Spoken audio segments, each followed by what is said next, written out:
Well, a lovely Wednesday afternoon. Happy hump day and welcome to the Jason Gregor Show on Sports 1440, Orders Nation, YouTube, Facebook, and X, as always, presented by PlayAlberta.ca, Alberta's only regulated online gambling website where 100% of the revenue stays right here in the province of Alberta at PlayAlberta.ca. I'm Jason Gregor alongside Connor Halley, Declan Kruger, winning things at for online for Orders Nation, YouTube, and Facebook.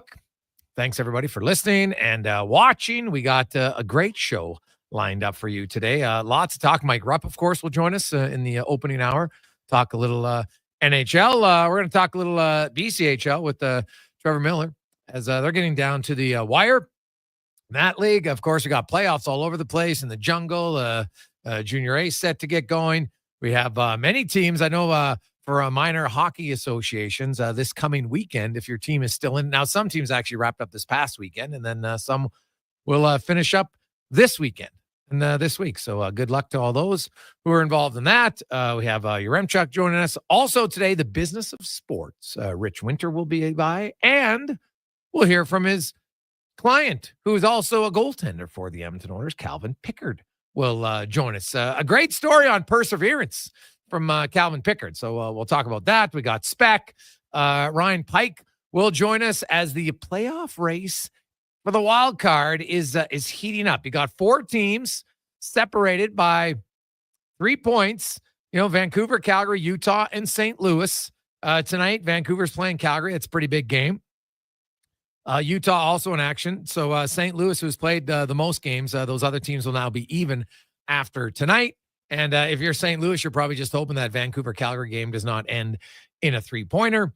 If you look at the remaining schedules, and I kind of broke it down for each of those teams, games against the top 12 teams, because there's 12 teams in the NHL who have a 600-point percentage.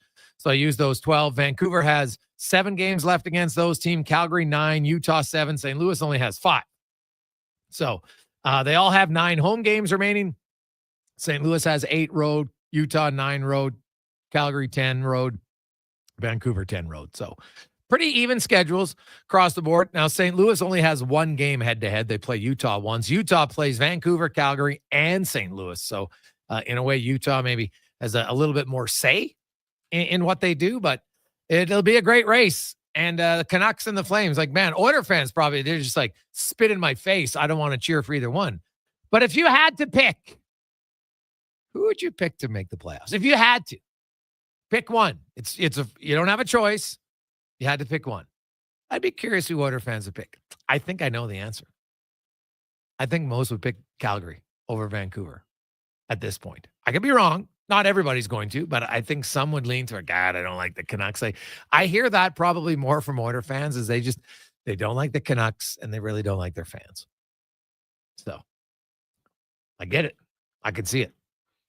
Oilers back on the ice today. They practiced. They will take on the New Jersey Devils tomorrow night. The Devils jumped out to a 3-0 lead last night and then held on to a victory over Columbus. That was a huge game for the New Jersey Devils as they held on to win that game 5-3 and create a little separation because had Columbus won, they'd have been 2 points back in New Jersey with 2 games in hand. So that's a pretty big win for the Devils, as the Blue Jackets still hold down the second wildcard spot. But by the thinnest of margins, Ottawa got another big win last night. The Penguins helped the Oilers a little bit. They got outshot 37-17, but they beat the Golden Knights in overtime 3-2. The Wild beat the Avs as the Wild are trying to hope to avoid being in the wildcard spot. And that's pretty much it as far as games. The LA Kings won again. And hey, Oilers fans, all of a sudden look in the rearview mirror. Things are definitely closer than they appear because the LA Kings are 1 point back of the Oilers. And they have a game in hand. They have a 611 points percentage. The Oilers have a 609. Now, if LA gets a point in that game in hand, they would actually move ahead of the Oilers because they have the tiebreaker with more regulation wins. So the Oilers, who are in a funk right now, 3 wins in their last 10 games. Their last 14 games have been capital U ugly. Real ugly. Every facet of their game. I know some, just want to point to the goaltending like it's the only problem. It's a problem, but it ain't the only one. Fun stat for you. Since January 1st, The Oilers are 30th in odd man rushes against 5-on-5. They're 25th in high danger chances, 5-on-5. Also, they're 25th in high danger chances allowed on the penalty kill. If you continue to give up that many high danger chances, now, if everybody believes that the goalies aren't that good, then what do you expect? You can't say, well, the goalie's not that good, and then have a team that's giving up too many chances. Well, you can't expect your goalie to make, if the goalie isn't Hellebuck or Shesterkin, and you're giving up that many chances, guess what? You'll be giving up a lot of goals. But in their last 14 games, really since that Detroit game, the Oilers were up 2-0. They lost it, and I don't know what happened, but that's kind of put them in a tailspin because they've only won 5 of 14 games. They've been outscored at 5-on-5, 38-23. Now, if you are a believer in expected goals, in that time, the Oilers, now remember, they've scored 23. Their expected goals for are 32.8. So they're minus 9.8 offensively. Defensively, their expected goals were 25.5. So they're minus 5.5. So they're minus 5.5 goaltending defensively, but minus 9.8 offensively. Offense has been a problem. You can't deny it. And really, it's been a lot of their top guns that need to be better. Like in those 14 games, now Ekholm's missed 4 of them, but in the 10 games he's played, Ekholm got outscored 12-1. Like David's been outscored 19-5. You go down the list, like it is not pretty lately for the Edmonton Oilers. Now, the good news, I will say for the Oilers is I don't expect it to be that bad long term. McDavid's not getting outscored 19-5. Okay. His expected goals for, he has 5 goals in that time. His expected goals for when he's on the ice is 14.7. Like it's not going to be that much, but scoring chances, he's been outscoring chance like 149-128. So it's not good. And those are very odd numbers for him. But you go down, Bouchard's been outscored 14-7, Kulak 16-8, Hyman 13-8. I mentioned Ekholm 12-1, like awful. Even Draisaitl, who's been unreal all year, he's been outscored lately, 14-11. So everybody offensively, for the most part, there's a few exceptions, but the team defense is awful. Goaltending can be better. Yep. So the only facet of the game right now that's going, and it's funny, because it's not scoring a lot, because they don't get many chances, people think the power play is struggling. In their last 9 games, since the Four Nations break, the power play is 38%. And even go back to, since in their last 14 games, it's 39%. Power play is not a problem. In fact, in their last 5 games, their power play is 45.5%. It's the one thing that's really going. Everything else, yeah. Now, they don't draw enough penalties to allow power play to be more of a weapon. Right? Because if you're scoring 45% and you get, 3 power plays a game instead of 2, pretty big difference. Right? It's an extra goal and a half every few games. It can make a huge difference between winning or losing, but they don't draw a lot of penalties. So now why don't they draw a lot of penalties? They don't have a ton of sustained pressure in the offensive zone. That doesn't help, right? Like you can put the opposition in a tough position defensively. They got a much better chance to take a penalty, right? They get tired. They get a little nervous. They're put in bad spots. It's not happening right now. So good news for the Oilers. Now, I know some people are going to say, oh, they're done. Write them off. They're brutal. Keep in mind that last season, the Oilers down the stretch, heading into the playoffs, only won 8 of their final 16 games. They actually only won 4 of their final 10. Right? Like it wasn't like this massive, we're on a heater and we're just riding into the playoffs. Now, I don't believe that you can just, quote, flip a switch, but your focus and attention to detail can improve. And the Oilers, I think, are better than their record lately, but lately they haven't been good. So 2 things do I think the Oilers can be better? Yes. They haven't been good, though, so they need to improve. And that, look at every guy on that team, and there's areas of their game that they need to improve on. So we'll definitely touch on that today. Also, Mike Rupp, he'll join us. He'll be by. Later on in the show, we got Speck and Pike. I'm really looking forward to Calvin Pickard and the business of sports. As always, we'll take your text 833-401-1440, 833-401-1440 in our inbox. Other news going on in the world of sports, of course, the NBA is continuing on down the stretch run. And you know what? You follow certain teams. If you're a Celtics fan, or maybe there's a Cleveland Cavaliers fan out there, there's got to be some. Right? They got 55 wins, 55-10. They've won 15 in a row. And it is stunning how little press they get. 15 games in a row. And they're 55-10 on the season. Like, they're having an unreal year. And then the OKC Thunder, led by Shai Gilgeous-Alexander, the Canadian, who's probably going to be the MVP this year. He's having an unbelievable season. They're 53-12. Really good. They got an 11-game lead in the conference on Denver. Then you got the Nuggets, you got the Lakers separated by a game. The Memphis Grizzlies, don't sleep on the Grizz.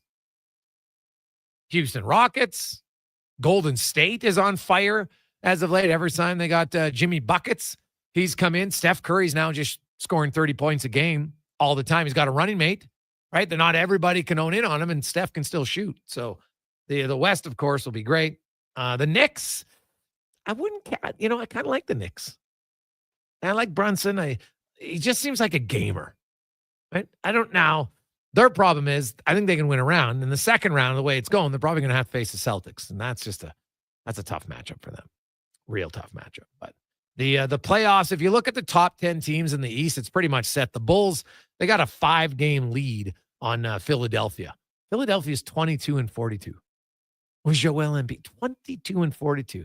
They're like the Rangers of the NHL. Lots of big-name players, not doing very much. And the Raptors, who have actually been decent lately, suddenly they're tied with the 76ers when it comes to wins. They've just got one more loss, so they're half a game back. Now, they're not going to make the playoffs, but the Raptors have actually been fairly competitive here lately. All that they're doing, though, is they're dropping their draft pick status, because now if it ended today, they'd be picking 6th, or have the 6th best odds, I should say, in the lottery. And it's kind of where it's going to end up. Could they catch the Spurs? Well, without the big man, the Spurs are probably going to keep dropping for sure. So I guess there's a chance. But quite liking the NBA lately. And man, you look at Cleveland. I know everybody likes the Celtics. It's hard not to, but I think the East is the Knicks. I can't count them out, but the Cavs are really good. And they might be the best regular season team that gets no respect in any sport that I can think of, Connor Halley. Yeah, I mean, especially, some of the storylines going around the NBA with what SGA is doing with the Thunder. They take on the Celtics tonight. Like, that could be a game, man. That's a game to watch. A preview of the champion or the finals. But yeah, I mean, the Lakers are going to get their love with what LeBron's doing at his age, and then bringing in Luka Doncic. And I don't know. I mean, I think Cleveland just kind of flies under the radar, and we'll see what they can do once they get into the postseason. But yeah, they've been a really good story as well. It's really fun right now, and there's a lot of good teams. We saw kind of that swing, I thought, in the last 3-4 years, where the typical franchises, especially out west, that didn't have the most success, all of a sudden we're doing it. Like, you saw the Denvers, you started to see the Sacramento Kings got better. It's cool to see it now, seeing OKC with what they've been able to do. Just 12 losses on the year, and what a Canadian in SGA has been doing, probably the MVP. Yeah, it's been a really cool storyline. But tonight's game, 5:30, Thunder Celtics, going to be massive. Oh, that's a game to watch for sure. If you're looking for a game of the night, that would definitely be one I would be paying attention to for sure. In the National Hockey League, Oilers fans, maybe, hey, you take the night off because the Oilers are playing 3 of the next 4. They play tomorrow in New Jersey, Friday on the island, Sunday, against the Rangers. Games tonight, of course, the Canucks and the Flames. That's a big one. But what about the Red Wings? If you're a Red Wings fan, you must wake up and be like, did I not relive this exactly last year? I'll throw you some numbers that when you talk about eerily similar and not in a good way. So rewind last year. The Detroit Red Wings won 6 games in a row and then held down the first wild card spot. They had 23 games remaining. So they got on fire, put themselves in a good spot. After winning 6 in a row and getting into that first wild card spot, 23 games remaining. You know what they did? They lost 7 games in a row. and eventually missed the playoffs on a tiebreaker to Washington.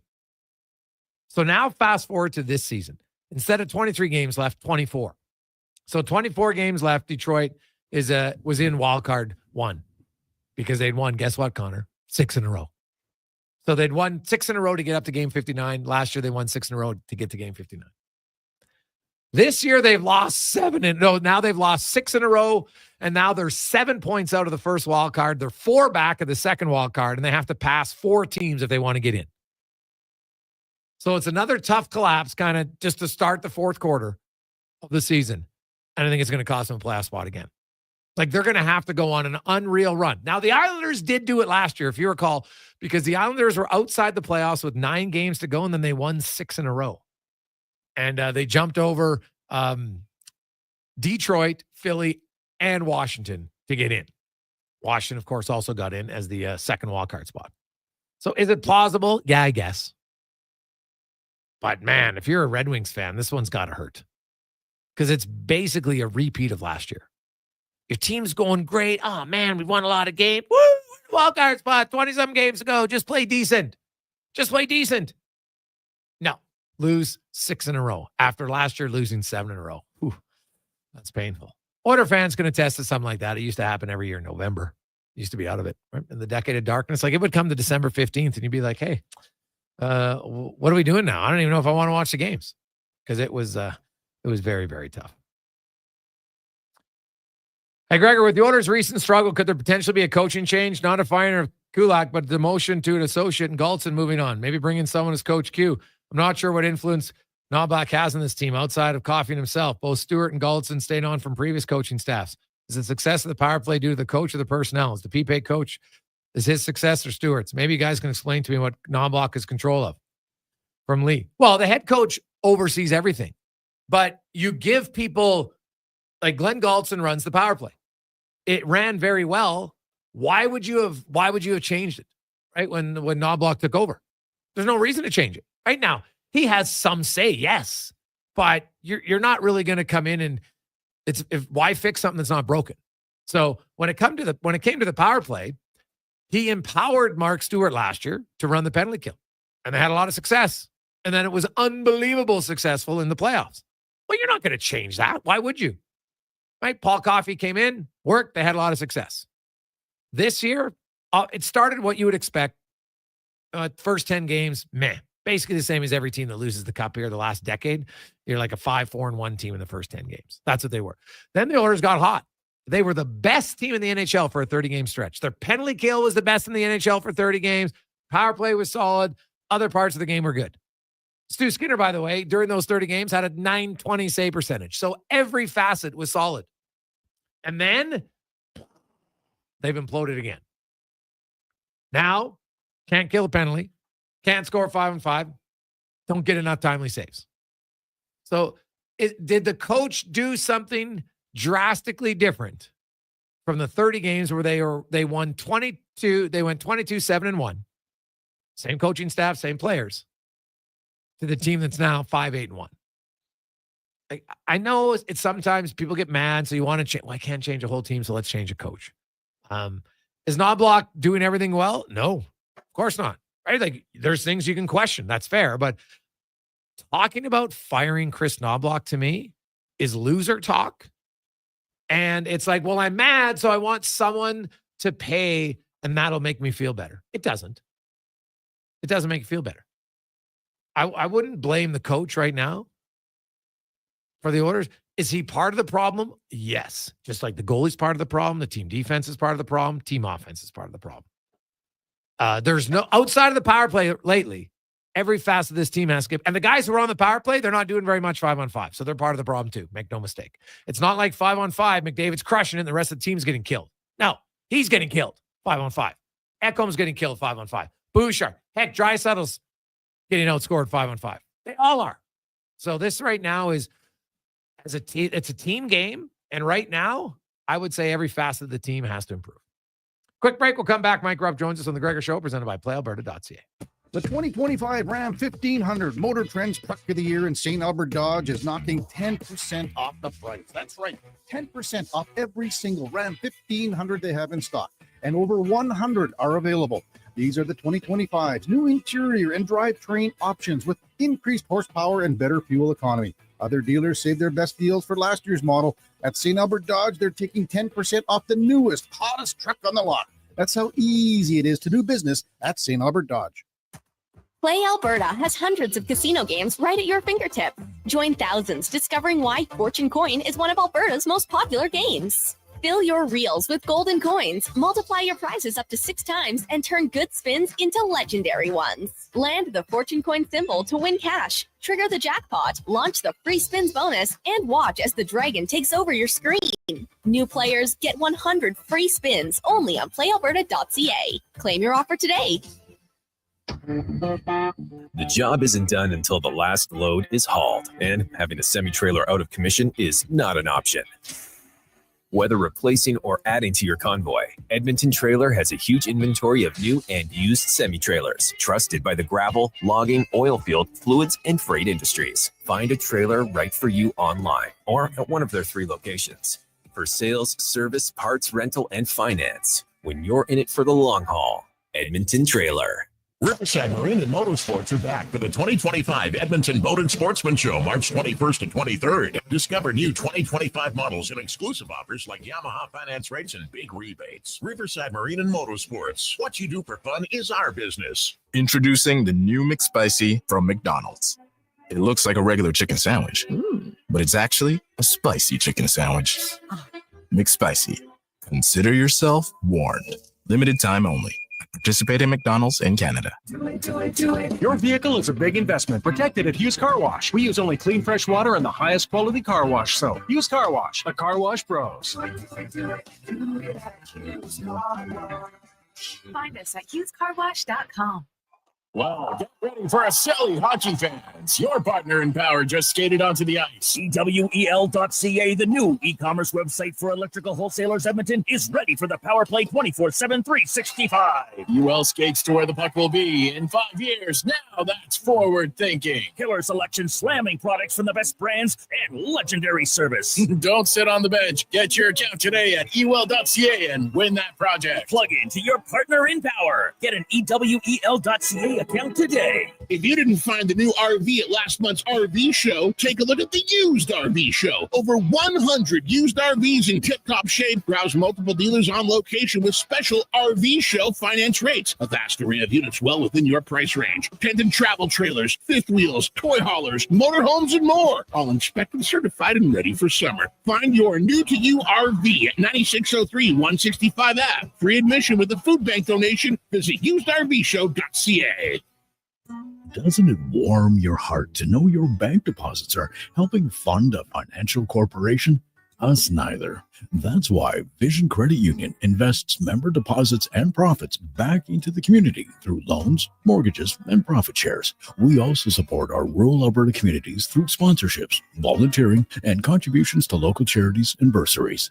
Vision Credit Union. We see banking differently. Learn more at visioncu.ca.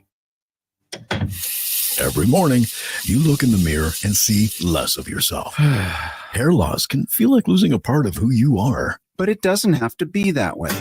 Hi, I'm Dr. Vance Elliott. At Advanced Hair and Skin Surgery, we understand the pain of hair loss. Our advanced hair restoration solutions won't just bring back your hair. They'll help you face the mirror with confidence. Good morning, you sexy beast. Visit drvanceelliott.com today because it's time to be the man you remember.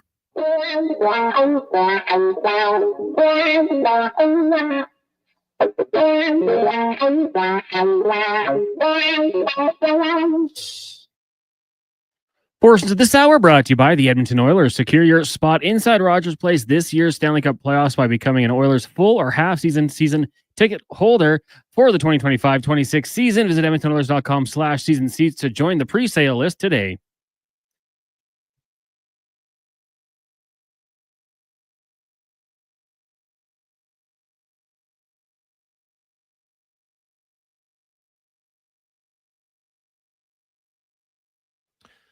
224, Gregor Halley, Sports 1440, Oilers Nation, YouTube, Facebook, and X. Also, playalberta.ca, the classic Lotto 649, the gold ball jackpot. You can get your tickets today at playalberta.ca. And, of course, 28 million. The Connor Brown lottery tonight. Get your tickets at playalberta.ca. Now, let's go around the NHL. Brought to you by good friends at McDonald's, where, whoo, baby, maybe being a little spicy, a little frustrated lately with your team? Well, coming soon, the cheesy jalapeno and bacon quarter pounder. Ooh, perfectly pickled jalapeno peppers on a quarter pounder bacon beefy burger. Quite the choice. Only at McDonald's. As we welcome in Stanley Cup winner, Game 7 star, analyst for the NHL Network, and analyst for the Pittsburgh Penguins, Mike Rupp joins us. Rupper, how are you, my man? I'm good. How are you doing, buddy? Good. Like, do you ever watch that Game 7 again? You sit back and watch it? Once a week. Yeah, you know what? To be honest with you, I watched it for the first time. It's when I retired was the first time I watched it back. Okay. And the only reason why I think I did is it was released in some sort of, I think the NHL released it as far as Game 7, so the Stanley Cup Finals. So it was digital, and I mean, because when it happened, the only copy I had of it at the time, I think, was my parents had a VCR, VHS, I should say, recording of it. So it was nice when it went digital. Even though it was only 2003, it doesn't seem like that long ago, but it was. But yeah, I watched it. I probably watched it twice since it happened. And you really kind of enjoy it when your career's over. It's kind of hard to do it while you're still playing. Okay, that's fair. Yeah, well, when it's over, you think back like, that was pretty good, that game. So that's nice. Yeah, and it's obviously a great feeling because you guys won. So pretty good. Now, Rupper, first time chatting with you since the trade deadline's come and gone. Obviously, the Dallas Stars went big game hunting, got Rantanen. Colorado went out and they got Brock Nelson. Problem is, those two teams right now are on a collision course to face each other in the first round. So, and we're assuming that Dallas is going to get Heiskanen back for the playoffs and maybe even Tyler Seguin. So when you look at the rosters, and let's just put Heiskanen on that roster, maybe even Seguin, who do you like in that series? Oh, man. I mean, I'll tell you what, it's must-watch television. That's for certain. If I had to, there's something in me with Dallas still that I get nervous picking them because I don't know. I feel like they're a team that's been there for quite some time, and you're like, oh, Dallas Stars are elite, and they have been, but they haven't really. I've always felt a little underwhelmed at certain times in the playoffs with them. I know they've gone on some good runs also, but I think I'm going to go with them because they're a better defensive team. I love what Colorado did. And I've been on the show with you at the beginning of the year where I thought when they went out and they got two new goaltenders, that was certainly an issue they had. But I felt like it kind of felt like they were just making it all we need is goaltending. They don't defend that well, and they haven't all season long. And so that's one for me that it's going to rear its head at some point. At some point, you're going to have to win games in the playoffs by defending. And I don't know if they can consistently enough. So I'll say the Dallas Stars, but I could certainly be wrong. I mean, they could put up a ton of goals and not really need to defend it.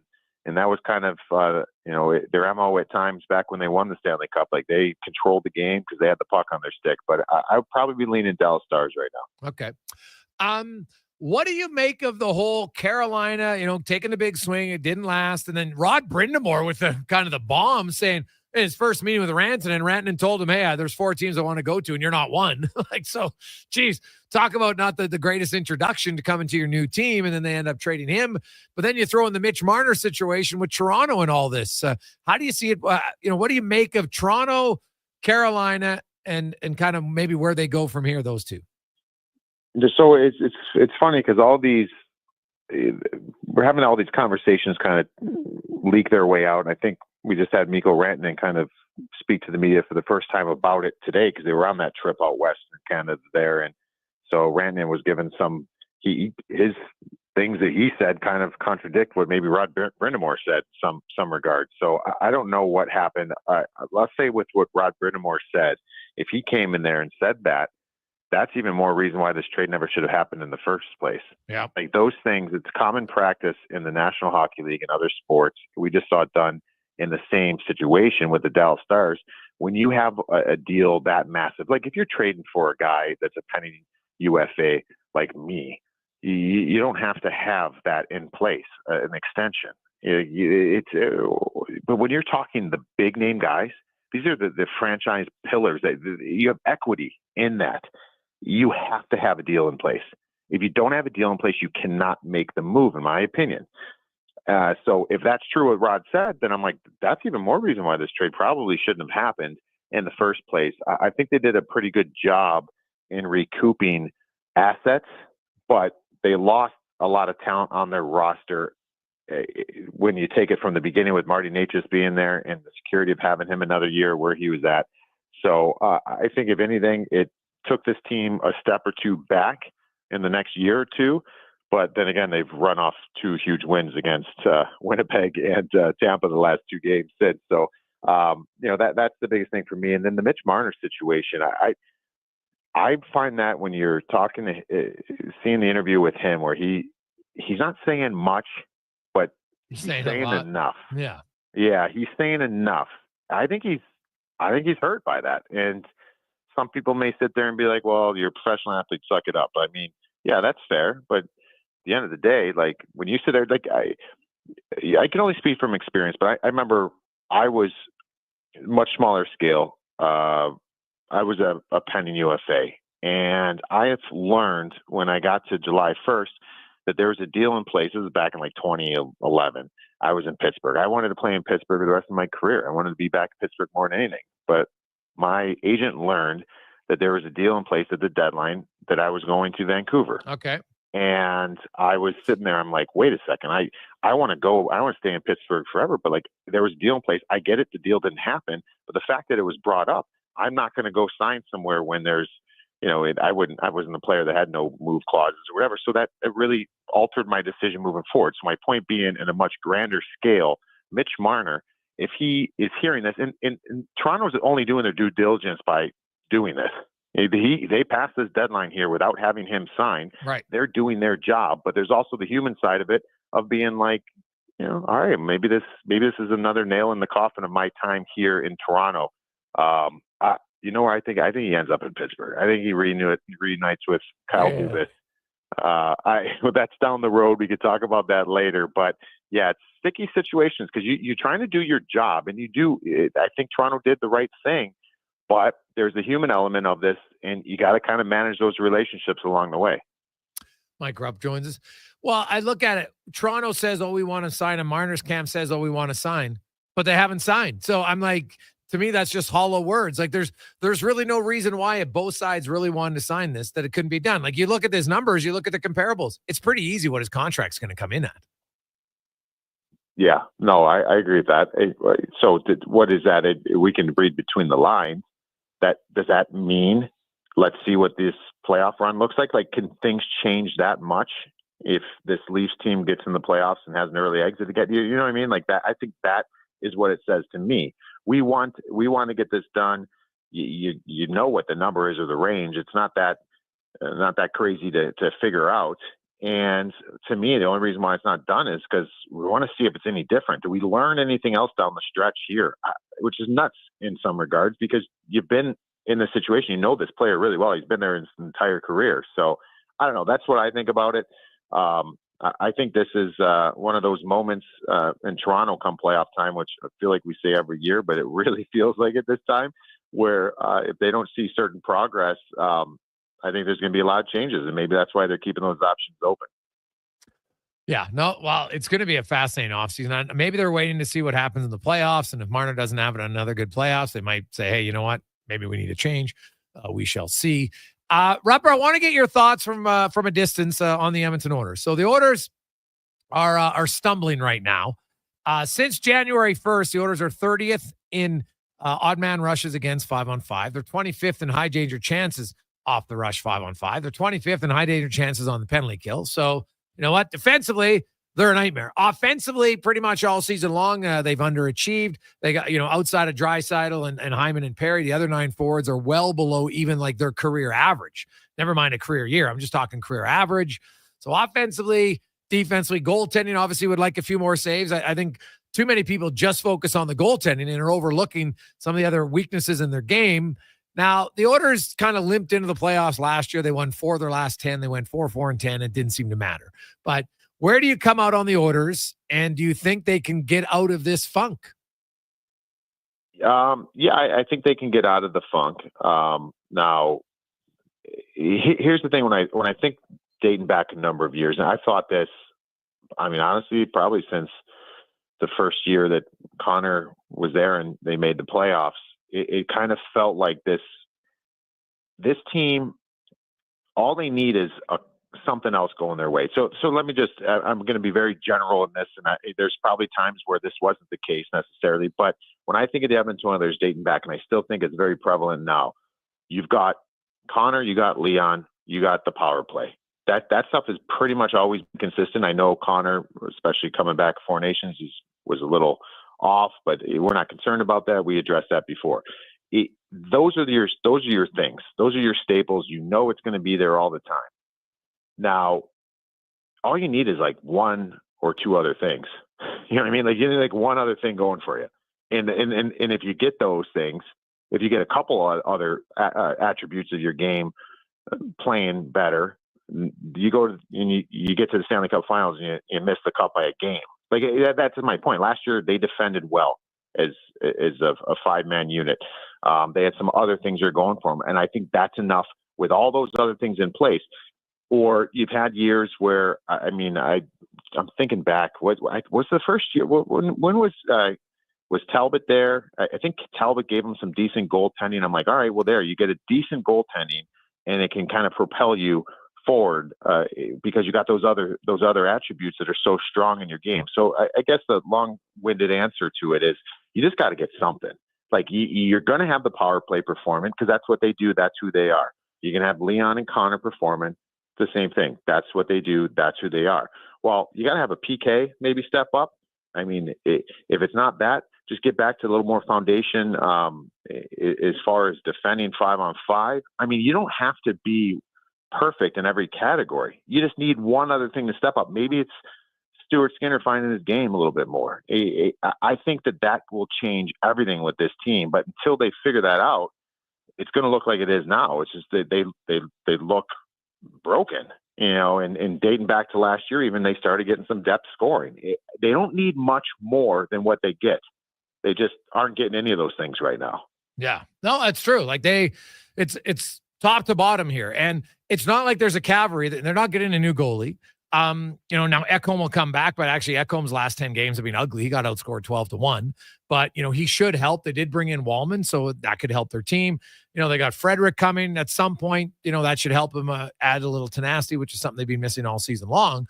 But this core group is going to have to get better. And really a lot of it starts with some of their best players not named Draisaitl. A lot of the other guys who play the most minutes have to play better. Yeah, no, they do. And that's your job in there, and a lot of those other players too. It's how do you got to compliment, and you got to do your thing on a night-to-night basis as well. So I don't know. I find that I'm not in that room. I did play with on a team with Crosby and Malkin at a time where they were both probably 2 of the best 5 players in the league. And I think it's really important when you go to the rink as a depth player. I think you have to approach it as I could be the difference tonight. I expect to be the difference tonight. Although those guys are the guys that probably will, but you have to have that belief that you can't. You got to have equity. You got to have equity. It's a coach's job to give you equity in what goes on a night-to-night basis, and you got to feel good about that. And I wonder how many do at Edmonton, and not because of the coach, because they're not finding their game. Well, what do you bring in on a night-to-night basis that you can lean on? We all need our crutch. Just like I said, the Edmonton Oilers have their crutch of their power play and 97 and 29. Well, what's your crutch? Like every night, I know that I'm going to dominate faceoffs. Geez, maybe it just starts with that. And that's something that they're really depth guys. That's where you bring your value. And you can't measure everything offensively. And it's a long and lonely job when you do that in the National Hockey League. So they got to get contributions from depth players because they had it last year and they got really close. Yeah. Well, hey, you can't get much closer than that. Now, last year means a whole lot of nothing. That's what's great about sports. It's hey, what did you do last year? Doesn't guarantee you success the following year. Now, you can use that hopefully to say, okay, you know what? Like the Oilers weren't dominant down the stretch last year. They won 8 of their final 16. They won 4 of their final 10. Like they didn't go into the playoffs as a juggernaut by any stretch of the imagination. And so, but obviously they had good players, and then their penalty kill went on an unbelievable run. So a lot of it's kind of a little bit unpredictable because you do want the foundations in place, Rupper. And I think it's fair to say Edmonton's they've got to tighten up. The majority of goals in the NHL 5-on-5 come off the rush. So if you can limit chances off the rush, you have a much better chance of limiting goals against. That I don't care who the team is. That's just the truth. Ask the Jets, best goal in the league. They got killed off the rush in the playoffs last year. So I look at Edmonton, and if you are going to improve defensively off the rush, like what are 1 or 2 staples you think you have to get into your game that will help limit the chances off the rush? You got to manage the puck in the neutral zone. I mean, that's where usually these rush chances happen, is the transition game and the speed. I think that's probably the biggest thing. And it's crazy because this is my thought process on rush chances. And we just think about, and when I think about NHL practices, I see them all the time now from doing the Penguin stuff. And just remember when I played in the NHL and just practices, you think all the way back to being a kid. I mean, I would say in practice, when you talk about whether it's flow drills or whatever you're doing, almost every practice in hockey since you started playing is rush opportunities, right? 3-on-2s, 2-on-1s. All right, this one we're going to go practice, middle lane drive. We're going to do this. Every team in the league can be productive on the rush if you give them rush chances. That's what the guys know. That's what they do. And so, but if you can disrupt that, and a lot of the times it's from the turnovers, now it throws a wrinkle in it. Like there's a lot of teams that cannot manufacture offense in the league off the cycle or off the forecheck. Some teams don't have a good forecheck. Therefore, they might turn pucks over because they don't feel comfortable letting go of it and go getting it back. And so I find that in the NHL, every team could score on the rush. Now, if you start limiting those opportunities, now you're cooking with gas. And I think that's where the Oilers are at. I mean, you can defend. We've seen this team defend. But I would have to say the majority is probably they're either ill-advised pinches off in the offensive zone, or it's just being sloppy in the middle of the ice and in the neutral zone. That's where the odd man rushes come from. And if you don't correct it, it's going to be a long road because everybody can score on the rush. Yeah, well, exactly. And so the Oilers will have to improve there. Rupper, one last one for you. The Detroit Red Wings. Last year, the Detroit Red Wings at game 59 had won 6 in a row to put themselves in the first wildcard spot.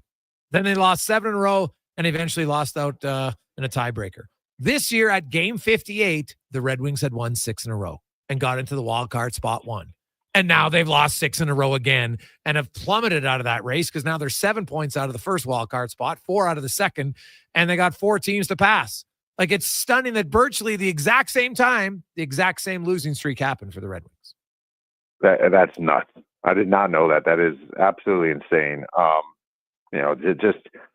They've been inconsistent, and they still continue to do that now. So I don't know. I mean, I'm looking at this Eastern Conference, and you see the teams that are in right now. You got the Blue Jackets and the Senators are in. Then you got like 5 teams that are kind of in striking distance.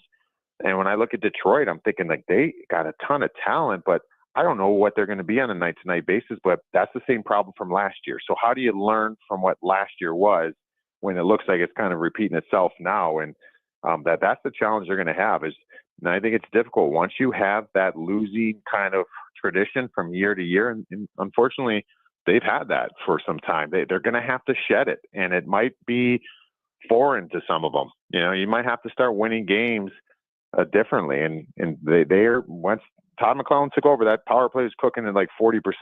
Well, that's chilled out a little bit. Now what are you going to do? You got to find ways to win hockey games. That's playoff hockey. So that's crazy. It's kind of the same picture as it was last year, but I mean, they got to figure this out. Like if they didn't, then they didn't learn anything from last year. Fair. Rupper, always good to catch up with you, buddy. Have an awesome day. All right, thanks. Enjoy. There you go. That's Mike Rupp from the NHL Network. We'll return and hey, playoff push, baby. It's on. We'll talk about it next in the Gregor Show, presented by PlayAlberta.ca. This is going to make you hungry. Booster Juice just dropped new guacamole and black bean grilled fresh options. What the guac? Yeah, a guacamole black bean wrap, guacamole chicken panini, and an egg and chipotle black bean wrap. What a trio! Holy guacamole! Bye-bye, boring as bread sandwiches. Guac, yeah! New flavors, new cravings. Avocado up to wraps and paninis from Booster Juice. Canadian-born, blending since 1999. Download the Booster Rewards app and order one today. It's the best time of the year, championship season. In the Junior Prospects Hockey League, the quest to claim the Prospects Cup begins with 4 divisions from across Western Canada taking aim. The Hockey Super League's run to the HSL Championship will feature 105 teams battling it out in 4 communities throughout Alberta. And the Female Super League, in its inaugural season, will see teams compete for playoff supremacy. To catch all the championship action, head to silentice.com for league playoff schedules. Hey, sports fans, we've got a clear choice for you. At Crystal Glass, we provide customers with the perfect glass for any job. From home to auto and even commercial, installation or repairs, we're your team. Call 310-GLASS or visit crystalglass.ca. Crystal Glass. The Alzheimer's Face-Off presented by Christensen Communities Limited hits the ice April 25th to 27th. This Edmonton-based tournament pairs hockey fans with some of their favorites from the NHL Alumni Association for a fun-filled weekend featuring a champions luncheon and tournament. Teams are already fundraising in the community, enabling the Alzheimer's Society of Alberta and Northwest Territories to continue providing help for today through free education programs and support services, and hope for tomorrow through research. For more information or to learn how you can get involved, visit alzheimersfaceoff.ca. Saturday nights were made for WHL Hockey in Ice District. Family fun that's second to none, starting at just $20 a seat. And this Saturday, your Edmonton Oil Kings square off with their Eastern Conference rivals, the Prince Albert Raiders. The Oil Kings will wear vintage specialty jerseys just for this matchup that'll be auctioned and raffled off after the game. Plus, at every home game, score Calmont Kids food combos for $10 or less. The value is king-sized. Edmonton Oil Kings, Prince Albert Raiders. This Saturday night at 7. Great family entertainment at Rogers Place starts at just $20 a seat. Save on day of game pricing now at oilkings.ca. Dang. Last season, you bought new clubs to fix your game. You spent the entire season trying to learn how to hit with your magic clubs. And guess what? Dang. They didn't help your game. Now you're convinced it's your swing, but it really is your clubs. Even though you were told the ones you bought were the best ever made, if they were, you would have gotten better. Every day at Fitted Golf, we continue to prove the right clubs make all the difference in the world. From beginners to pros, Fitted Golf makes all the difference. Yes, fittedgolf.ca. Experience more at the Edmonton Expo Center. Come for Canada's largest trade show, the biggest names in entertainment, exhilarating sporting events, and more. Stay for the experience. But it doesn't end there. Maximize your brand exposure with Edmonton Expo Center's new cutting-edge feature screens, spanning Western Canada's largest venue space. Captivate an annual audience of over 1 million visitors during iconic events like Pro Rodeo, Disney on Ice, Glow, K-Days, and so much more. To learn more, call 780-660-0514 or visit EdmontonExpoCenter.com today.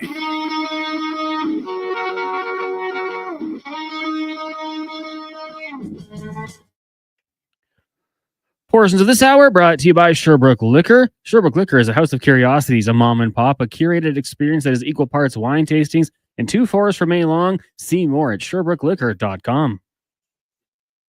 The best of Edmonton sports talk and beyond. This is Sports 1440. Presented by PlayAlberta.ca, Alberta's only regulated online gambling website. 249. Welcome back, Gregor Halley, Sports 1440, Oilers Nation, YouTube, Facebook, and X. And, of course, the push to the playoffs happened in a lot of other leagues, including the NHL. You got the AHL, the AJHL, of course, the BCHL, as we get to our junior hockey report brought to you by Legacy Heating and Cooling. Home to no payments, no interest for 1 year on your furnace. Cold is still here. Stay warm. LegacyHeating.ca. Voice of the Spruce Grove Saints, Trevor Miller, joins us. Trevor, welcome to the show, man. How you doing? I'm good, Jason. How are you? Thanks for having me. Hey, I appreciate it. The Saints in a battle, and they're going to have to get hot here down the stretch to make it in. It's first year in the league, and I've talked to the coaching staff and managers, and it's obviously they've liked the move. The competition is a lot better, and they've kind of learned a lot as an organization. What do you see as kind of the areas that they're going to want to improve on next year as a group, so they can be maybe near the top rather than battling for a playoff spot? Yeah, I think there's a lot of different areas that you can look at that, certainly this league provides a lot more competition than what previous leagues maybe had to offer for the Saints. And I think one of those, you look where this team's at when it comes to goals against right now, and being fourth worst in the league in goals against, I think is something that they're going to want to shore up. But there's been a lot of positives too. This team has experienced pretty good crowd support over the course of the year when it comes to trying to get into a new league and you're trying to work into opponents. Don't know how many people from the northern part of Alberta know where Trail, BC is, or anywhere like that. So some of these smaller towns from BC that are coming in, and some of these fans just haven't really got acclimated with any of the players on opposing teams or cities from the opposing teams. So I think for the fans, it's been exciting to watch. I think from the Saints side of things, when it comes to the hockey side, the game's a lot faster. The game's more competitive. There's a lot more talent in the BC Hockey League than I think any other junior league when you're looking at the junior ranks in Canada. So I think it's been a challenging first year for this team. There's some positives that they can definitely hang their hat on. But, when you mentioned looking into next year and trying to improve on some things, everybody needs goal scorers. You want to score as many goals as you possibly can. So I think for this team, that's one of those things. And, you look at the goals against too and just trying to clean that area up. But it's been a bit of an up and down season, but this team's still fortunate to be in a position where they're in a playoff race with 7 games to go in the regular season and trying to push the play into April. When you look at some of the young guys in this, because obviously in junior hockey, there's always going to be turnover. Guys age out. It's unlike the pro hockey where, hey, you can keep a guy till he's 40 if you want, but you know what? You get 3-4 years for some of these guys, so they're going to lose some players. But which players you look on that roster to say, hey, these guys now, they've gained lots of experience, next year, 18 or 19 or 20, whatever the age they are, they can be a much more impactful player. Yeah, I think you look at guys like Josh Polak, who's one of the big bright spots for this team this year. He had a chance to play a few games last year when the Saints moved over to the BC Hockey League. And I think, Josh has been a great standout for this team. Just scored his 19th goal of the year on Saturday night, going into a big weekend where the Saints have 3 games in 3 nights, Friday, Saturday, and Sunday afternoon. So they're going to need all the support they can from a goal scoring standpoint. And, Polak in his first year in the league at 18 years old, if he can find a way to hit that 20 goal mark, I think that's a really good achievement for this team this year. They've got some guys that have been really hot down the stretch too. Matheson Mason being one of those players who's played, center ice for most of the year. He can move to the wing. He can play a lot of different positions, but he's got points in 7 of his last 8 games. He's been a big reason why this team is pushing towards getting to that postseason spot. And I think, when you look at some of the players on this team this year that you move forward with, you look at guys like Polak or Matheson Mason, or Carson Olsen's been another one from the blue line that scored his first 2 goals in the BC Hockey League in his first 2 games. They acquired him from Salmon Arm in February. He's been an excellent addition to this team, really trying to solidify that back end. So there's a lot of positive pieces. You look at guys who can just gain experience in the league. You have someone that can gain a little bit of opportunity, play in positions that they haven't been used to playing. And you got to remember, some of these kids, you talk about the turnover in junior, these kids are coming in from minor hockey, having been used to play in the big situations. They get all the power play time. They're able to be on the ice all the time. And I think guys have done a really good job at adapting to their rules, playing in those positions that they're maybe not used to, but that's kind of what junior hockey is. You got to get a little uncomfortable and figure out what your role is. And I think for some of the guys on this team, they've done a really good job in doing that. Due to injuries and different things, they've had like 35 different guys suit up for the team this year. And I think it's something like close to 30 that have played at least 13 games. So, you've had to bring in a lot of different players at times. How much has that played in a factor? Yeah, I think that always plays into effect. I think when you look league-wide, the Saints are one of the teams that actually have brought in the least amount of players. Obviously, there was something that happened throughout the course of the year when it came to the NCAA CHL eligibility rule that came in that certainly put a bit of a flux into the league in January, and that created a lot of player movement. The Saints were fortunate enough not to lose anybody from that ruling happening. But I think, this team has been able to keep most of their players around. They've made additions. Obviously, you want to try and get your team to be better as you can. And I think, GM Rob Sklaruk has done a great job in just trying to find pieces that have worked for this team. And, you want to be able to just try and find that symmetry and that chemistry. But Yeah, from a league-wide perspective, this team actually hasn't used that many players. When you look at, some of the teams that are on the top end of that, when you look at, the Vernon Vipers or Black Falls Bulldogs, who have used 50-plus players this year, where it's been a really tough season for them when it comes to that regard. I think the Saints have sat well with who they have used. And, yeah, there's going to be pieces that come in and out of the lineup and in and out of the roster throughout the course of the year. But this team stayed pretty cohesive as the year's gone along. Now, looking at the final stretch, they've obviously got to catch Kelowna and Okotoks. If you look at the Saints' final few games compared to, do they have an easier schedule? Do they have a harder schedule than Kelowna and the Okotoks?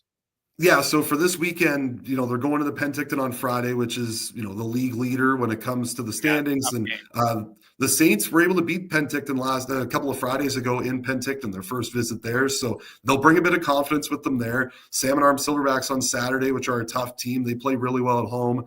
And the Vernon Vipers on Sunday, the third game of a 3-3, can always kind of catch you in junior hockey. But, looking beyond that, the Saints do have some very winnable games down the stretch. They see Vernon again. They've got Black Falls. They've got a Langley Riverman team that's battling for a playoff position too. So I would say that the favorable schedule is in favor of the Saints. West Kelowna's got some difficult games. They've got to come back out to Alberta one more time. Okotoks has some challenging games down the stretch as well. I think one of the biggest keys that you look at there is that Okotoks and Spruce Grove are tied with 47 games played. West Kelowna's got 49 games played. The Saints make up their 2 games in hand on them this weekend in that 3-3. That's where that's going to be a big difference. If Spruce Grove can find a way to win 2 games out of this weekend stretch and West Kelowna possibly loses on Friday, I think that's where that really big race comes into play. It's going to be tough to catch Okotoks when you each have 7 games left with 5 points in between the 2 teams. I think the big catch and the big race for them is going to be with West Kelowna if they can make up any ground with those games at hand. And if I'm not mistaken, I think this is the first 3-3 of the year. It is right. So it's not necessarily the best timing, or if you forget about yourself, then maybe you roll. But it is. I'm sure they're like, oh God, that's not the best timing to have it late in the year. Yeah, it's a bit of a challenge for sure. I think weather-wise, they're happy about it. You get to go to the interior and get to go to the Okanagan, where it's a little bit warmer than what it's been in Alberta over the course of the week. But I think when you look at where they're at in the season, yeah, it's a really tough spot to be in with the fact that you have a 3-3, not just a 3-3, but you're going through 3 places and 3 teams that play really well at home. And traditionally, I think in this league, a lot of teams are looking at 3 and 4s. You have some BC teams come out here, play on a Wednesday, have the Thursday off, and then work Friday, Saturday. So it's just the hand that the Saints have been dealt, and they got to work through that. After this, 3 of the last 4 games are at Grand Fear Arena where they're closing down, going into a new rink next year. So there's going to be a lot of excitement and a lot of ability for this team to try and come away with wins and treat their fans to wins in a building where they've had a lot of them and won a few championships over the course of the years since 2004 when they moved back to Spruce Grove. So there's a lot of excitement for this team in the final 3 weeks of the season. You get through the 3-3, you try to get as many points as you can, and then try to close out the Grand Fear Arena in the best way possible. And what's the latest update, Trev, on the new rink? I'm guessing it's not going to be ready for this season, but have you had a chance to take a tour of it? And what can Saints fans expect for next year? I think everybody throughout Spruce Grove and then even through the Parkland County, this rink is just going to be phenomenal to be a part of. And, you look at the fact there's going to be a Jumbotron and the video scoreboard at center ice, and just to have the seating all the way around, no netting around as well. I think that makes a big difference from a viewing standpoint too. A lounge area at the far end of the rink. It's going to be an awesome place to watch a hockey game. And it doesn't just benefit the Saints, of course. It benefits the city of Spruce Grove. Spruce Grove minor hockey are going to play a big beneficiary of this as well. I think it's great for the community. It's great for Parkland County. I think Saints fans are going to expect this place to be a really fun place to be a part of, and not just for the hockey, but also the entertainment. Having that video board at center ice will be great to be able to showcase off some different things when it comes to sponsor elements, or just when it comes to trying to highlight fans and get people's activation going throughout the game. Had a couple of opportunities to take a look at the rink and go through there. Unfortunately, it won't be ready to go for the Saints before the end of the regular season this year, but the city just did announce that a grand unveiling of the rink happens on Saturday, May 10th. So that'll be exciting for fans to be able to get in there, have a chance to see what the rink is all about, and then of course get ready for Saints hockey to be in there next year. I think our Saints Nation and the season ticket holders and everybody that comes out to watch this team are going to be really treated to what's going to be really just quite an incredible place for this team to call home for the years to come. Trev, thanks for this, man. Enjoy the trip. Appreciate it. Thanks, Jason. Thanks for having me on. There you go. That's Trevor Miller joining us, the voice of the Saints, their first season in the BCHL, and they're battling for a playoff spot. The Crusaders, they've already clinched a playoff spot, so good news. If you're loving junior hockey, you'll have a chance to watch guaranteed at least one of the two local teams in the BCHL in the postseason. Let's take a quick break. When we come back, we got lots more on little NBA, some NFL news, the con man's watching the free agent signings, some trades, etc. Your Remchuk will be by. Oilers, Jeff Skinner, where is he going to play tomorrow? We'll tell you about it next after the con man and a sports 1440 update brought to you by Booster Juice. We're stop in right now at Booster Juice because your taste buds have a few new things they can try. The guacamole chicken panini, the guacamole black bean wrap, and the egg and chipotle black bean wrap. Visit your nearest Booster Juice today and try it. This is a Sports 1440 update. The New York Rangers have signed a veteran goaltender, Jonathan Quick, to a 1-year, $1.55 million contract extension. The 39-year-old has a 9-6-2 record this season with an .896 save percentage and a goals against average of 3.14. On the ice tonight, 4 games on the schedule. 1 at 5:30, Sabres taking on the Red Wings. At 7, you got the Canucks and Flames. At 8 o'clock, the Utah Hockey Club hosting the Anaheim Ducks. Then at 8:30, Canadians taking on the Kraken. In the association, the Toronto Raptors hosting the Philadelphia 76ers. Tip-off at 5:30. Also at 5:30, you got a great one as the Celtics hosting the Thunder from TD Garden. Elsewhere, Jazz take on the Grizz. Spurs host the Mavs.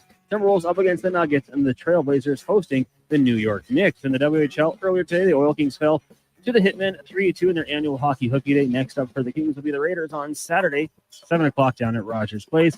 In the PWHL tonight, you've got the New York Sirens taking on Montreal. Puck drop at 5. From the majors, the Toronto Blue Jays have signed free agent right-hand reliever Dylan Tate to a 1-year, $1.4 million contract. Tate spent time with the Jays last year after being claimed off waivers from the Orioles on September 1st.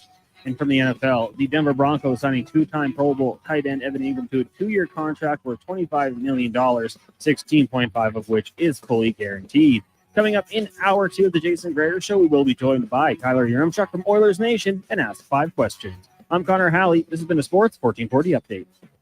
It's Sports 1440, a Stingray radio station broadcasting on Treaty 6 territory. Download the free iHeartRadio app and listen to CKJR wherever you go. There's one. And another. No, not spring flowers yet, but rather huge deals. It's GMC's Truck Month at Wolf GMC Buick. Nab 0% financing up to 72 months on our most popular Sierra half-tons, or massive discounts starting at $8,000. Choose your truck from a great selection, like the fabulous all-new Canyon, right up to the trailer-hauling Sierra HD with the industry-leading Duramax diesel. Oh, lovely. Wolf GMC Buick today and snag your truck. And see the savings at wolfgmcbuick.com. Play Alberta has hundreds of 24, Gregor Halley. thousands, discovering why Fortune Coin is one of Alberta's most popular games. 2 Reels with golden coins. Multiply your prizes up to 6 times and turn good spins into legendary ones. Land the Fortune Coin symbol to win cash. Trigger the jackpot, launch the free spins bonus, and watch as the dragon takes over your screen. New players get 100 free spins only on playalberta.ca. Claim your offer today. I'm Colin Livingston, president of Cantork. Since 2016, we've been at the forefront of hydraulic torque wrenches in Canada. I'm delighted to share our latest venture, in-house production for quicker turnaround, superior quality, and heightened versatility. Experience excellence at cantork.com. Introducing the new McSpicy from McDonald's. It looks like a regular chicken sandwich, but it's actually a spicy chicken sandwich. McSpicy. Consider yourself warned. Limited time only. Participate in McDonald's in Canada. Mr. Ruther checks off his bucket list. Skydiving is tops on my list. I want to go to Bali. What's at the top of your bucket list, Mr. Ruther? Definitely the Rubbermaid H2864R. It has 14 quarts of capacity with a spill-free pour spout and a corrosion-resistant handle. Wow, what a bucket. You know that a bucket list isn't a list of nice buckets, right? I do. That's how good this bucket is. For a plumber with buckets of plumbing passion, call Mr. Ruther. At Leading Edge Physiotherapy, we believe in the wisdom of Patch Adams. Treat a disease, you win, you lose. Treat a person, I guarantee you'll win no matter what the outcome. We don't treat conditions, we treat people. From personalized treatment plans to compassionate care, we're committed to helping you achieve your goals. That's why hands-on techniques, unique technologies, and a commitment to hiring amazing people mixed with friendly, fun neighborhood environments. And ta-da! No, it's not magic. It's about being human. Sometimes being human hurts, but life shouldn't hurt. LeadingEdgePhysio.com. With the lead up to the playoffs underway, players are definitely stepping up their game. And the fans are doing the same. Simple snacks like chips and dip may work at the front half of the season, but now more and more fans are rocking the Wilhauk beef jerky for game time get-togethers. Just make sure you bring enough for everyone if you want to be invited back for the playoffs. Make your next hockey game day a Will Hockey game day with Wilhauk beef jerky, only available in Leduc. Get yours today because you don't win games with salad. I'm Rick Showers from No Bull RV, and if you look outside, you'll notice it's not exactly RV weather, but it is time to get your plan together. Our busiest time for spring startups is coming in just a few weeks. So if you want to be ready for May long weekend, you should really book your time right now. A lot of people wait for warmer weather to book their spring startup. That's right, Bob, but we're booked weeks in advance for the most popular startup times. And if you've been putting off any small repairs or fixes, this is the right time to get that taken care of too. You don't want to spend another season with gutter butter leaking down the side of your RV. No way, Bob. Our used RV maintenance crew will get you ready to roll for the first camping weekend of the summer. And all it takes is a little thinking ahead and some TLC from our service experts. Because the best time to go camping with your family is the minute you feel like going.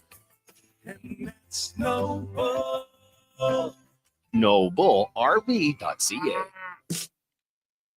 Portions of this hour brought to you by Crystal Glass, your clear choice for residential windows, locally manufactured and installed. Crystal Glass provides a beautiful product and incredible customer services for all of your residential needs. Call 310 Glass or visit crystalglass.ca for a quote. The Jason Gregor Show, the best of Edmonton sports talk and beyond. This is Sports 1440. Presented by PlayAlberta.ca, Alberta's only regulated online gambling website.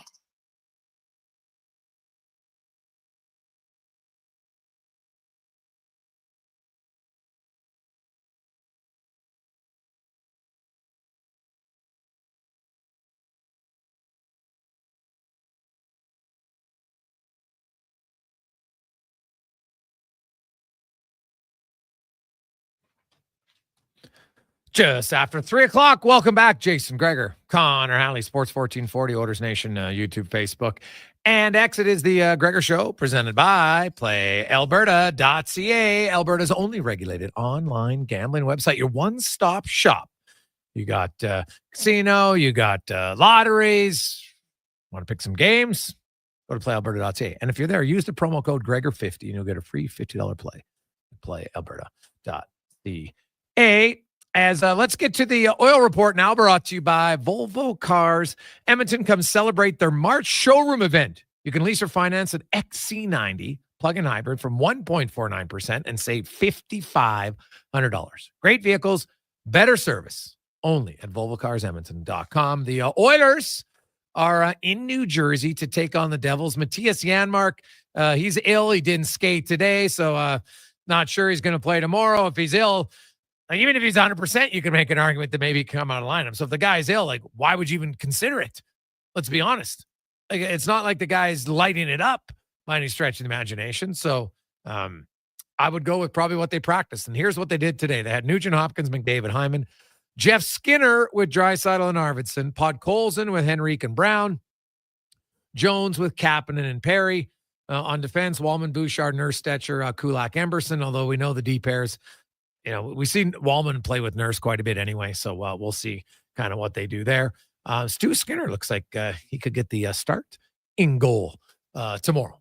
So, we'll see what the order. That would be the first time he starts 4 consecutive games all season long if he gets a start. We know that him and Pickard were going to split the next 2 games, New Jersey and the Islanders. So, you know what? You give him either the extra day off tomorrow or he plays tomorrow, then he gets Friday off, so he has 2 days rest before they play the Rangers on Sunday, which he would like to get the start there.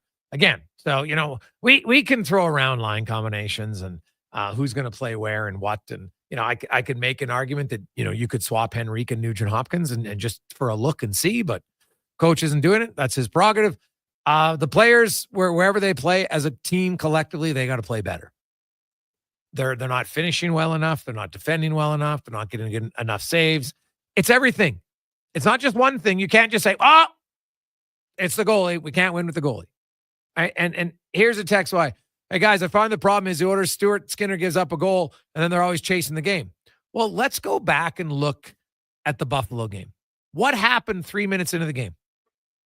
Connor Brown had a wide open net from 5 feet out and hit the goalpost. Wide open net. Hits the goalpost. What if he scores? Well, you have the lead. Teams play better with the lead. The numbers back it up. Every team in the league, even bad teams, are better when they have to score the first goal of the game.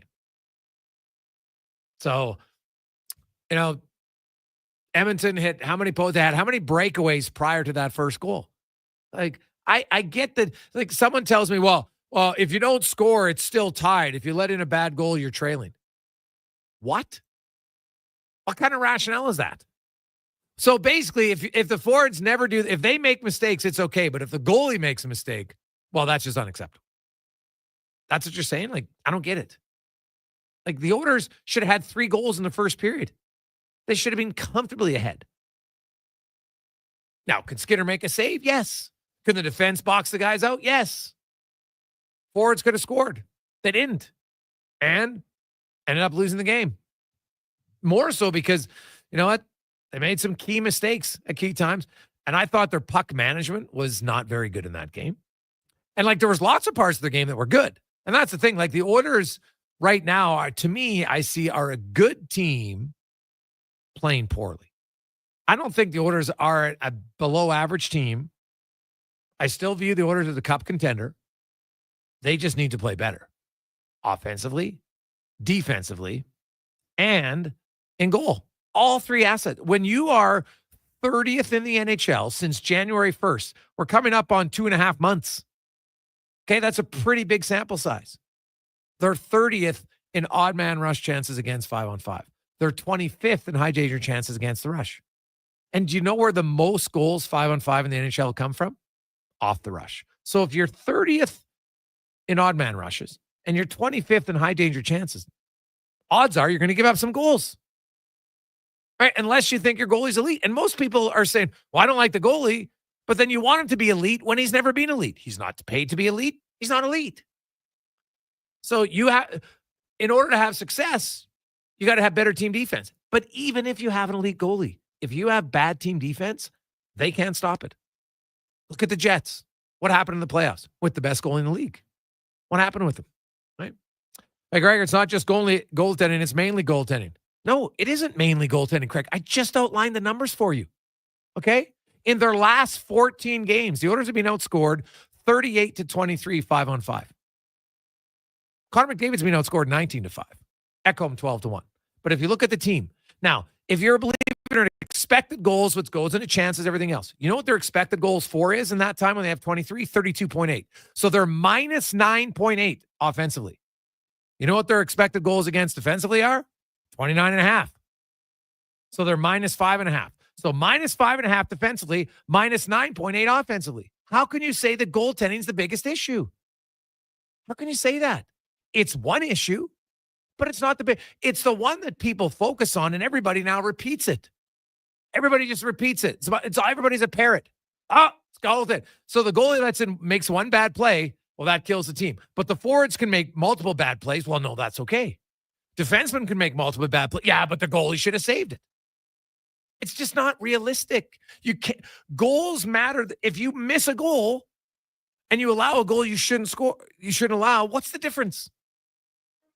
They're both equal. They're both equal. So I think the problem is, in a lot of cases, people don't see the continual mistakes that lead to odd man rushes. And if they don't lead to goals, they're like, it doesn't really hurt us. And if it is a chance off the rush, well, then the goalie should save it every time. Right? I don't get it. Hey, guys, everyone blames the goalie until they have a son or daughter who plays goal. Then they understand. There's probably some truth to that. Right? I would think at times. No question. Hey, I've seen days where our goalie played great and he still allowed 6 goals. And I'm like, our goalie was excellent. I don't have a problem with him. Right? If you continue to give chances up, you're going to get it. So, hey, Gregor, I don't think it's elite goaltending that's above the average. Okay, Team Dean, I agree with that. But what about their team defense?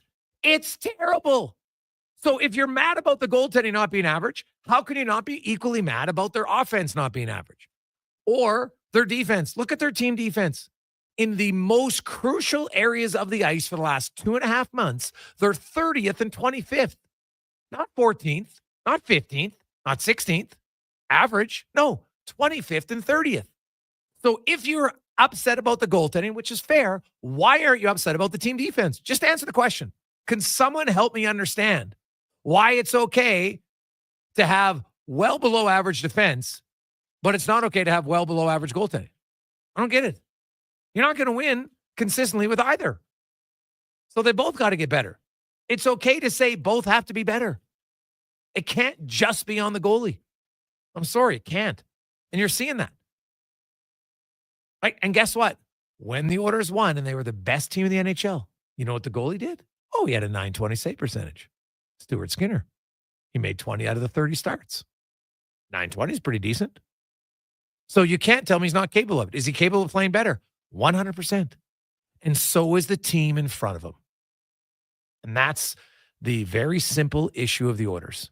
If they don't improve their team defense, and if they don't get more guys finishing plays that they should finish, it's going to be hard to win. Unless you truly believe the goaltender is going to be elite. I don't believe they have an elite goalie. So I'm not expecting to be elite. To say he can play better is fair. I agree. I've said it. I don't know how many times. But I don't just, it seems people could think there's only one problem. I'm outlining all the reasons. There's more than one problem. Goaltending's one problem. Team defense is another problem. Penalty kill is another problem. Lack of consistent scoring 5-on-5 is another problem. The only problem they don't have right now is that their power play is good. Right? It's been really good. Like 38%, 36% in the last 15 games, 45% in the last 5 games. Now, the problem is they don't generate a lot of power plays. Like, they're down to about 2 a game now. So even when your power play is 45%, which is outstanding, if you're only getting 2 power plays a game, you're still not guaranteed to get a goal a game. That's the problem. So, hey, boys, judging goaltending without good defense is as dumb as judging a quarterback with a poor offensive line. Whitetail Dave. Similarities to that. I could see it. Hey, guys, it's the nature of the position. Goalie's supposed to make save. It's a tale of a lot of sports. Also, if you're scared your goalie's not capable of making the same, the whole team plays with fear, which makes them fragile. Sam from Vancouver. Well, that's another thing that gets repeated lots, Sam. But you're telling me the offensive zone players, when they have wide open nets, are missing them because they're worried about their goalie? Make it make sense. So you're telling me the offensive blue line, you're going to try a high danger pass because you're scared of your goaltender rather than making the smart play and dump it in? You honestly think when you play a game, that's in their mindset? The best game is when players aren't thinking, they're reacting. Because if you overthink it, you're screwed in the NHL at any level. I don't know any player who skates up the ice with the puck on his stick and it's like, oh, geez, my goalie's bad. I better make a nice pass. Oh, I got to take a risk here. It doesn't, I know it gets said a lot. I've never, when I played, that never crossed my mind once when I had the puck. I don't care what level you play at. Have you ever, at any point in your life, when you had the puck on your stick, you're coming up the ice and you're thinking, oh, geez, my goalie's not good tonight. I got to move something. Honestly, has anyone ever thought that when they played? Ever? When you had the puck on your stick? Tell me that's what went through your head. I just can't buy it. I don't get it. Guys, the goalie excuse is just people blaming one person. Seems to be the problem in Edmonton. Well, hey, could Stuart Skinner, does he have to cut down on some of the big gaffes? 100%. I would agree with that. I think that's a fair statement. But if you think that's the only problem, then I really question if you're truly watching the games and are open-minded to what's happening in the games. Missing wide open nets, not covering guys, making horrendous turnovers. at the offensive blue line that lead to odd man rushes the other way. Like, they all add up. It's the old death by 1,000 cuts. Like, Stuart Skinner made one, and it wasn't even he mishandled a rebound. He went to pull it in with the stick and missed it. I don't think I've seen him make that play all year long, to be honest. So it wasn't like he had bad technique where he comes across the net, he didn't push quick enough or didn't take enough space on a odd man rush, and then he took too much ice, so then he had way more room to go across, gave him no chance. Right? I don't think that was the play. So that's the one play. What about the rest of the game?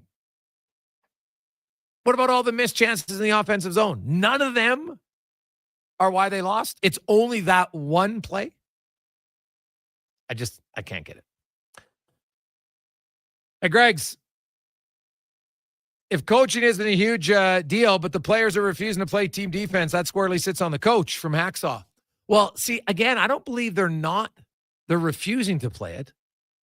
It's when they make a mistake, it's a $5 right now. Because for 30 games, like if the Oilers didn't like the coach, why would they have a slow start, which was expected, and then go 30 games where they're the best team in the NHL? The best team in the league.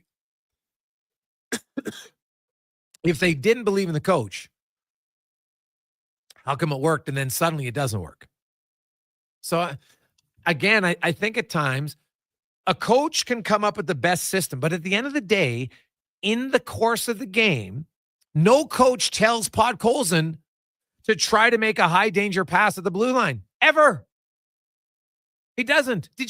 When was Chris Knobloch actually coming as close to him ever calling out a player?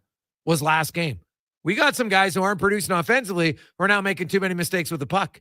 That's as close as you'll ever get to hear him saying that. He's not coaching them to do that.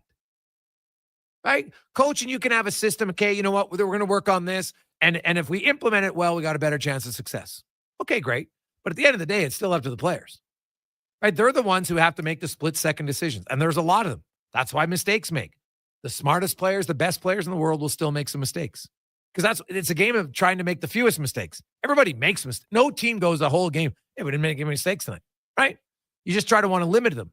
And lately, the Oilers, when they make a mistake, it's a $5. Sometimes in the offensive zone, sometimes in the goaltending, sometimes in the defensive zone. That's their problem. Eliminate the big $5, and then you'll have a much better chance. Right? Like if you give them up rather than a wide open in front of the net, or you give them a wide open shot from the hash marks, well, then I would expect my goalie to make a better chance to make the save.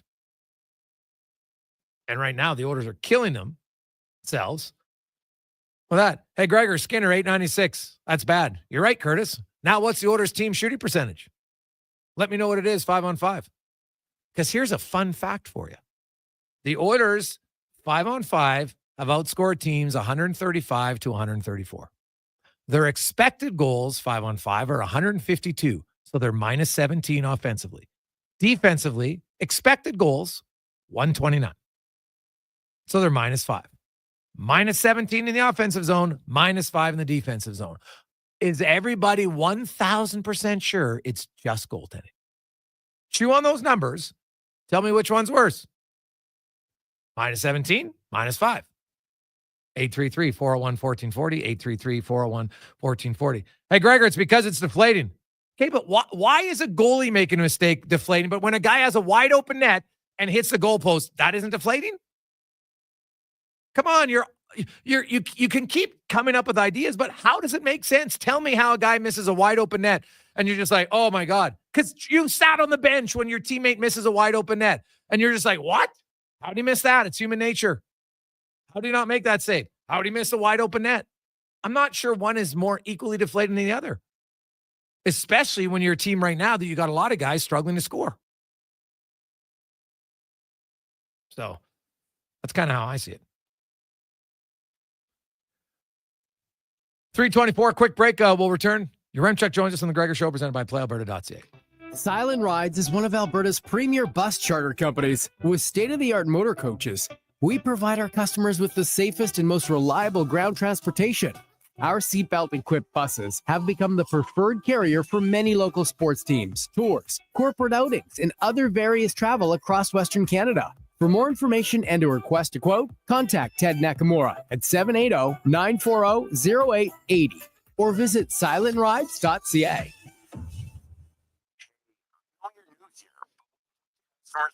They know we carry multiple brands.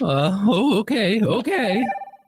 Hi there, this is Riverside Motorsports, Yamaha, Suzuki, KTM, Polaris, Gas, Husqvarna, Tittersled, Stasic, Talaria, Climb, Thor, Alpine Stars, 509, Troy Lee Designs, and more. Sales, how can I help you? Located on St. Albert Trail, rideriverside.com. Riverside Motorsports. What you do for fun is our business. At Fountain Tire, success is a team effort. They're committed to their team members and their customers. And that means treating your vehicle like it's their own and finding solutions that suit your needs. Because whatever the road brings ahead, they're on it with you. Visit fountaintire.com today. Are you tired of waking up tired? Are you tossing and turning all night and stiff and sore the next morning? If your sleep is suffering, it's time to visit the Brick Mattress Store. Their sleep experts will help you find the right support for a restful night's sleep. Back sleeper, side sleeper, hot or cold, there is a perfect mattress for you. Plus, with next day delivery, your best night's sleep could be tomorrow. Check out the Brick Mattress Store locations in Spruce Grove, South Edmonton, St. Albert, and Leduc, and start waking up refreshed. This is a slam dunk. Dive into Edmonton's vibrant basketball scene with exclusive interviews and expert analysis. I'm Paul Sir, and I host The Basketball Show every Saturday morning at 10 on Sports 1440. Introducing the new McSpicy from McDonald's. It looks like a regular chicken sandwich, but it's actually a spicy chicken sandwich. McSpicy. Consider yourself warned. Limited time only. Participate in McDonald's in Canada. Explore beyond the boundaries of capability and value during Truck Month at GMC. Right now, get 0% financing for up to 72 months on the 2025 Sierra 1500 Crew Cab Pro Graphite. With a TurboMax engine delivering 310 horsepower, GMC Pro safety features, including automatic emergency braking, plus a max towing of up to 9,500 pounds. You'll be ready for anything this Truck Month. Ask your GMC dealer for details. Alberta's data center industry is booming, and Silent Air is leading the way. We design and build critical infrastructure that powers AI, the cloud, and the internet. And we need skilled trades to help us shape the future. Right now, we're hiring apprentice and journeymen and women electricians, plumbers, and other trades. We offer competitive wages, great benefits, and real career growth. Apply today at silent-air.com. That's silent-aire.com. And build the future with us. JobSite Workwear has been Edmonton's home for Timberland Pro for 20 years. Support local and find the largest selection of Timberland Pro, including the brand new BOA System boots and the Winter Killers, the 1,000-gram Boondock and Pac Max, built tough to keep you warm all winter. Come get yours at one of our 3 Edmonton locations. JobSite Workwear, some different jobs. Missioner Allen Auction's public unreserved equipment auction is this Friday at 9 a.m. featuring backhoes, crawler dozer, excavators, mini excavators, platform lifts, skid steers, snorkel lifts, street sweepers, turf mowers, wheel loaders, utility vehicles, plus commercial trailers. Info at maauctions.com. Portions of this hour brought to you by Papa John's. Use promo code Gregor and get 20% off your order all day, every day. That's promo code Gregor before entering your order at papajohns.ca. The Jason Gregor Show, the best of Edmonton sports talk and beyond. This is Sports 1440. Presented by PlayAlberta.ca, Alberta's only regulated online gambling website.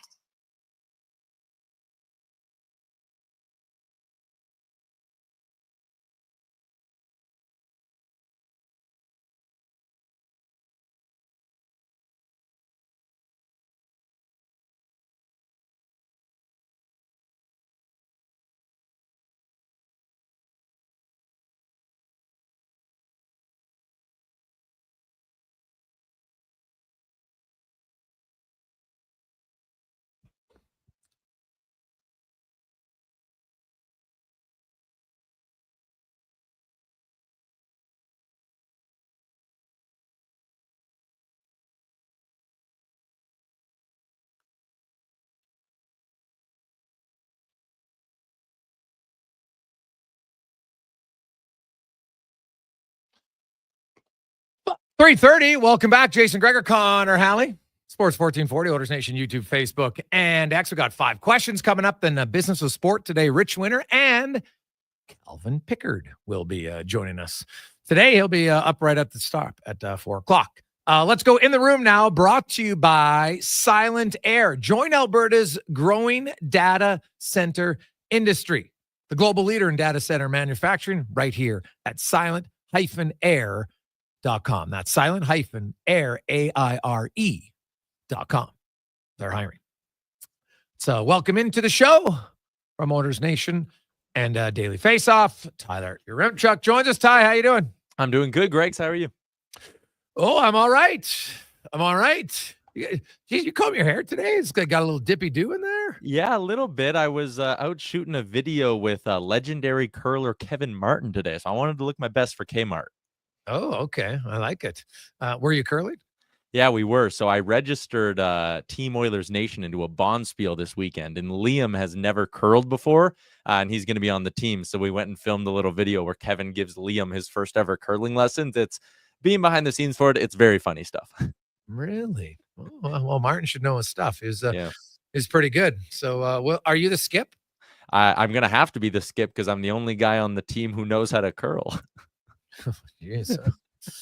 Well, good luck. Good luck with that. Hurry hard. Hurry hard, so they say. Oilers could use a few hurry hards at the games at times. Not really any changes other than, Skinner goes up to the second line. Podkolzin goes down on the third line. Janmark's out. He's sick. So even if he's healthy, I could see a debate of him coming out of the lineup. But when he's sick, there should be no reason to play him tomorrow. But it looks like, based on practice today, Stu Skinner could start his first time this year, 4 in a row.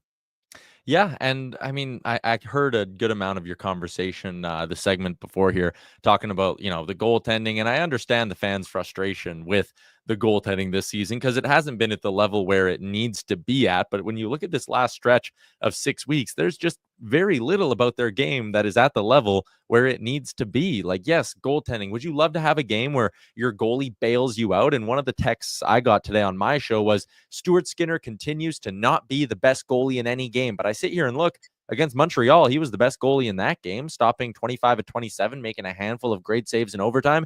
And he was sure as hell better than Jake Ottinger on Saturday night against the Dallas Stars. So again, goaltending hasn't been great, but there is a laundry list of problems with this team. Well, it's interesting how the Oilers for 30 games have the best record in the NHL, and their defensive game has just started to wane really since January. 30th in odd man rushes against, 25th in high danger chances against. This is both 5-on-5. 25th in high danger chances against on the penalty kill. And no surprise, the penalty kill went into big dip again after being the best in the league for a 30-game stretch. This team can be good, and they've got the ability to be good. And right now, you know what? There's obviously some frustration. I don't think there's any doubt on that. There's some offensive guys who couldn't score in the Ocean, given an opportunity. We saw that with Connor Brown 3 minutes into that game. You're 4 feet from the net. And not where you got to just squeeze it by the goalie. The goalie's not even in the net, and you hit the goalpost and you don't score. And to me, that's just as damning as not controlling a rebound later in the game. And I look at it, and the one thing I would say about Knoblauch is his top line has struggled now for an extended period of time. Their numbers are way down from last year. Would you consider a Henrique Nugent-Hopkins swap? Now, I know Henrique hasn't played a ton there. This year, only 10 minutes with McDavid, and really most of it's just on the fly. But last year, 26 minutes at the end of the regular season, 60 in the playoffs. Would you consider that move at all? Or because the power play is red hot, is that Knoblauch's thinking that why he's not changing that top line?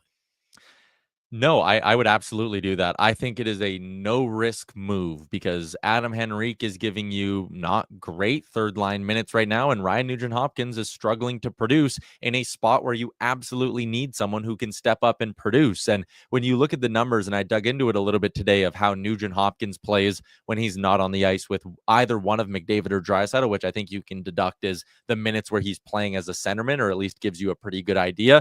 Those numbers compared to Henrique's numbers when he's not with McDavid or Draisaitl are very, very similar. So you can sit there and go, okay, if we put Nuge in that third line spot, are we going to get any sort of a drop off in what's happening on the ice or how we're playing? No. So it's basically a free gamble to find out if Adam Henrique can work on your top line. And remember, they did it in that first game of the playoffs last year against LA before Henrique eventually got hurt in whatever it was, game 3 or game 2 of that series. They had McDavid and Henrique together, and it looked really good. And one of the things with Henrique, when I see people complain about him, they're like, where's the 20 plus goal guy that was playing on the Anaheim Ducks? Well, he was not only getting power play minutes, but he was playing as a top line left winger for really long stretches on the Anaheim Ducks, and he was successful and productive in that spot. So even if it's just for 10 games or 5-6 games here, and you get Henrique's confidence up, and then getting closer to the playoffs, you say, okay, no, we like that Nuge McDavid Hyman line long term. We're going to go back to him. Maybe you just get Henrique's confidence going a little bit. So I see no downside to putting Henrique on the top line for a stretch. Yeah, it's something that I would like to see because, hey, if it actually gets Henrique going and then you want to go back to Nugent Hopkins there, that's fine too. But now maybe you've got a guy with a little bit more juice in his game, and that can help you down the lineup. So I think there are some things because, hey, there's a balance of, and they played well against Montreal and Dallas. So maybe the coach was like, hey, we're coming out of this funk. And it's not like they played awful really against Buffalo, but to me, they just looked like a team that thought like, we can just win and we don't have to manage the puck very well. So that's probably what annoyed me most about their game and just how sloppy they were at times.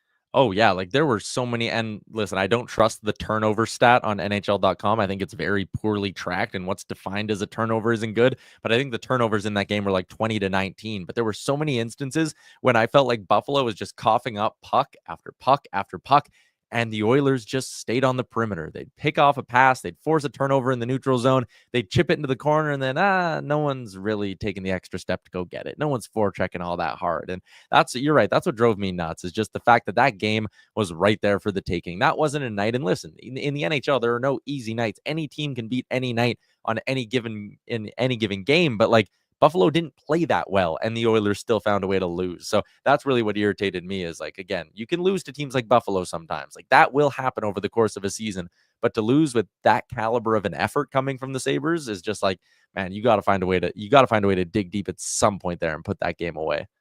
Yeah, 100%. The D pairs, they've got, Wallman and Bouchard, but just like, last game, Wallman and Bouchard played, I think, 7 minutes together, but ultimately Bouchard played more with Kulak, and then Nurse ends up playing more with Wallman a little bit. So they rotate around, and that's fine. And I'm like, when Ekholm comes back, I'm not sold we're just going to see kind of 2 top pairs. I think you're going to see like a top 5 that kind of rotates in, because Kulak's played pretty well this year. Yeah, Kulak's played really well, and I really like the duo of Brett Kulak and Evan Bouchard. And maybe you do go with a bit of a totally different approach to this thing, fully top 5, or you just swap Stetcher for Ekholm and run Ekholm Emberson. And maybe that's a duo you can just trust with a lot of heavy D zone starts. You don't need to play him in the offensive zone all that much. I know it's never quite as simple as that, but I would trust Ekholm and Emberson to take on tough assignments. I know Ekholm struggled a bit this year. Would either one of those guys be able to move the puck out well enough? I don't know, but it's a question I'd be curious to get an answer to and see some results from, because I do think the best partner for Darnell Nurse in the long term is Jake Wallman. I think having a good puck mover next to Darnell Nurse has always done well for his game. So I would like to see at some point Nurse and Wallman just get a really nice run of games together where they can work and develop some chemistry. And whether it's Kulak with Bouchard or Ekholm goes back with Bouchard, whatever way you dice those 2 up is fine. But I would at some point here, when Ekholm's healthy, because I realize it's tougher to do with no Ekholm, I would like to see Nurse and Wallman get a good, consistent run. Tyler Remchuk joins us. You look at Connor McDavid's numbers, and they're very like un-Connor McDavid-like. In the last 14 games, he's been outscored 19-5. Like, him being on the ice for 5 goals in 14 games, 5-on-5. Like, regardless of the goals against, if you want to blame the defense, okay, but 5 goals for in 14 games. He went 11 consecutive games without a point. 5-on-5. Now, if there's one thing that I would hedge a bet that's going to change before the end of the season, or even in the playoffs when it starts, would be that. But what do you see as, kind of the biggest reason for such an odd stretch from McDavid? That's a really, really tough question. And it's honestly one that I don't know if there's a great answer to it. I will say some of the D zone play is a little bit concerning for me. Like last night, I didn't love the read and the way McDavid reacted on the Alex, or 2 nights ago, I should say, on the Alex Tuch goal. I felt like he was just kind of floating in no man's land, and Alex Tuch went basically 190 feet untouched down the ice and walked in and scored. The D zone play is a little bit concerning. In the offensive zone, the thing that's always puzzled me with McDavid is like, he was a 60-goal scorer one year because he shot the puck. And this year, it's again, he just doesn't seem to want to shoot the puck. Like the guy, granted, this is over 82 games in 2022-23, took 352 shots. Last year, he took 263. And right now, he's at 179. And there's not all that much hockey left in the season. And I went and looked at the power play numbers too, because it's something I've been digging into a little bit. And McDavid's shots per 60 on the power play are basically in half from 2 years ago to this year. So with McDavid, what I'd like to see, shoot the puck more. If you start going on a run where you're having 4 or 5 shots on goal a game, like a lot of other superstars around the league do, teams are going to have to start respecting that. I know the power play's produced well as of late, but again, I like when the power play is historic. I like when it's humming at 33, 34%. And I think they can get back to that level if McDavid starts shooting the puck again. So that's just something I want to see in his game, a willingness to just rip the puck. And, does he just not want to come off as selfish? I don't know. Is he just forcing it right now because he's not at his best? I don't know. But I think if he started shooting the puck more, starts shooting the puck more, other things are going to start opening up for him. Yeah, the interesting thing about their power plays, it's actually 45% in their last 5 games. It's 32% in their last 27. It's 38% in their last 15. Like their power plays, like they just don't get any power play chances. Because right now in their last 5 games, they have 5 goals on 11 chances. So they're averaging 1 goal a game, which is actually really good. But because they only get 2 a game and it's 45%, you're not even guaranteeing they score 1 a game. Like that's their inability to draw penalties is actually hurting their power play more than their power play. Yeah, and is it their and I don't want to turn this into a reffing conversation, but I think they've ranked pretty low in that number all season. And you look at some of the other teams who are lower in the league, it's not like a consistent thing, but like, Vegas had a really good power play for a stretch and then saw their power play opportunities tank for a few weeks. I don't know. I wonder if it's just one of those things, as much as I don't want to be that guy. Our refs sitting there going, if we give the Oilers 4 power plays, it's going to look like we gave them the game because they're scoring twice on them or scoring 1 goal. Like, I think there is a part of that. And it's part of the reason why I also think the Oilers don't take a lot of penalties themselves is because I think the refs have a tendency to, the numbers back it up, put the whistles away a bit when it's an Oilers game.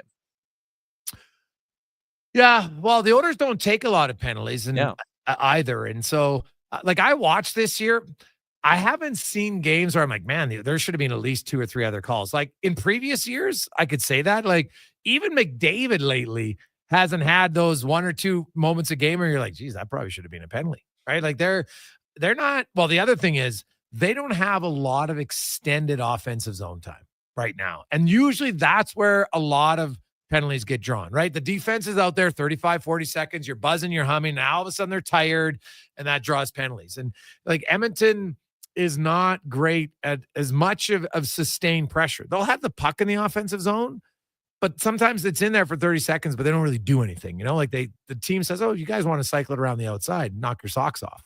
And so I do think Edmonton still, there is a way to force teams to have to take more penalties, and that's put them on their heels. And I don't know if I've seen Edmonton do that enough this year.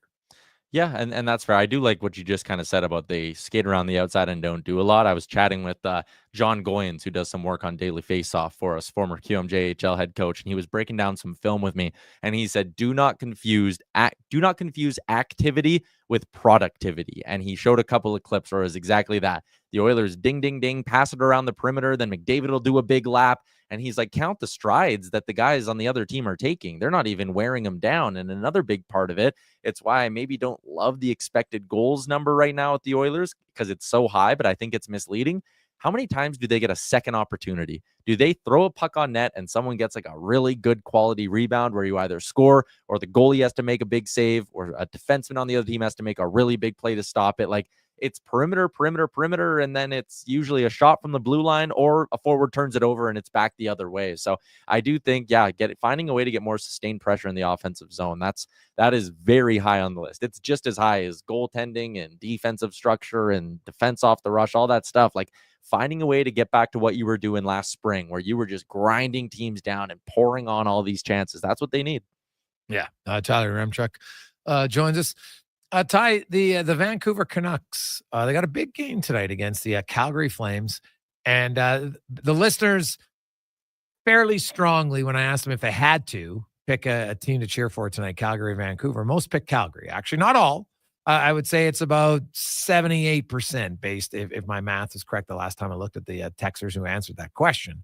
And when I look at the Canucks and what their GM said about Brock Besser last Friday, which is still kind of mind-blowing to me, do you see them going anywhere in the future? Or is this just too much drama for an organization to have success? It's too much drama. And is Rick Tocchet going to continue to sign up to coach this hockey team? I know that sounds weird because there's only 32 head coaching jobs in the league. But if you're Tocchet and you're going, okay, so now this summer, you probably have to offload Elias Pettersson before his no movement clause kicks in. And after the comments about Brock Besser, why would he re-sign there? So there's your two best forwards kind of out the door. And, Thatcher Demko at one point was the goalie of the future and the next Vezina caliber or next Vezina winner. They might move on from him this summer now that Lankinen's extended. And it's like, man, if you're talking, are you not sitting there being like, we might be a wasteland next year? It might be Quinn Hughes and absolutely nothing else. And if you're another player who's a free agent or something, a player who's got to waive a no movement clause to facilitate a trade, I get that Vancouver is a great place to live, but why would you look at that organization with Rutherford and be like, you know what? Yeah, they're going to have things sorted out in a year or two and we'll be back to contending, because I just don't see it. Yeah, it would be odd. There's no question about that. They're just always, every week it seems to be something else with that organization, and I think that's a big problem for them. Ty, we will chat with you tomorrow on the rundown, man. Have a good one. Sounds good. See you, Greggs. That's Tyler Remchuk from Oilers Nation and Daily Face-Off, brought to you by Silent Air. Let's take a quick break. We got 5 questions, and Rich Winter, Calvin Pickard, and more on the Gregor Show, presented by PlayAlberta.ca. Noodle, noodle, noodle, noodle, noodle, noodle, noodle, noodle, noodle, noods. Noodle, noodle, noodle, noodle, noodle, noodle, noodle, noodle, noodle, noodle, noodle,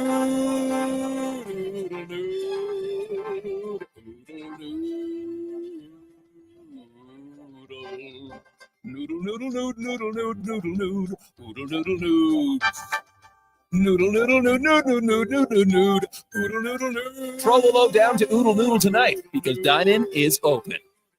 Happy St. Patrick's Day. Edmonton's biggest St. Patty's Day party is at On the Rock. Party at OTR March 14th to 17th as we celebrate St. Patty's Day the way it needs to be celebrated. Look at the Irish. The Irish. 96 hours of green beer. 5,760 minutes of mayhem, including live entertainment. Irish dancers. And all the festive Irish food you can handle. Celebrate St. Patrick's Day at On the Rocks. On the Rocks. Your Kiss Me, I'm Irish headquarters. Only if you're into that sort of thing. Jasper Ave and 118th. There's an old saying that goes, many hands make light work. We believe that at GS Construction. So what does it mean? It means a task is easier to complete when many people work together. It also means that GS Construction is preparing for the start of the 2025 season and is hiring. Currently, we're on the lookout for top men and pipe layers. So if you're one of those skilled pros who know how to do your job safely and efficiently, we're interested. Come join a team that's as solid as the infrastructure we build and maintain. Visit gsconstruction.ca today.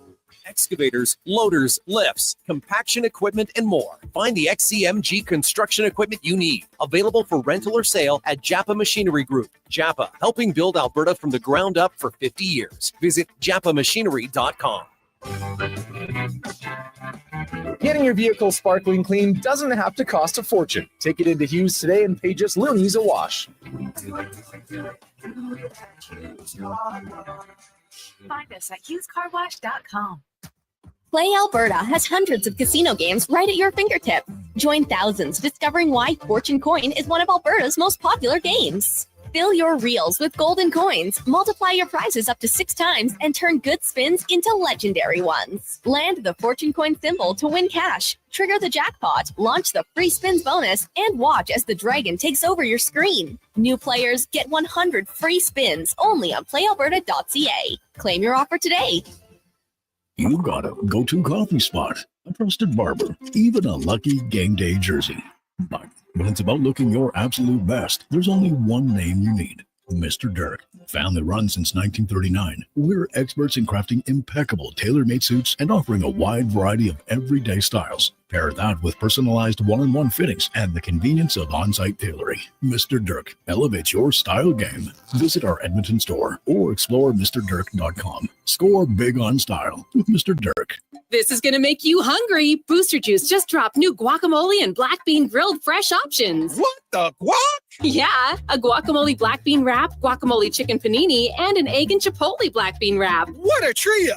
Holy guacamole! Bye-bye, boring as bread sandwiches. Guac, yeah! New flavors, new cravings. Avocado up to wraps and paninis from Booster Juice. Canadian-born, blending since 1999. Download the Booster Rewards app and order one today. Commissioner Allen Auctioneering's next public unreserved internet automotive RV auction is Saturday at 9 a.m., featuring vehicles from Alberta government surplus, the cities of Calgary and Edmonton, municipalities, and private consigners. All sold to the highest internet bidder. View on site, bid online. Info at maauctions.com.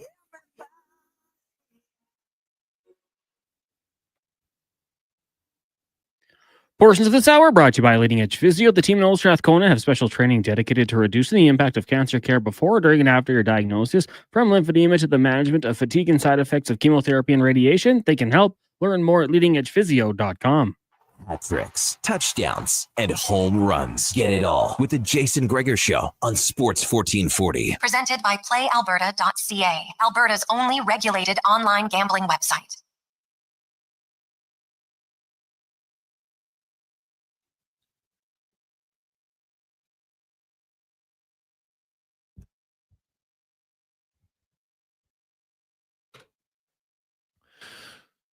Was you playing that off of some old computer or something there for a while? Sounded a little sketchy. We'll see. Jason Gregor, Connor Halley, Sports 1440, Orders Nation, YouTube, Facebook, and X. Let's get to 5 questions now, brought to you by The Brick and their mattress store. Allow their experts to have you a better night's sleep. Tossing and turning, waking up more tired than you have been before? We'll go to The Brick Mattress Store, and they can help you out. It's time for 5 questions on the Jason Gregor Show. All right, Jason, question number 1. The Edmonton Oilers will be playing 3 games in 4 nights. Got the Devils, Rangers, and Islanders. How many points will they come away with? Ooh. I thought they needed 6 before the road trip started. I don't know. Can they? I guess they could sweep 3 and 4, but I'd say unlikely. I'll say they get 2 wins. Okay. So 4 points. I'll go ultra optimistic. I think these are games they can win, need to win, and will win. So I'm going to say they somehow do it. They have a really good road trip in New York, win 3 of 3, and collect 6 points. Question number 2. We had a text come in earlier today on Fantasy Frenzy about the Oilers goaltending duo for next year. Skinner and Pickard coming in, both totaling $3.6 million against the cap. I mean, you can't beat that value. What are you thinking the chances would be that they might look to change or add at the position? Oh, I definitely think they're going to consider it. A lot of it will depend on, what happens in the playoffs, right? If you get sound goaltending, maybe less likely. But if the inconsistencies continue, then I think they will look for sure. Keep in mind, though, we should add that Jack Campbell, he's at $2.3 million next year, so their actual total goalie position is 5.9 because even though he's not on the roster, he still counts. I'm with you. I mean, I think he'd obviously take a consideration for it. Cap's going to go up a little bit, so you have some money to spend potentially, but you got to pay Bouchard. Draisaitl's cap number's going to go up. I think they'll take a look, but it wouldn't surprise me if they ran it back again. Question number 3 for you. We're going to talk some Flames later on in the show with Ryan Pike. Do you see them as a playoff team this season? Well, I was looking at their schedule, and you know what? They got a decent schedule. Wolf has played quite well for them. I don't know if they're the most talented team, but right now I think they might have. They got Wolf, who's keeping them in a lot of games. Can that continue? To me, is the challenge. Like they're really relying on him a little bit. So, I'm going to say no. Because really, I think there's like 4 teams that are separated by 3 points. So my math tells me they only got a 1 in 4 chance there. And I'm not sure they're like a clear favorite. So I'll say no. Yeah, Utah, St. Louis, Vancouver, all within 3 points. The Calgary Flames have a couple games in hand of those teams. I'll say yes. I mean, I think it'd be fun if the Calgary Flames could do it. I'll admit it. You talked about it earlier. Who do you like less? Flames or the Canucks? The Canucks have far surpassed the Flames for me as of late. If they can find a way to get in, it'd be something. All the playoff teams, wild card and down, are all minus when it comes to goal differential. So we'll see how it plays out. But I'm going to say yes, that the Calgary Flames find a way to get that final spot. Question number 4 for you. The Rams officially released wide receiver Cooper Kupp today. Where do you think he lands? I'm going to say the KC Chiefs. I think they got it. I think they're going to look. I could see a bonus laden contract for him. So I'll say the Chiefs.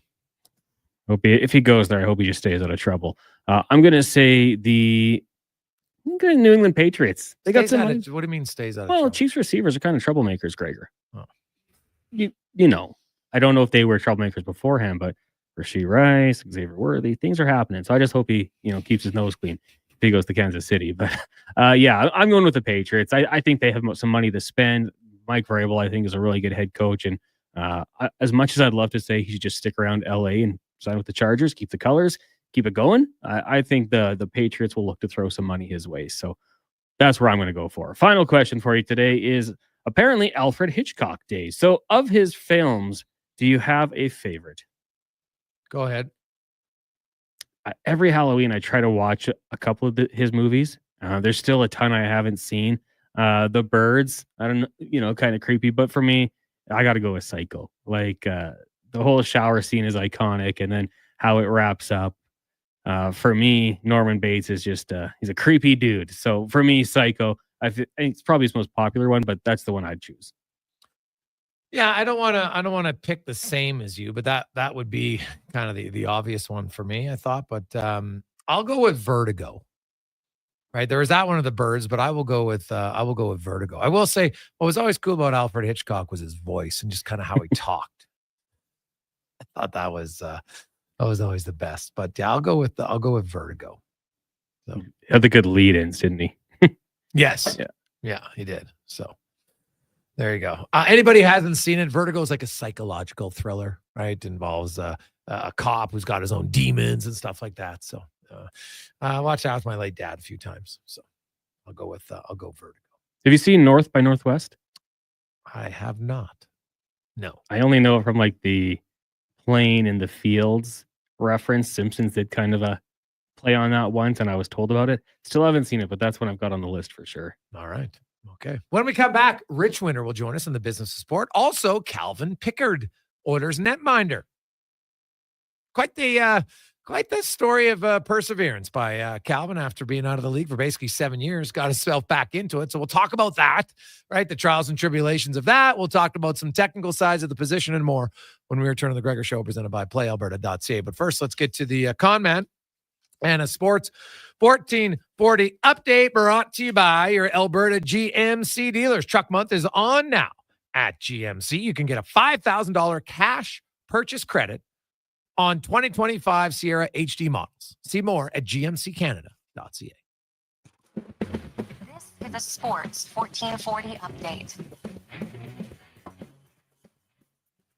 Lighter night in the NHL this evening. Got the Red Wings hosting the Sabres. Canucks meet the Flames. Ducks travel to Utah in the Kraken, hosting the Montreal Canadiens. Off the ice, the New York Rangers signing goaltender Jonathan Quick to a 1-year, $1.55 million contract extension. The 39-year-old goaltender has a record of 9-6-2 on the season. In the association, Raptors in action. They'll host the Philadelphia 76ers. Tip-off 5:30. Also at 5:30, got the Thunder taking on the Celtics. Hawks host the Hornets. Clippers in Miami. Jazz travel to Memphis. Spurs host the Mavericks. Timberwolves taking on the Nuggets.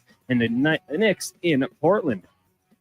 In the PWHL, New York Central host Montreal. That gets going in just over an hour. And earlier today down at Rogers Place, the Oil Kings fell to the Hitmen 3-2 in their annual hooky day. The Toronto Blue Jays have signed free agent right-hander Dylan Tate to a 1-year, $1.4 million deal. Tate spent time briefly with the Jays last year towards the end of the season after being claimed off waivers on September 1st. And from the NFL, the Denver Broncos signing two-time Pro Bowl tight end Evan Ingram to a 2-year deal. The deal is worth $25 million with $16.5 guaranteed. Coming up in hour 3 of the Jason Gregor Show, it's another edition of the Business of Sport with longtime NHL player agent Rich Winter and Oilers goaltender Calvin Pickard. I'm Connor Halley. This has been a Sports 1440 update. The HJR broadcasts from West Edmonton Mall and Wetaskiwin. Download the free Stingray music app and listen wherever you go. At Fountain Tire, success is a team effort. They're committed to their team members and their customers. And that means treating your vehicle like it's their own and finding solutions that suit your needs. Because whatever the road brings ahead, they're on it with you. Visit fountaintire.com today. Day or night, tasting just so right. You can order Oodle Noodle at oodlenoodle.ca, delivering you the news almost right away. Remember, you can order Oodle Noodle at oodlenoodle.ca. So stay on your couch all day and order oodlenoodle.ca. Oodle Noodle. You got a go-to coffee spot, a trusted barber, even a lucky game day jersey. But when it's about looking your absolute best, there's only one name you need, Mr. Dirk. Family run since 1939, we're experts in crafting impeccable tailor-made suits and offering a wide variety of everyday styles. Pair that with personalized one-on-one fittings and the convenience of on-site tailoring. Mr. Dirk elevates your style game. Visit our Edmonton store or explore MrDirk.com. Score big on style with Mr. Dirk. Actions speak louder than words. Japa Machinery Group puts your construction plan into action with XCMG construction machinery you need. Available for rental or sale. Learn more at japamachinery.com. You wanted local sports on weekends. Saturday mornings at 9, check out the Saturday Sports Setup, where we'll tee up what's happening on the weekend sports scene. Tune in Saturday morning at 9 on Sports 1440. If you didn't find the new RV at last month's RV show, take a look at the used RV show. Over 100 used RVs in tip-top shape. Browse multiple dealers on location with special RV show finance rates. A vast array of units well within your price range. Pendant travel trailers, fifth wheels, toy haulers, motorhomes, and more. All inspected, certified, and ready for summer. Find your new-to-you RV at 9603 165 Ave. Free admission with a food bank donation. Visit usedrvshow.ca. Alberta's data center industry is booming, and Silent Air is leading the way. We design and build critical infrastructure that powers AI, the cloud, and the internet. And we need skilled trades to help us shape the future. Right now, we're hiring apprentice and journeymen and women electricians, plumbers, and other trades. We offer competitive wages, great benefits, and real career growth. Apply today at silent-air.com. That's silent-aire.com. And build the future with us.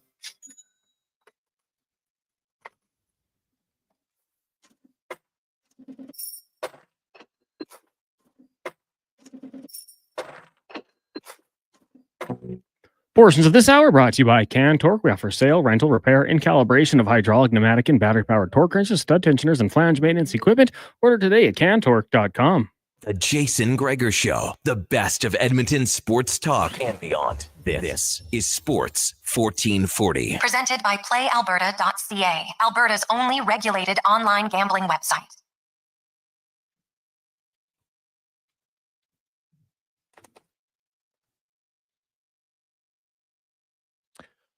Rolling right along on a Wednesday afternoon. It is the Jason Gregor Show on Sports 1440, Oilers Nation, YouTube, Facebook, and X. Hope you're having a lovely day.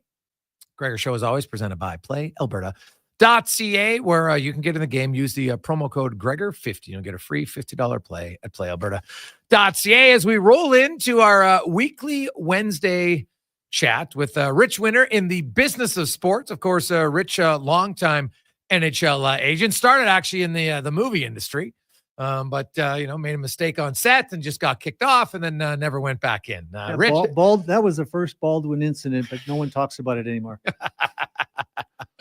Oh yeah, if you're in a Baldwin incident, yeah, it'd have to be pretty serious because I have a lot of wasn't good. Yeah, no, it wasn't any of that, of course. No, not at all.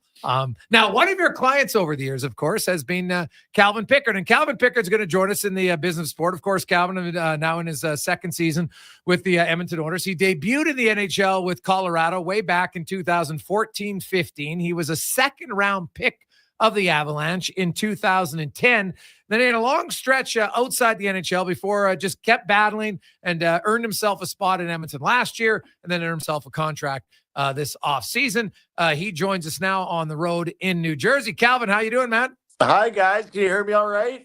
We can hear you just fine. I appreciate you coming on the show. So before we're going to get to some of the technical goaltending stuff like that, which is great. But I do want to start out that lots of your teammates have told me that, Calvin Pickard might be the funniest guy on our team. Very good teammate guy. And, that might go outside the norm of a goaltender. Kind of talk about, how you've been able to to be a real glue guy in a lot of the rooms that you played on. Yeah, I know. It's always kind of came natural to me, like my personality, I guess, in a hockey locker room. It's always been pretty natural. I enjoy it. It's so much fun to be going to work and kind of having that locker room setting and going to battle with your teammates. And it's just, I just enjoy so much of it.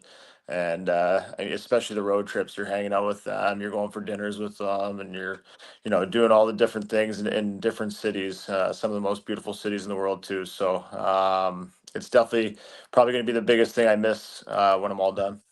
Yeah. And so, that's something you say came naturally to you, which is nice. And so it really kind of bucks the trend. And maybe goalies get a bad reputation of being different dudes. And so you've played with a lot of different goalies over the years. Is that a fair statement, or is it really kind of maybe old and outdated that goalies are a little bit different? I think I might be the weird one where the route I take, but no, I mean, I get it. Goalies are, there's only a couple on every team, and it's, it's a selfish position where you're kind of on your own, and the forwards have a bunch of bodies they can bounce things off of, but and the D-men as well. But there's only two of us on every team, and the way goalies prepare and the way. It's just a completely different ball game compared to the rest of the team. So I get it.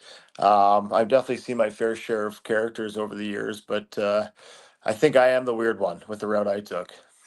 Now, Calvin, the goalie position is one, and I played hockey, like no high level or anything, low level junior and stuff. And to be honest, as a skater, like you don't really understand the position. You're just like, hey man, hopefully he makes a few saves for us. And that's great. Were you always a goalie at a young age? What drew you? I know obviously your brother played it. So was it just kind of your parents got you into it? What was with the fascination of being a goalie? Well, you said it. It was more so Chet.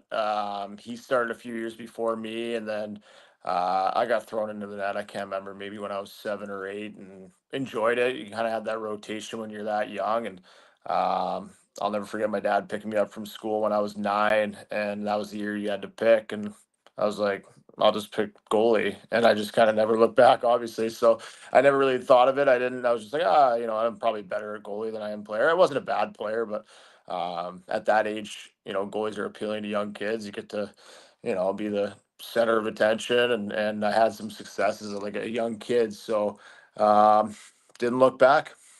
Yeah, didn't Dan say like one set of goalie equipment's enough, Calvin? You sure you don't want to play defense? No, Dan was good. Or Dan and Kathy were good. I mean, the price of equipment now is just gross. But back then, they didn't give me the hand-me-downs. They got me my own stuff, so it was nice. Way to go!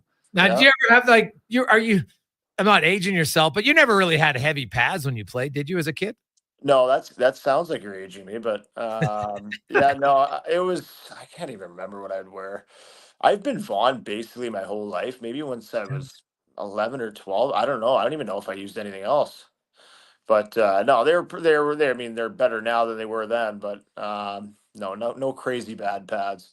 Now, what about the business of goalie equipment now? Like, it's evolved and changed, and it's very specific. You can get pads that will kick out rebounds farther, some that will, kick it out less, depending on your style. And then obviously the skates have really changed over the years. Like, how much have you had to change just from an equipment standpoint over the years to find gear that works for you? Well, that's a tough question for me because I'm so stubborn, and I just like had a set of equipment. Like I would switch my pads and stuff every year, but I would just use the same stuff over and over and over again. And I was probably one of the last goalies to take the cowling off their skates, and I only took the cowling off my skate 2-3 years ago because people were like, they didn't even make those skates anymore. I was like, I don't know, they work for me. And then I actually tried the new True skates. I'm like, I can't believe I took this long. This is pathetic. But but no, I've used Vaughn. The technology's gotten better. But I don't know any. I talk to other goalies about different things about equipment. That it's all gibberish to me.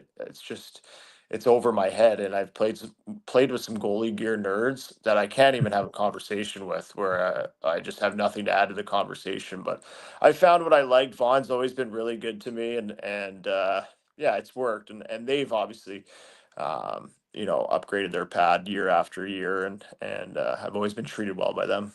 So when you're talking like, goalie nerd, and as you mentioned, like, what are they focusing in on that you kind of find almost a different language? Oh, just like different measurements of different parts of your pad, or I honestly can't even tell you. I've heard some crazy stuff, but yeah, like different things about chest protectors and how they sit on your body if you're tucking it in your pants.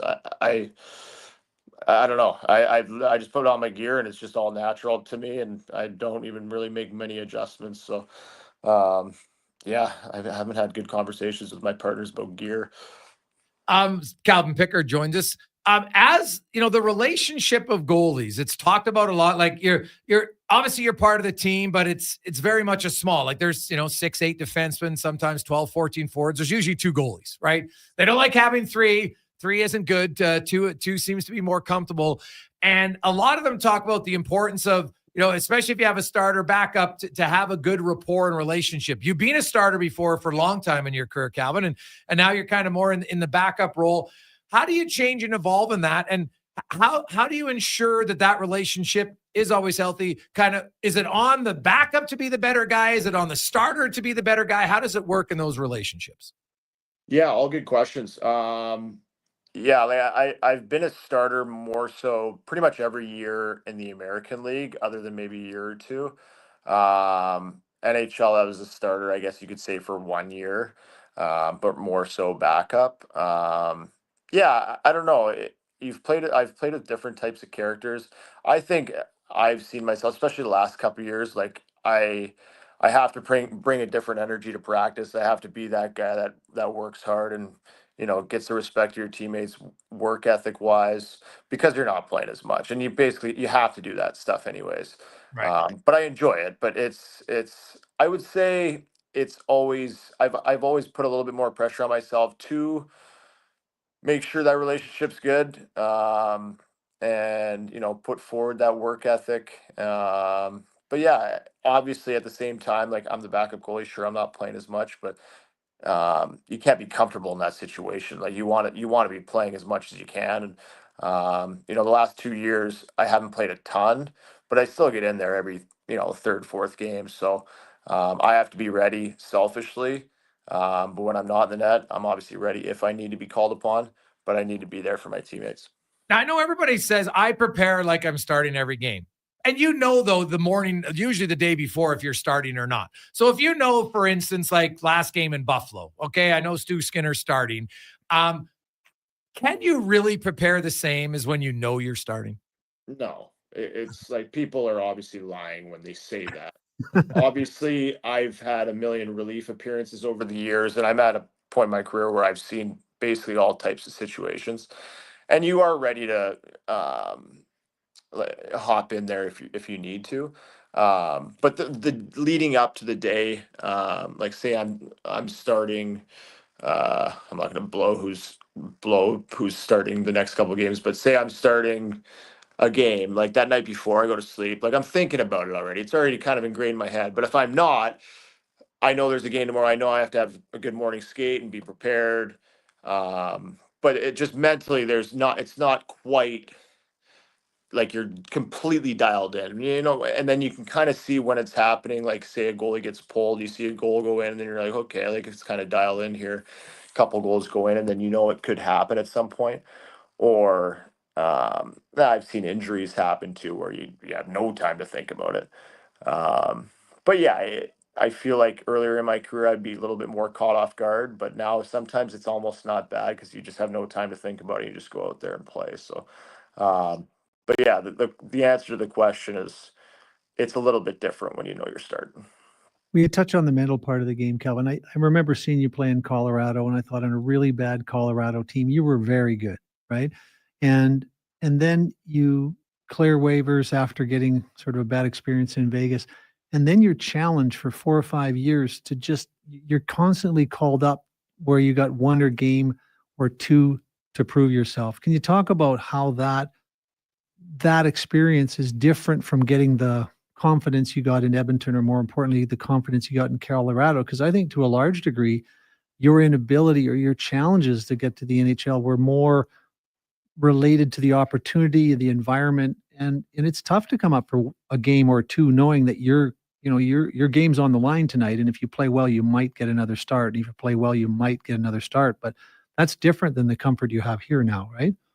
For sure. Yeah. It was a tough stretch. Even my first NHL game, I got called up. That crazy story when I got called to Ottawa and then, entered the game 4 minutes in. I remember Patrick Waugh. The next day we played Thursday in Ottawa, had a practice day Friday in Montreal, and I was no good in my first game. I think, how old would I have been? 22 maybe? Yeah. 2014.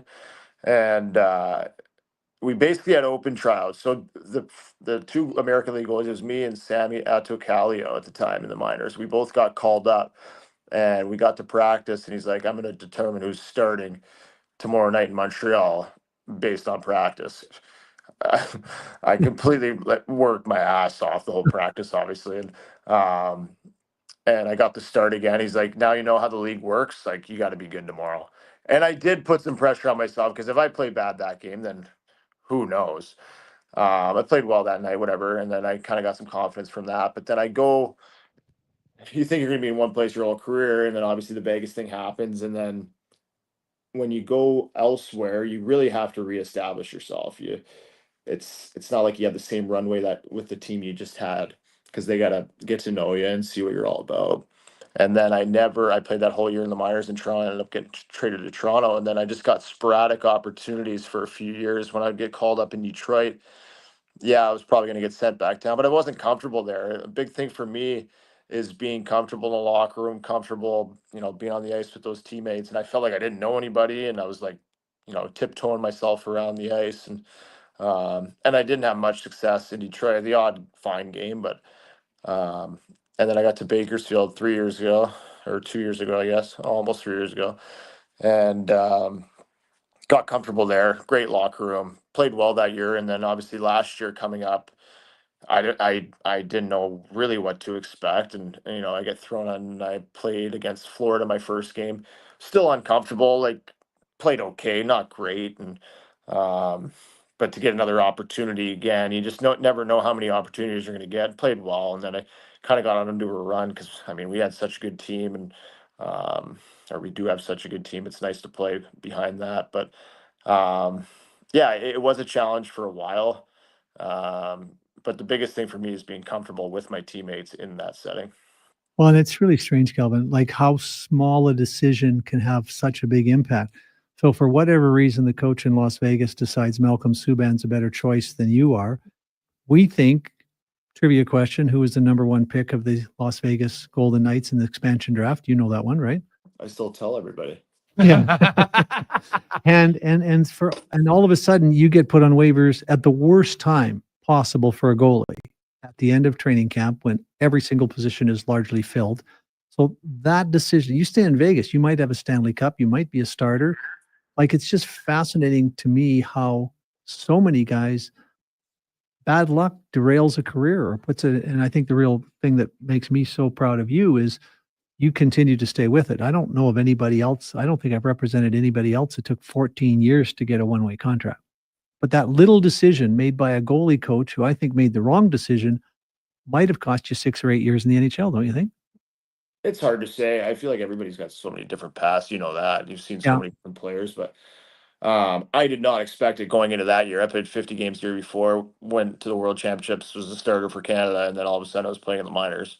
But it was the hand I was dealt, and I went to Toronto, and Lou treated me really well. I didn't play a ton in the minors. I played on a good team. We won the Calder Cup, and then they gave me a good contract again, but it was kind of a log jam, and I had to figure it out, and then I got bounced to Philly, couldn't get comfortable there, and then bounced to Arizona, never really played, and then I was just kind of on a carousel. But I can't speak for everybody's path, but I've sure met a lot of friends along the way, I'll tell you that.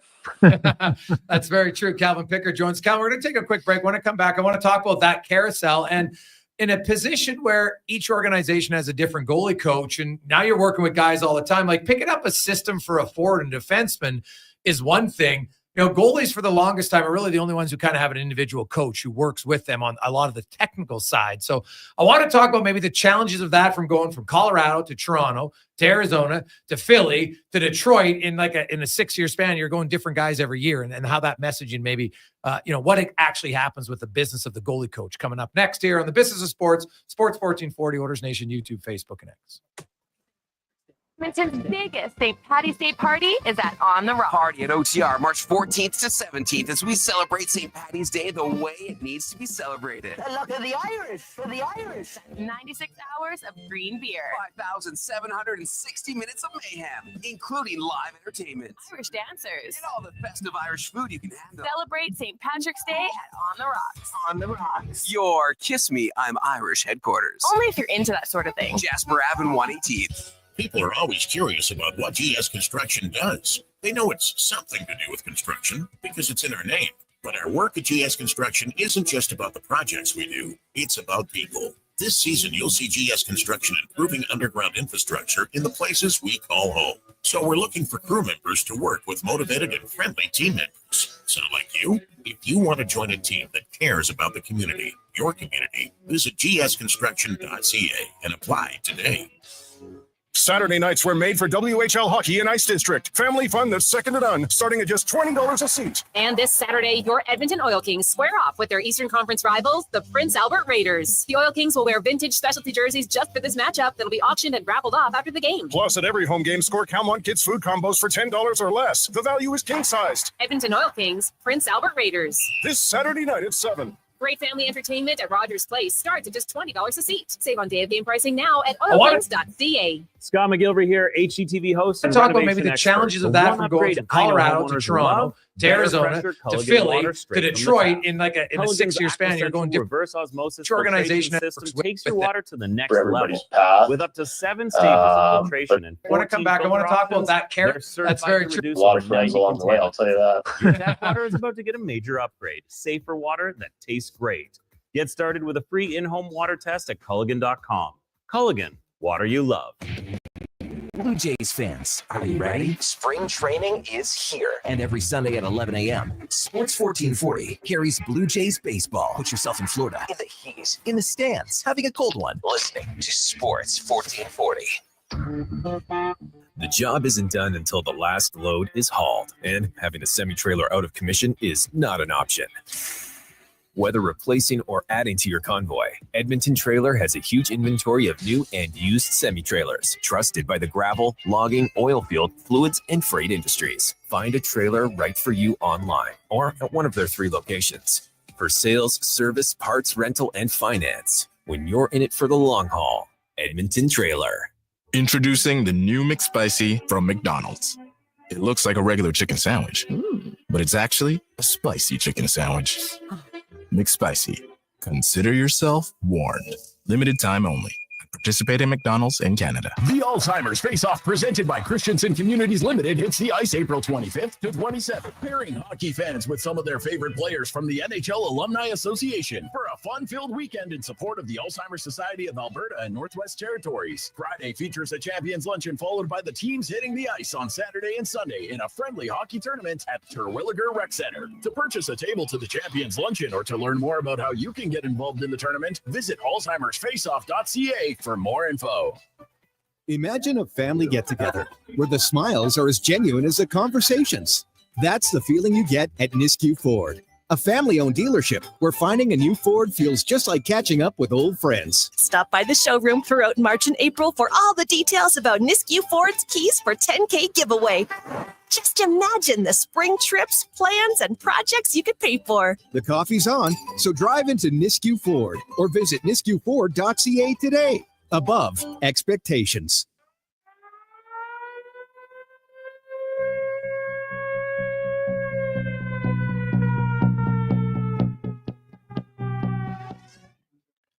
Portions of this hour brought to you by On the Rocks. Watch every Oilers game at OTR with $5.25 Molson Canadian, $5 Pink Whitney shots, and 60-cent wings. Plus, play Oilers score and win for your chance to win On the Rocks gift cards. Oilers hockey at OTR. Book your table today. Jasper Ave and 118th. The Jason Gregor Show, the best of Edmonton sports talk and beyond. This is Sports 1440. Presented by PlayAlberta.ca, Alberta's only regulated online gambling website.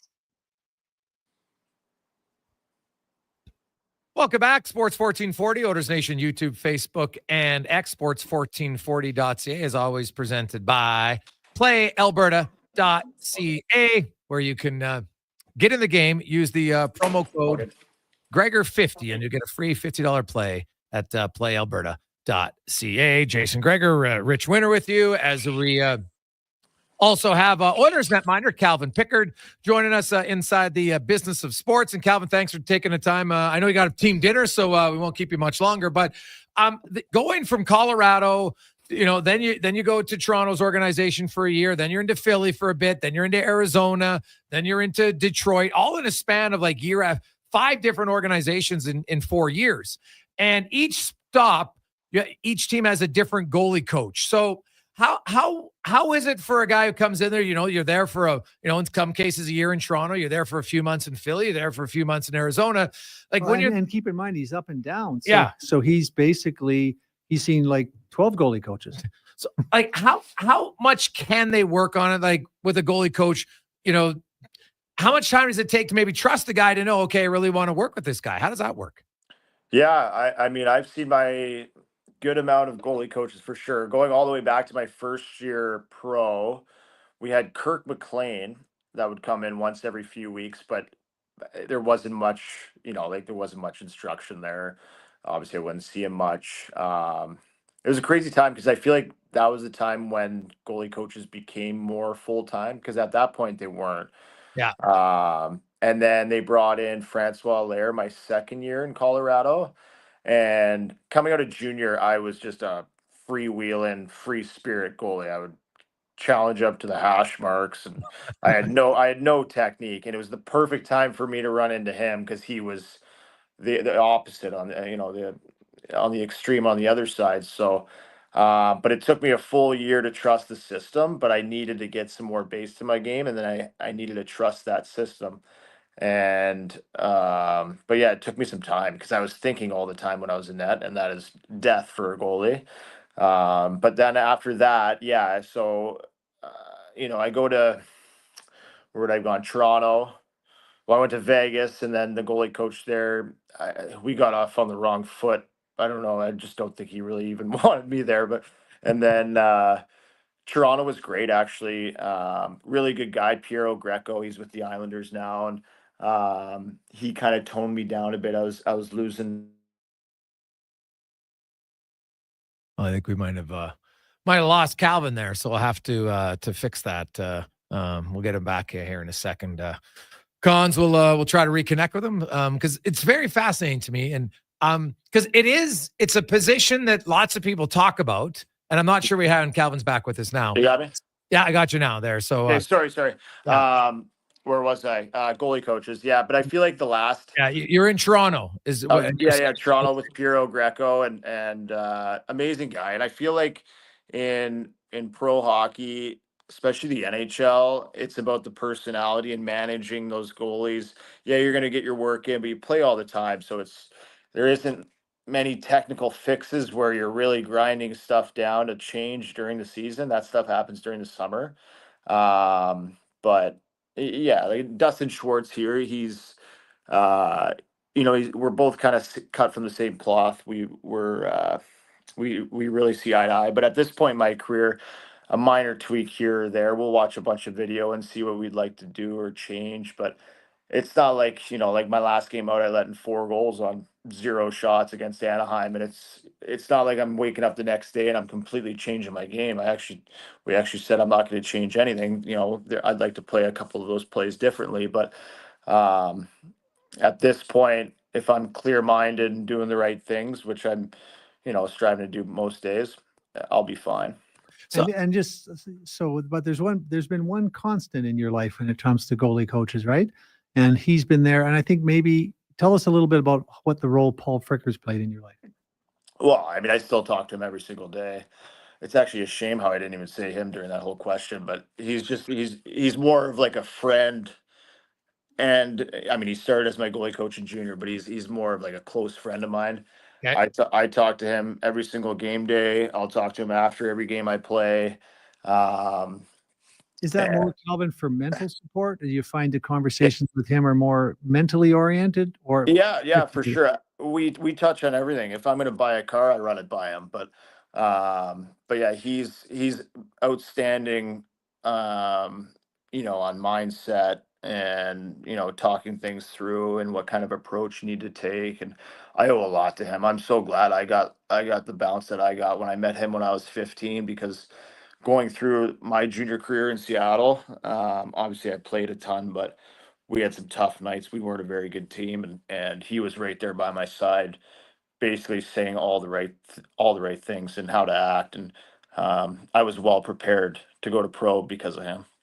Calvin, I want to go back to, you mentioned how, with Dustin Schwartz, you'll go over each game. Okay. So when you say, that Anaheim game, I would like to read a play different. Do you know, like right after the goal, that you made an incorrect read or not, for instance? Like, do you need to see it on video to really, how does it work in the mind of a goalie, after a goal? Because now sometimes you play the play great and they just score, right? So how do you know when you played it well and when you didn't? Does it happen in the game, or do you not worry about it till after the game? Oh, I mean, I could tell you in real time. I can screw up a play in real time and already know that I've screwed it up. And sometimes your mind wanders. Sometimes you just make a bad decision. Sometimes you're looking the wrong way. Whatever. A lot of different things happen. But I'm a pretty good self-corrector, and one good quality is, yeah, I'm self-aware with goaltending. I have a pretty good goalie mind, in terms of, catching stuff when it happens. Obviously, you like to watch video and see it from a different angle, and it usually feels worse than it looks.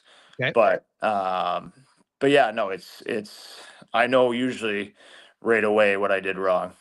And so that's fascinating to me, because inside the game, so let's say, you talked about how a lot of the foundation is done in the off season. Then you get to the season, you're practicing lots, you're playing, you're not making a huge amount of technical changes. Maybe, if all of a sudden you get into a bad habit, you probably try to dial that back, I would say. But so then during a season with the goalie coach and you, is it just reaffirming the foundations of what you spent the summer working on? And in your case, at this stage of your career, you've been around now, you've been drafted in 2010, you've been around the NHL and goalie coaches for 14 plus years.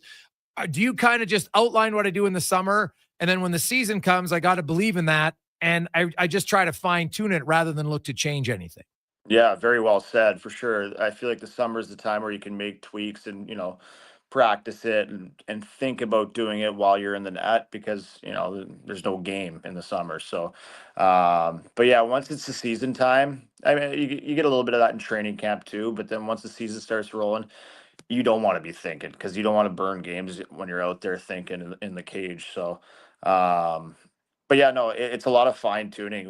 We kind of see where our chances, the chances that we give up in games, and we kind of try and replicate drills around that. Obviously, like shots from, just inside the circle where they're coming from, and then we'll replicate drills from it. We'll do post work recoveries around the net, wraps and little pass outs with teams that are, good around the net, say Carolina, like, a lot of stuff around the net. Do a lot of low to high stuff with traffic. Our drills in practice from Knobber too really replicate a lot of stuff that we see. So, yeah, it's a lot of fine tuning for sure. Calvin, tell me, there's one thing that's always bothered me as I watch pregame, when you're warming up. There's nothing you face in warm up that replicates a game. Does that ever bother you? Have you ever thought about it? Oh, I've always thought about it. I mean, it's always been What the are those case. guys doing? Like, there's no screens. They're coming in and taking shots like it's pond hockey. It just seems like the worst way to prepare a goalie. Yeah, it's just the way it is. It's never going to change. But yeah, I don't know.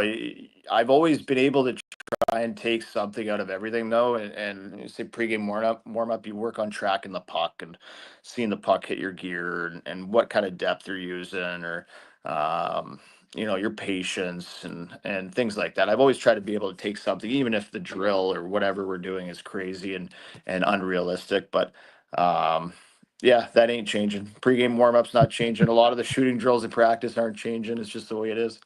Now, if you could for a day make the perfect goalie pregame, what would you want to see in pregame that would help you be ready for the game? Well, I mean, we get a goalie session before pregame. That's like 3 or 4 drills where it's, exiting off our post in different spots and getting a shot, and then an east-west shot with a one-timer, and then, a couple little dot relief shots. We get our fix in. We got a good little thing going, me, Shorty, and Skins, where Oh, sorry, I meant warm up, like the half hour before the game. Oh, you're talking. Okay, sorry, I was thinking pregame skate. Oh, I mean, I'm kind of on my own there. I don't think 2 goalies are going to overrule 22 guys, but But if you got to you won the vote, and you're saying, "Okay, guys, this warm up, these are the drills I want because they're going to help." Here's me. your chance to Here's change your hockey. chance. What would it be? Change hockey forever. Yeah, I'd be probably pretty nervous because all the guys would be shooting at my head or something. But I don't know. I honestly don't know. I would try and probably set up one of our goalie sessions, but I don't think that would be well received. But okay, I mean, there's a couple good things. Like you get a good sweat, you get out there. I mean, I'm always the biggest thing in warm up is tracking the puck for me and seeing the puck and getting my legs going. You get a good sweat but yeah, I mean, I haven't really ever thought about that just because it ain't changing. Now, I've never asked a goalie this question, Calvert. So you're in the game and you got guys like Ovechkin can bomb one-timers, Leon Draisaitl, Evan Bouchard's got a rocket, Jake Wallman, I was looking at him, he can fire bombs. When in the game, are you seeing all the shots, or in some of them, are you just going across to say, I'm playing the odds, I'm getting in position because I can't see a 98-mile-an-hour shot coming from 20 feet? If you really bear down and see it off the stick, you should be able to see most shots. I mean, obviously, if it's really close or there's traffic, it's going to be tough. I find, I mean, I just played Ovechkin a couple weeks ago, and he shoots everything from anywhere. That's why he has a million goals. But it's the curve on a guy's stick like that. He always shoots a rolling puck, and a lot of his shots come off rolling, and those are so hard to save. Okay. And but yeah, it's some shots are harder, and you got to put yourself in the right spot just in case you don't track it that well, and you got a better chance that it hits you. You got to do the work before the shot is happening and before the pass gets there. But I take pride in my puck tracking. It's a big thing, obviously, for a little bit of a smaller goalie, and like I need to have that dialed in, especially at this level. The position and how much it's changed from even when you started until now, and how goalies change the way they play the game, right? Like there's not many stand-up goalies anymore. There's barely any hybrids. Like everybody's a butterfly goalie. There was the reverse, VH that's come in now lately. How have you adapted to the changes? Is there some you liked? Is there some that you didn't like originally, but now you're like, oh man, it's better for me? What's worked in the evolution of changing that position for you? Yeah. And when I was in junior, I had nothing I had going for me on the posts. Like I would jam guys at the hash marks. I would sell the farm, and if he passed, too bad, it's not on me. But yeah, no, the game's so much faster now, and there's so much more east-west. There's way less shooting.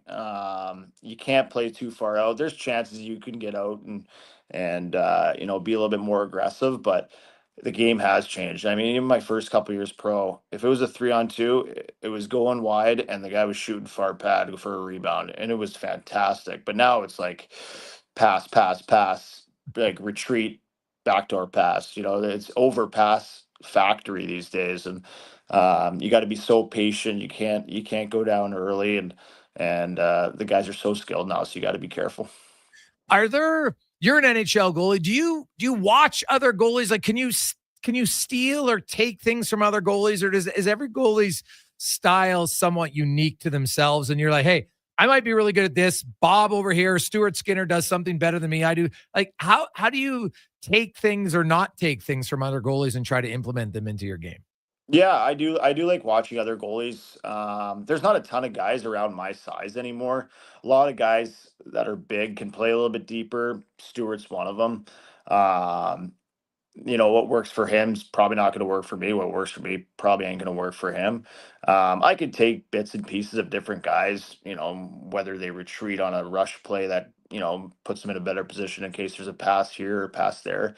But my game's built on battle, compete, tracking, and work. And obviously the practice time and the time of the summer is when I can build the foundation, and then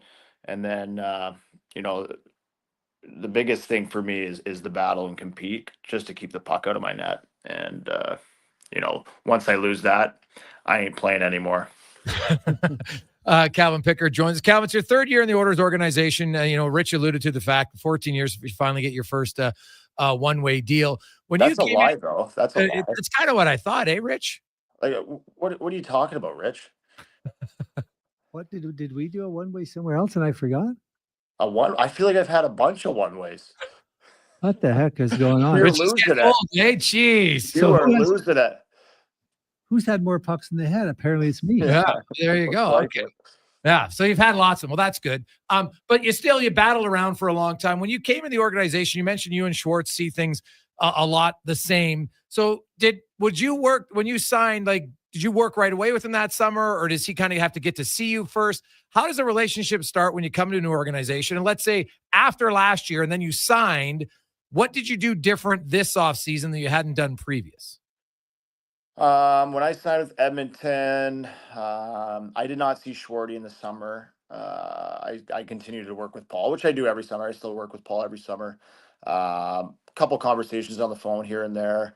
And then this past summer, after the playoffs, I told myself I'm not skating till August, because even though I wasn't playing in the playoffs, I was skating every day and I was practiced out at that point, and needed some time away. And then August came. I ended up coming to Edmonton pretty early, so we got some skates in, before camp and things like that. So, it's more the dialogue, and he was, checking in to see what I was doing, and we were talking about different things, and I spend so much time on the ice with him throughout the year, and he knows my game really well, and it's easy to talk to him about it. He's very approachable, very, personable, and it's nice to have those conversations with him. The position of goaltender, Calvin, you got to have a short memory, and I think you have to have really thick skin. There's probably no more pressure position in hockey. The forward makes a terrible mistake. If a forward misses a wide open net, people don't get nearly as mad as if a goalie allows a bad goal, right? Like, even though both can really alter the game, the one always gets more. How have you worked on that thick skin aspect of a goalie to not allow, the odd time you let a bad goal to impact you? And then maybe conversely, the outside noise, because I'm sure maybe you hear it, maybe not so much from teammates at the NHL level, but maybe in junior and growing up as a kid, you let in a bad goal. Hey, buddy, you suck. Like, how did you learn to get over that as a goalie? Yeah, it's hard sometimes, for sure, because you're back there, you let in a bad goal, it shouldn't go in, and then it's on the team. Like, we're down 1-0 or we're down 2-1, and that's on me. So it's tough sometimes, but it's happened before. It's going to happen again. And you got to put it away, because that goal is going to be on you for the rest of the game, but you can't let in another one, or, you can't let in another freebie. So I've had nights where, especially in junior, where it would piss me off, and then one bad goal would turn into 3 bad goals. Then it's not good at all. But yeah, I've gotten better with that, especially the last couple of years. I feel like I'm at a point in my career where I know if I go the other way, if I get angry, if I get frustrated, it's not going to be pretty. And if I can put it away and, figure it out after the game, or talk about it, or realize I made a mistake, then fine. If I, battle back and make a couple big saves, but it's the hard, it is a hard part being a goalie when it's, you get those mental hurdles on you, for sure. You ever when was the last time you played hockey with like a skater stick? How's your shot? And if you could play out, what position would you play? I played summer league with all my buddies there for about 7 or 8 years. I had to stop, though. I'd get too worked up.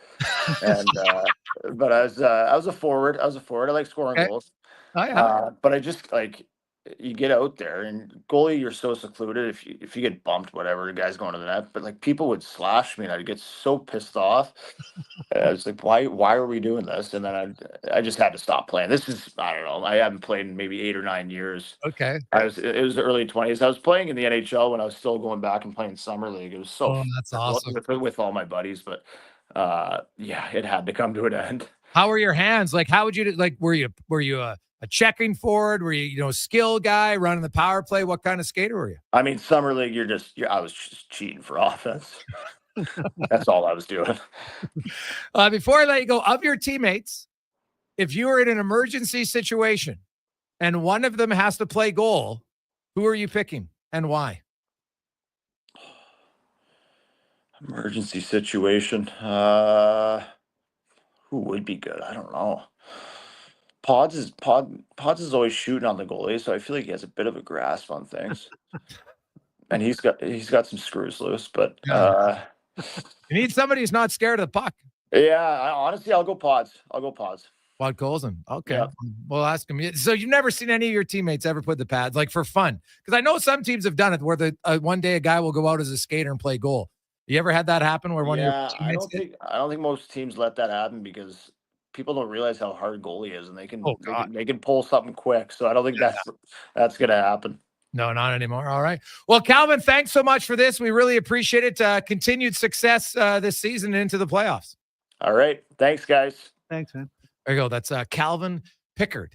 So Pod Colton, we'll have to see how his goaltending is. Well, Rich, geez, he's all fired up. It's not 14 years to get a one-way, but he did battle for a long time up and down. Yeah. And, interesting going to all those different organizations. And I liked, him explaining because, I think it's really good to get that because I always thought changing a goalie coach mid-season probably isn't going to, if you think that the technical aspects are what holding your goalie back, that this guy's coaching, it's not going to be changed during the season. It's just I still can't get over how good a job I did for guys in the minors all the time, and he got all these one-way contracts. That was good that he remembered that. You don't want to make any changes. I know talking to Calvin this year, we had a goalie analytics guy that look at and suggest his paddle is a little bit too long. It's causing his posture to be different. It would affect his game in some fashion that Steve had told me, but Calvin's like, we can't. I just, not during the season. Not going to change his stick length. It's just too much. I think it creates more of a psychological problem than it does anything else. Yeah, I could see that. Now all of a sudden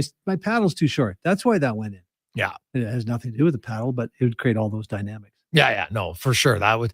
I remember, I've talked to even skaters. Like sometimes a guy cuts a centimeter off his stick and he feels like it's a massive change, right? Like some guys have done it, but as a forward, even there's not as much focus on, well, geez, if I mishandle the puck a few times in the game, yeah, it's unfortunate, but it's not going to be a difference maker if all of a sudden I'm trying to change, how I'm pushing off or how much ice I'm taking on a odd man rush. And now suddenly I'm not comfortable in it. Now I'm coming, oh, geez, should I take more? I take less. Well, now the goal goes in and you screw yourself. And like Calvin said, you can't be thinking. If your goalie's thinking, you're screwed.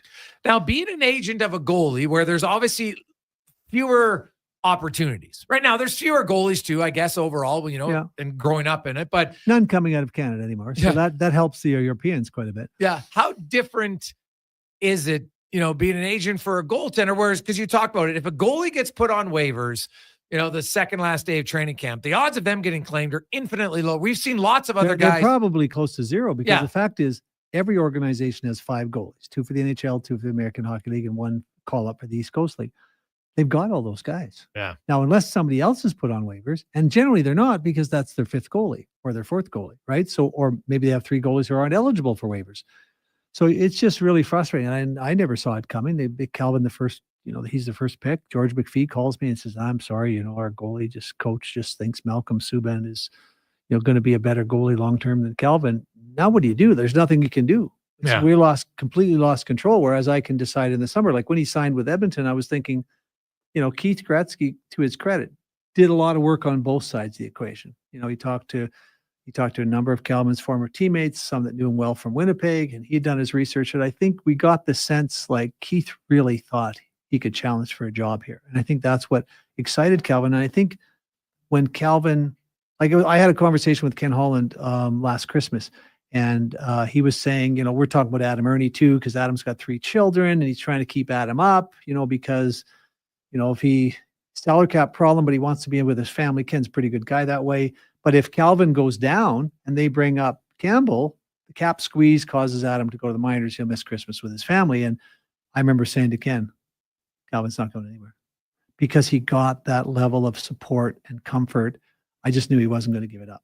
And it's interesting because I remember Dominik Hasek virtually in tears when he was sent to Indianapolis, wanted to go home and quit. Now, this is early, like first year in his career. Yeah, right? he's a big star from Europe. He comes here. He doesn't think he can play. He wants to go home. And I said, are you kidding me, man? Like, you're the best goalie I've ever seen.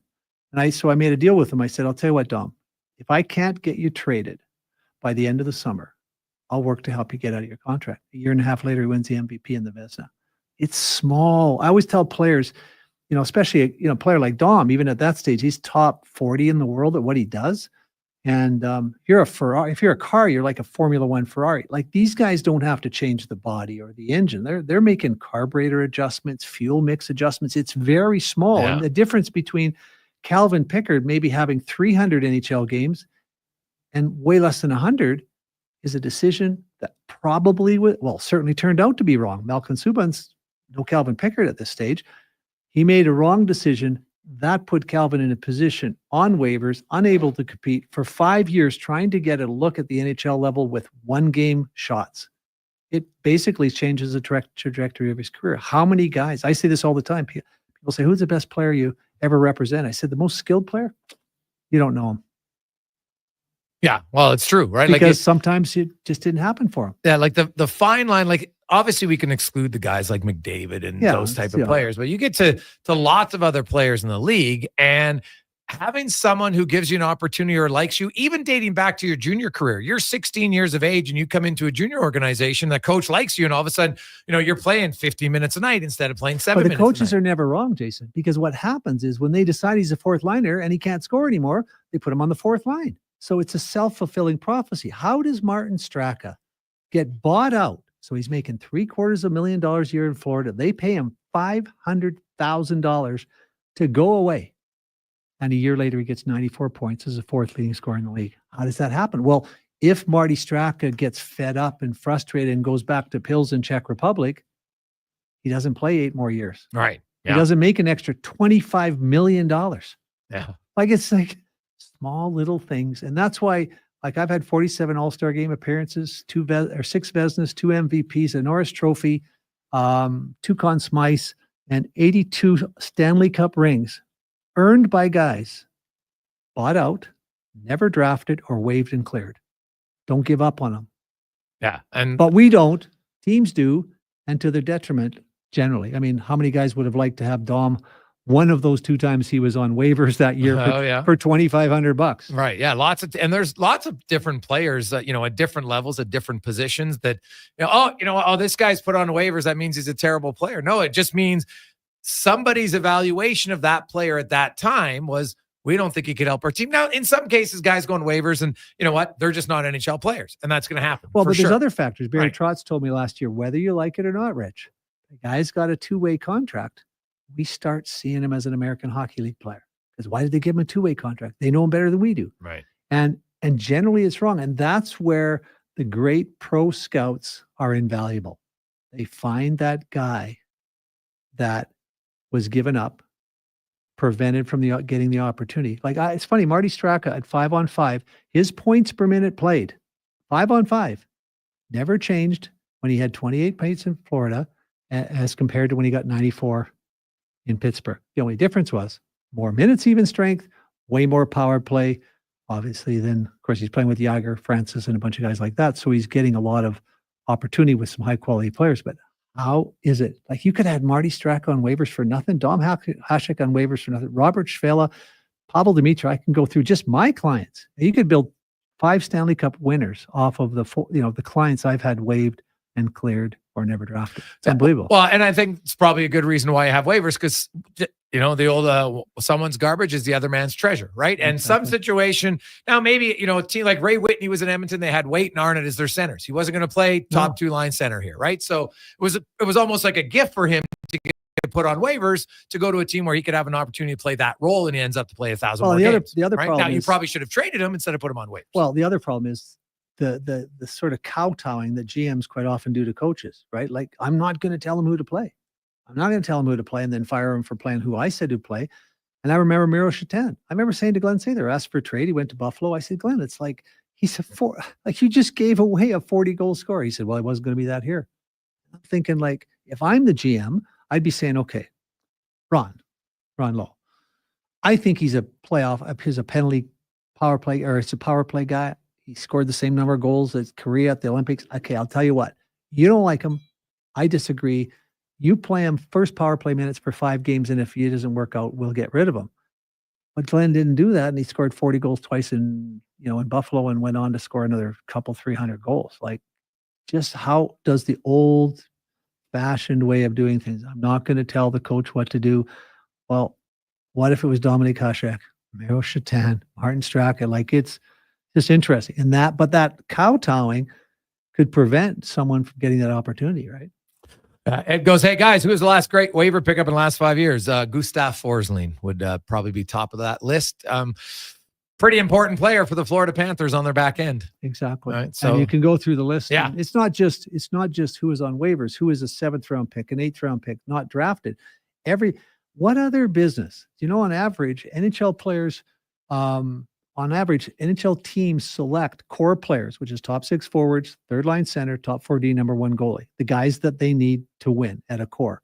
They draft those at around 10% of the players they drafted. What other business accepts that level of performance? Yeah. Try that out on a save percentage, Calvin. Right? It's just like, but everybody's about the same. Well, I'm thinking, like, so what? Let's be 15%. Let's be 18%. If we're 18%, get one more core player every year, we're winning the Stanley Cup or challenging for it every year. Well, we don't need to worry about improving because, well, crapshoot. And then how many other businesses? The most important position on the ice is goaltender. And what does the operator, the senior executive of the business, tell us constantly? I don't know. Goalie's a crapshoot. I have no idea what that is. That's like saying, we hired the CFO. I didn't know he didn't know how to run a calculator. Jeez, like, do they need calculator? Like, it's mind-boggling that this stuff is accepted. Yeah. And the team that figures it out applies a little AI to the formula, improves their draft performance by 4, 5, 8%. They'll be the Tampa Bay Lightning. Yeah, for sure. The Dallas Stars a little bit right now. Yeah. Right? Jimmy Neal, my buddy, high school buddy from Drumheller. Yeah, they've been good. Rich, great stuff, man. As always, have yourself an awesome week. We'll chat with you next Wednesday. Thanks, Jason. It's the Business of Sport, as always, here on Sports 1440. Inside the Jason Gregor Show. Let's get to the Con Man Sports 1440 update, brought to you by Legacy Heating and Cooling. They are hiring HVAC installers and plumbers. They have a RSP matching. You have tuition reimbursement. You also have a signing bonus for the right candidate. Very competitive wages. Apply today at legacyheating.ca. This is the Sports 1440 update. Late night in the NHL, 4 games on the schedule. Sabres take on the Wings. The Flames host the Canucks. Ducks in Utah, and the Canadians meet the Kraken in the association. You got the Raptors taking on the Sixers. That'll get going in about 35 minutes. Also, Celtics host the Thunder. Hornets in Atlanta. Clippers taking on the Heat. Rockets host the Suns. Mavs in San Antonio. And the Nuggets up against the Minnesota Timberwolves. In the WHL, the Oil Kings fell earlier today 3-2 to the Calgary Hitmen in their annual Hockey Hooky Day. Next up for the Kings will be the Raiders on Saturday. Rogers plays 7 o'clock. And in the PWHL, the New York Sirens hosting Montreal. That one gets going in about 5 minutes. Coming up in hour 4 of the Jason Gregor Show, we will be joined by Mark Spector of Rogers Sportsnet and Ryan Pike from Flames Nation. I'm Connor Halley. This has been a Sports 1440 update. Play Alberta has hundreds of casino games right at your fingertips. Join thousands discovering why Fortune Coin is one of Alberta's most popular games. Fill your reels with golden coins, multiply your prizes up to 6 times, and turn good spins into legendary ones. Land the Fortune Coin symbol to win cash, trigger the jackpot, launch the free spins bonus, and watch as the dragon takes over your screen. New players get 100 free spins only on playalberta.ca. Claim your offer today. Volvo Cars Edmonton invites you to their biggest sale of the year. The March showroom event is on now. Lease or finance a 2025 XC60 plug-in hybrid from 1.99% and save $3,500. Lease a 2025 XC90 plug-in hybrid from 1.49% and save $5,500. Lease or finance a 2024 XC40 plug-in hybrid from 0.49% and save $2,500. Don't miss the March showroom event at Volvo Cars Edmonton. Great vehicles, better service. Only at VolvoCarsEdmonton.com. The Alzheimer's Face-Off presented by Christensen Communities Limited hits the ice April 25th to 27th. Don't miss the Champions Luncheon on Friday, April 25th at the Edmonton Convention Center. Tables are on sale now.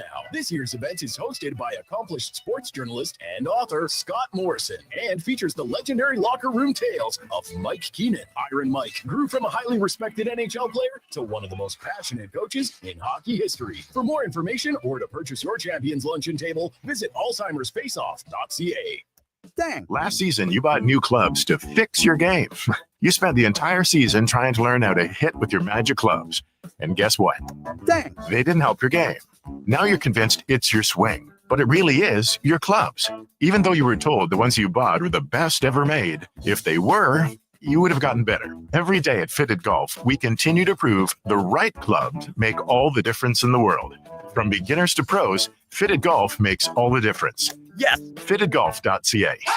Alberta's data center industry is booming, and Silent Air is leading the way. We design and build the critical infrastructure that powers AI, the cloud, and the internet, and we need skilled trades to help us shape the future. Right now, we're hiring apprentice and journeymen and women electricians, plumbers, and other trades. We offer competitive wages, great benefits, and real career growth.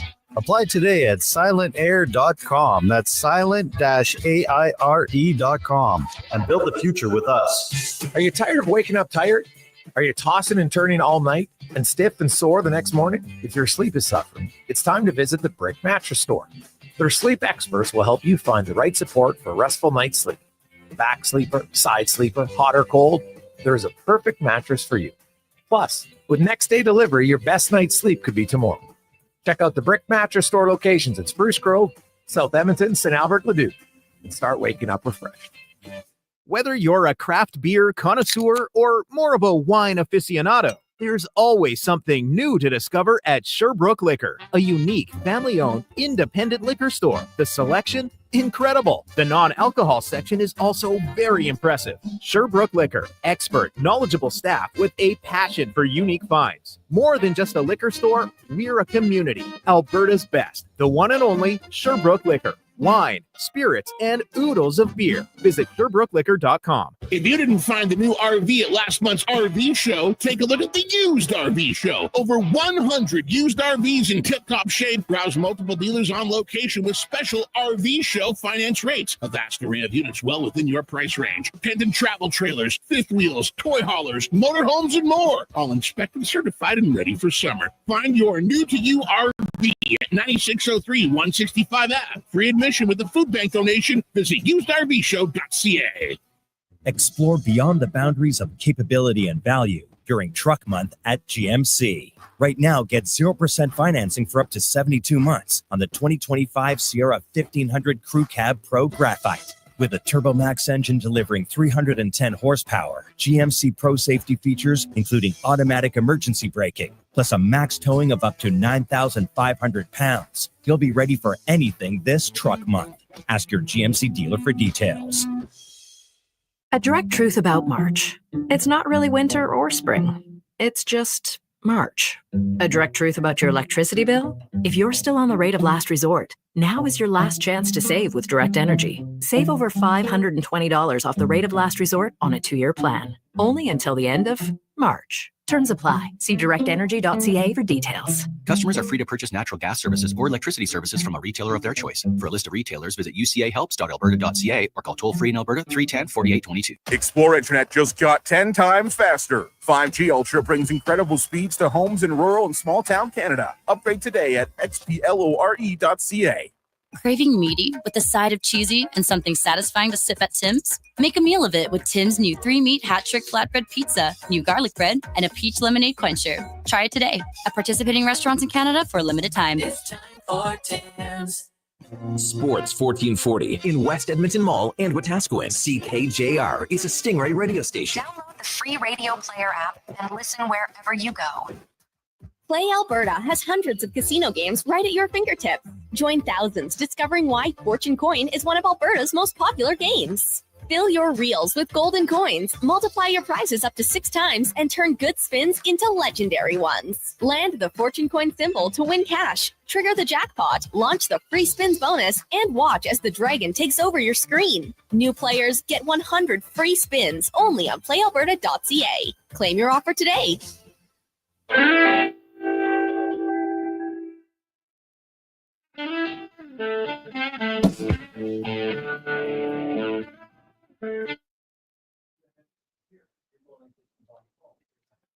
Portions of this hour brought to you by Culligan. For all your residential water needs, your local water treatment company, more than just big bottles, Culligan.com. Hat tricks, touchdowns, and home runs. Get it all with the Jason Gregor Show on Sports 1440. Presented by PlayAlberta.ca, Alberta's only regulated online gambling website.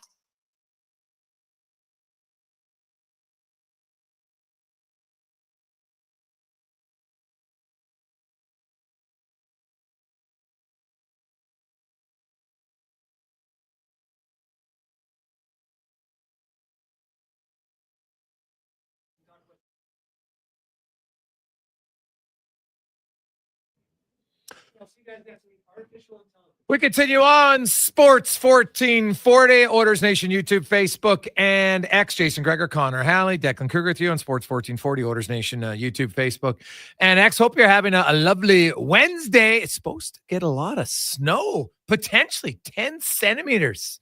Now, we'll see. I got to see it to believe it, but that's what they're saying. So we'll see if it comes. So a little bit of snow. We know we're never out of it. It's only March 12th.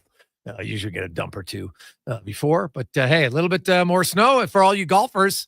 A little bit more moisture. That means the greens will be greener quicker, hopefully running smoother for you. 833-401-1440. You can text us in our inbox. The Gregor Show presented by PlayAlberta.ca, your one-stop shop, Alberta's only regulated online gambling website. Use the promo code Gregor50 and get your free $50 play this month at PlayAlberta.ca.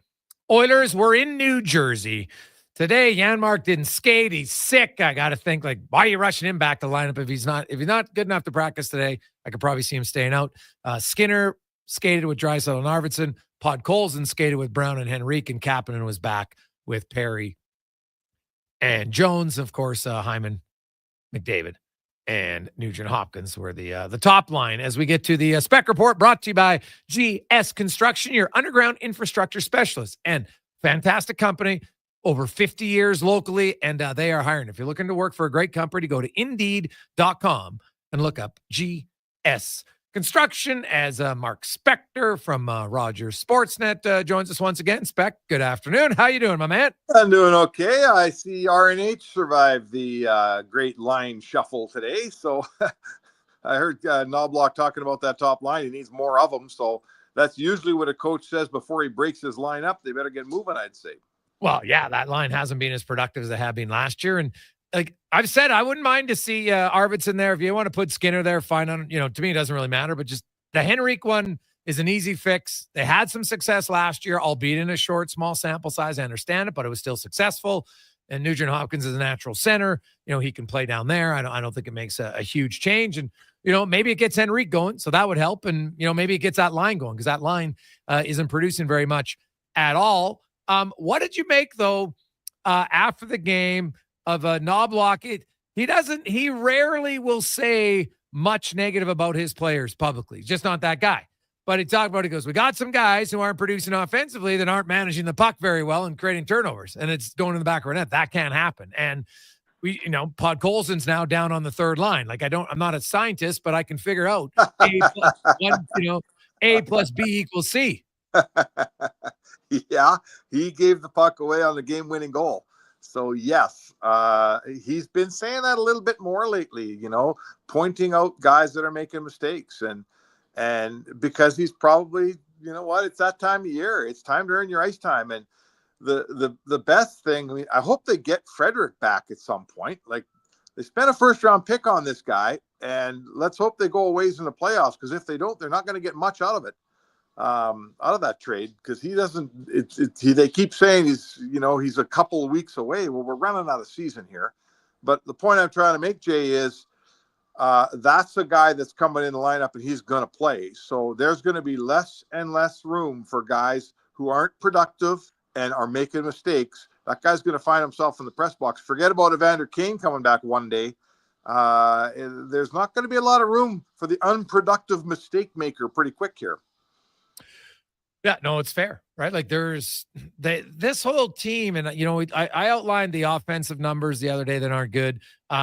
We've talked about the goaltending numbers. Obviously, they got to be better, but their defensive numbers as a team now, since January 1st, 30th in odd man rushes against 5-on-5, 25th in high danger chances against 5-on-5, 25th in high danger chances against on the penalty kill. Like, you're not going to win many games if you want to be a competitive team when you're 25th to 30th in high danger chances and odd man rushes, because especially 5-on-5, do you know where most goals are scored in the NHL? Off the rush. So they got to tighten up there. Goaltending has to be better too, yes, but they have to tighten up in those areas if they want to have more success. Oh, Jay, there's a lot of areas here. Like I wrote today, there's, we've all heard this little sort of hopeful theory around town that, don't worry, the Oilers went so far last year and they ran out of gas, and they've decided this year, they're not going to spend all their energy during the regular season, and they're saving it for when it matters. And I've heard that about McDavid. I've heard that about the team as a whole,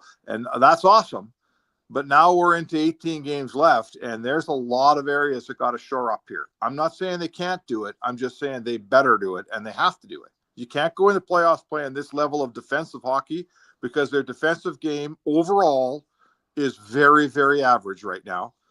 Their offensive game, very, very average. And individually, you outlined in that piece, and I looked some stuff up today. I mean, Skinner, worst goals against and save percentage of his career as a starter. McDavid, least points per 60 of his career. Bouchard, least points per 60 of his career.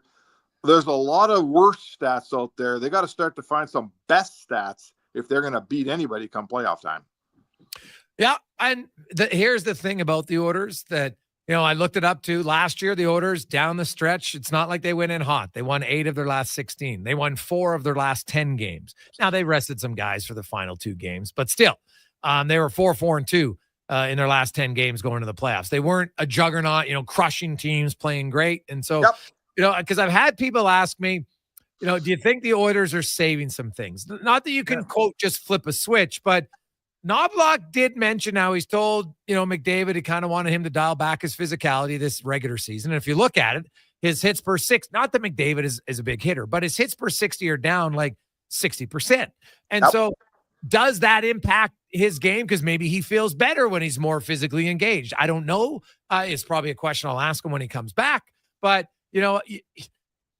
can you save it and then just turn it on? Well, yeah, I think Connor McDavid hits the playoffs now. There's nothing to hold back for. So that aspect, yes, I think you can turn on.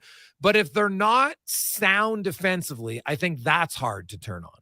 Yeah, because that's a team game. It's sort of like your PK. Everybody works off each other, and sound defensive hockey it's 5 guys, and it's everyone being in the right spot. If someone does make a mistake or bobbles the puck, you're covered on that. You're not all of a sudden in a 3-on-1, but you're a lot closer to a 3-on-3. So yeah, it's a team game. One guy doesn't flip that switch. And if we're looking at 5 guys flipping a switch together, you better have 15 games where you're flipping that switch and getting better at it.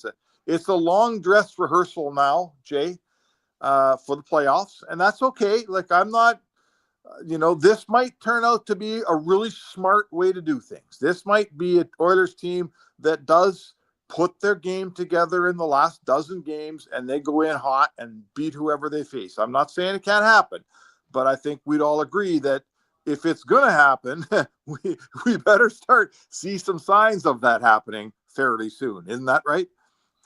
Yeah, no, that's fair. And, going back to your comments about Trent Frederick, from the time he was acquired, you thought it'd be 2 weeks. That's not going to happen. I think it's going to be closer to 3 to 4 from the time he was acquired. That Yeah. you see him. Probably the last week of March, I think might be best case scenario to see him in the lineup. Hey, listen, I'm all for a GM taking a gamble. Like you don't get to be 1,000% sure on every move you make. You got to put your chips in once in a while.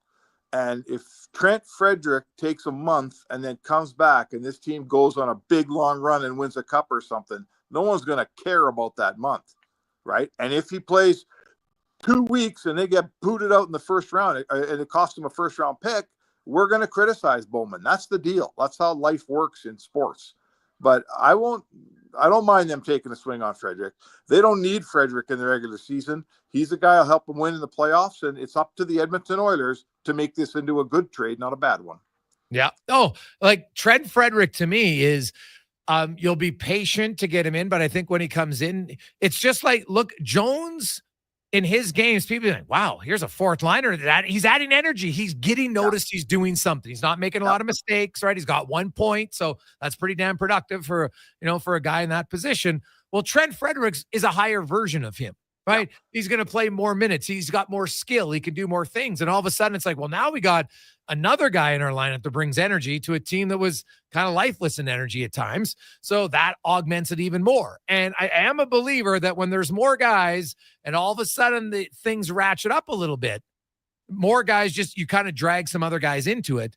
And then if Kane comes back for the playoffs, well, there's a third guy. So I think that could help in a way. Now, Kane, though, I have low expectations on, very low. Yeah. Where is his, touch and everything going to be? And I'm having low expectations because I'd rather go in low than come in thinking, oh, Kane's going to be on my second line. And then he's not there. And you're like, well, what the hell? I'm like, well, no, he hasn't played in 10 months. He's just started skating, for goodness sakes. Like the reason there was some brief optimism, and I think there was a lot of people that were erroneous in what they were stating, how, oh, Kane's getting really close. I talked to people that he skated with. He had never skated even 2 days in a row. And then he did it. And guess what happened? Now it's a little bit harder. Like you skate Monday. Oh, I have Tuesday off. Now I feel good. I skate Wednesday. Well, now you skate hard Monday. Now you skate hard Tuesday. All of a sudden, you don't feel as good, right? So he's coming off major surgeries, man. Like I think people kind of underestimate the seriousness of all the surgeries that he had. Yeah, I just go by history. I don't know, I don't purport to know the level of Kane's health at this moment. I know that he had major abdominal surgery. I don't think the knee surgery was a big deal. But I just go by history. The most recent example is Connor Brown, who had a major knee surgery, had an entire season and summer to get better, and still took like 5 months before he even looked anything like himself into the hockey season. So I hope Kane jumps on the moving train, and I hope that he helps this team. And I got nothing against Evander Kane. When he's good, we all know what an awesome player he can be. But you can't go in the playoffs counting on Evander Kane being any version of himself this year. I'll be happy if he's a version of himself in October. Yeah, no, you might be right. We'll see different surgeries, but we'll definitely see the Oilers. Now they go into New Jersey, spec a team that's no Jack Hughes, no Siegenthaler, Hamilton's a maybe, but they did have a big win. They were up 3-0 against Columbus. They're in a battle for the playoffs. The Oilers, they had some really good plays against Buffalo. They had some terrible execution in all facets, one rebound, some terrible defensive plays, some bad giveaways, lack of hitting wide open nets. What are you expecting from this team tomorrow? Well, I really, looking back at that Buffalo game, and I watched some more of it again just to get my head straight on it. To me, that's a game you should have been able to, first of all, you should have scored 4 or 5 goals. I think we'd all agree on that. You hit 5 posts. They had the puck a ton. They had a million chances. Their execution offensively was dead poor. So you end up with only 2 goals. Well, you know what? A good defensive effort, you could have easily won that game 2-1, right? I mean, easily. The bad rebound was a bad rebound. Bouchard and Wallman let Tage Thompson walk right in and follow his own shot and score. That shouldn't happen. The last goal, I'm not going to criticize Bouchard, but he was in perfect position to make a play on that puck. If he makes the play, there's no goal. I just felt like Buffalo wasn't that dangerous. Skinner gave you a bunch of good saves. You could have won it 2-1. So my point is this. either execute offensively and get out there and win a 5-3 game or 5-4 game, or execute defensively and get out there and win a 2-1 game. But you can't not execute offensively and play lax defense and think you're going to win. That, to me, is what happened to him in Buffalo. When you look at we saw Bouchard, he kind of split his time with Kulak and Wallman, similar to Nurse. Ekholm, he's not going to play on the trip. Yeah. When they get, and I said that on Monday. When they get back, do you put automatically Ekholm with Bouchard, or do you think we see Kulak kind of rotate in here and we see when all five are healthy, it's not necessarily going to be just two set top pairs, but we might be two pairs. But Kulak, while he plays with Emberson, he also takes a few minutes of some of the top four guys. I don't know. It's a good question. First of all, the whole Ekholm thing is not expected. I think everybody, including the coaching staff, just thought we'll figure out our second and third pair on our defense. But we know we got Ekholm and Bouchard. That's our anchor pair. They play all the minutes. Bouchard leads your team in minutes played. That's going to be set. Well, it's not set, because Ekholm, not only has Ekholm been hurt and injured and sick for a long, long time here, he hasn't had the greatest season. So, yeah, Jay, I think there's something to it. This time without Ekholm, I think, is allowing the coaching staff to get Bouchard some looks with other guys. And, just because Ekholm and Bouchard were so good in last year's playoffs, it doesn't always mean that it happens again the year after. It's not written in stone that Ekholm and Bouchard have to play together. We don't see much of Nurse and Bouchard. Hey, they just never seem to. They don't play together much, and I'm not exactly sure why. But no. My answer to your question is, I think you'll see Kulak mixed in, and I'm not sure the coaching staff is exactly positive how they want the final product to look. I think that's part of this last 12, 16, 18 games. What do you think? Well, I think there's, they got to fine tune some things. There's no question about it. They'd like a little bit more consistency from Skinner. I don't think there's any doubt about that. Of course. I think their team defense, they got to tighten up off of the rush here. Their forwards need to bury a few more chances. Actually, on the season, if you look at it, the Oilers on the season 5-on-5 have scored 135 goals. They've allowed 134. They're +1. Their expected goals, if you're believing that, are 152. So they're -17, right? They're 17 below expected. And in goaltending, they're only 5 below expected. They've allowed 134. It's supposed to be 129. Right. So if you look at it, there's actually been more issues offensively when it comes to expected. Right now, everybody sees the big error of Skinner, and so they remember that more. I understand it, but and that's why I wrote the article. There's 75% of your forwards are having below average, not even career, just below average seasons, and some of them, mainly I would think McDavid will pick it up here. So he's the least of my worries. But if they get more of those guys going, that helps. If the goaltender makes a few more saves, that helps. If the defense limits some odd man rushes, that helps. And the thing is, Edmonton did it for 30 games spec. The season's only played 64. For a 30-game stretch, they're the best team in the league. So they got it in them. They just got to do it again. Yeah, it's funny. We've really, no one's arguing this. The statistics say Skinner's having a worse year than last year. No one's arguing he's let in too many goals that are kind of smelly. I get all that. But we really, maybe it's social media, maybe it's guys like you and me. I don't know who it is, but we've almost lost tune on I watch lots of other teams. I'm quite looking forward to the Vancouver-Calgary tonight. I watched Vancouver last night play against Montreal. Watch goals go in around the league. Everybody, let's say that Tuck goal against Buffalo the other night. He walks into the slot and wires one blocker side on Skinner. That goal goes in all night, all across the league. You can't say bad goal when they're scoring from the hash marks, right? But we've kind of fallen into that with Skinner. I'm not sure there's a goal that goes in anymore where people say, whew, that was you can't blame the goalie for that. We tend to blame him for everything. I get it. You want more. I understand that, everybody. Don't crash your car here. But watch some other games once in a while and look at the goals that everybody else scores. It's hard to stop the puck when NHL shooters are firing from 14 feet out unimpeded. Yeah. Nope. That's not every goal is terrible. There's some that have been, no debate on that. But yeah, I think it's always a good reminder. You can go around the league every night and you can see it for sure. Spec, have a great one. We will chat with you tomorrow as the Oilers are in New Jersey to take. Looking forward to it, Jay. So Mark Spector, the Spec Report brought to you by GS Construction. Could be a snowy Thursday for what many of you making the trek to and from work tomorrow. They're saying maybe up to 10 to 11 centimeters. We'll see if it actually happens, but that's what they're saying. 5:23. When we come back, we'll get to our playoff push because, hey, the Oilers are in a playoff race. If you haven't been noticing, the LA Kings are suddenly 1 point back of the Oilers. The Oilers were hoping to catch Vegas, 5 points behind them, but they got to worry about the team in the rearview mirror because if LA catches them, then Edmonton doesn't have home ice in any round. So that's not ideal. So we'll discuss that, some teams battling for a wild card spot, and more on the Gregor Show presented by PlayAlberta.ca. We've finished construction of our gamma radiation containment facility. Is it up to code? Is it going to be safe? Sounds like a job for the men and women of Action Electrical. Testing team reporting.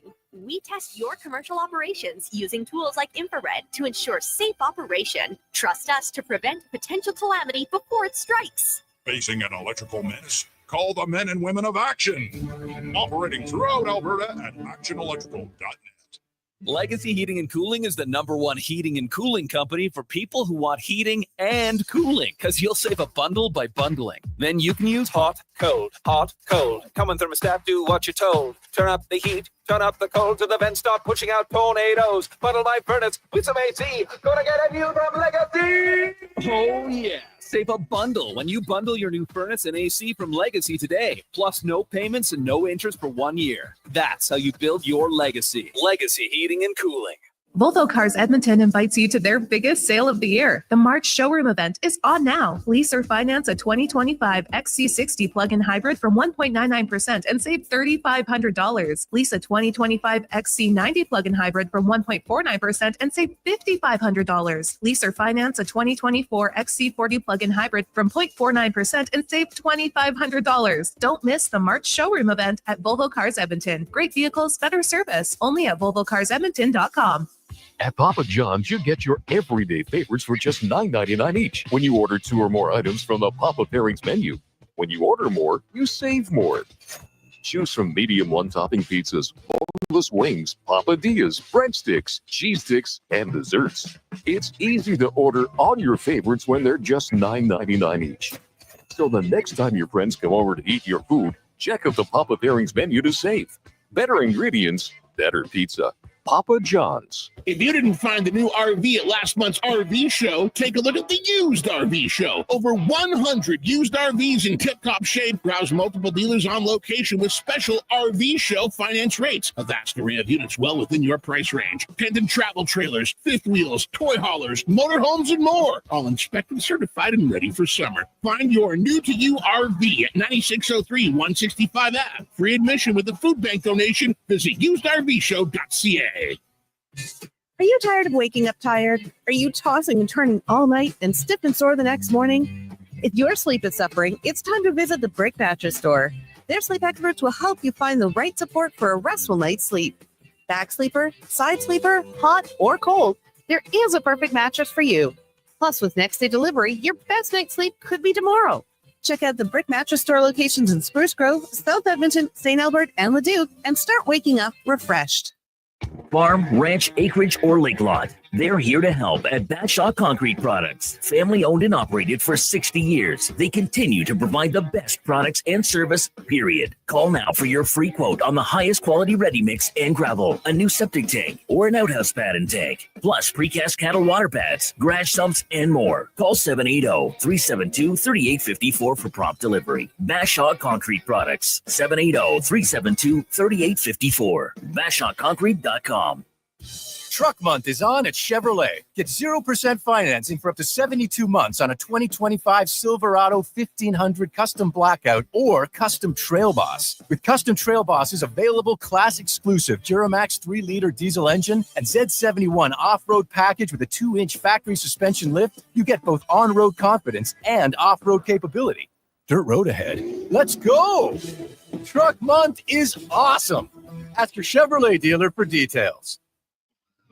JobSite Workwear has been your #1 locally owned work and safety store for 20 years. And we're your #1 spot for Timberland Pro. From work-ready gear to the ultimate winter boots, the 1,000-gram Boondog. JobSite Workwear has Edmonton's largest selection of Timberland Pro. Come discover your local workwear provider with 3 city locations. JobSite Workwear, tough different jobs. Craving meaty with a side of cheesy and something satisfying to sip at Tim's? Make a meal of it with Tim's new 3-meat hat-trick flatbread pizza, new garlic bread, and a peach lemonade quencher. Try it today at participating restaurants in Canada for Portions of this hour brought to you by Japa Machinery. Did you know that Japa offers in-house and on-site service? Rain or shine, Japa's service department is here for you. Get a quote now at japamachinery.com. The Jason Gregor Show, the best of Edmonton sports talk and beyond. This is Sports 1440. Presented by PlayAlberta.ca, Alberta's only regulated online gambling website.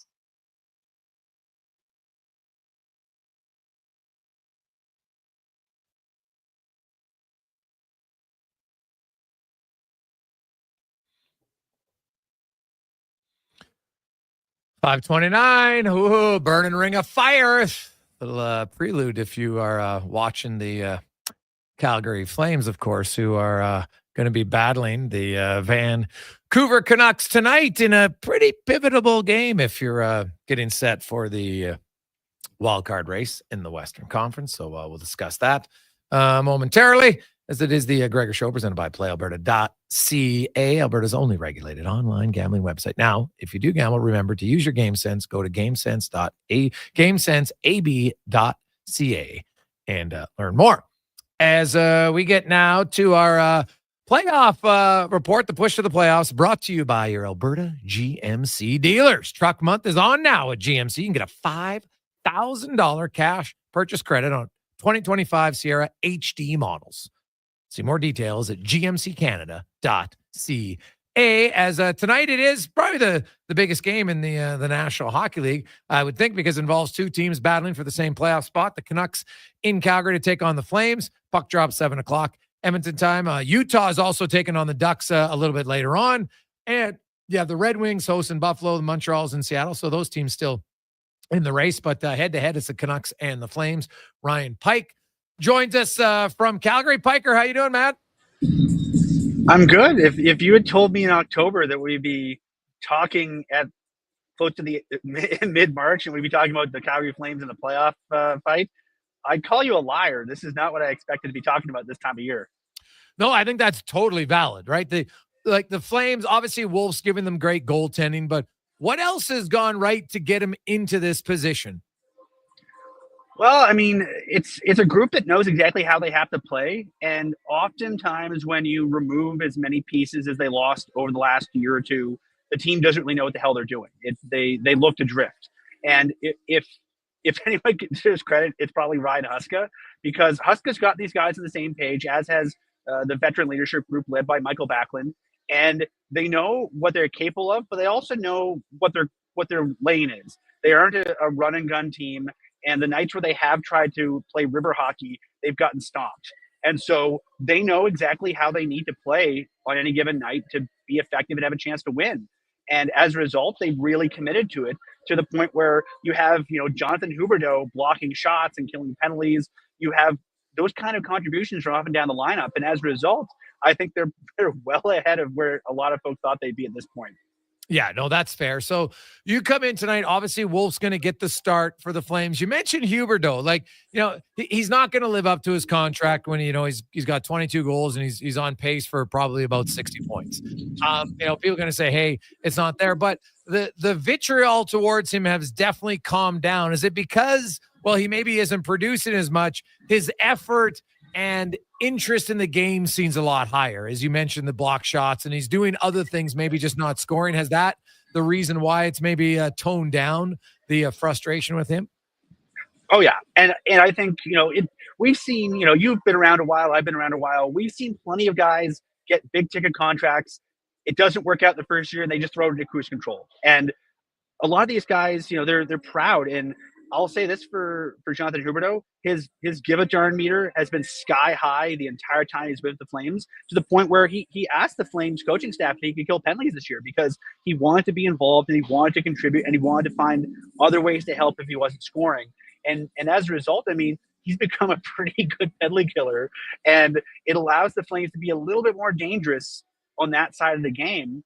And it gives the Flames one more way they can try to get, they're not a high scoring team. They're going to need goals, wherever they can find them, whatever game situation they can find them. And if you can make your penalty kill a little bit dangerous, that goes a long way in tight games.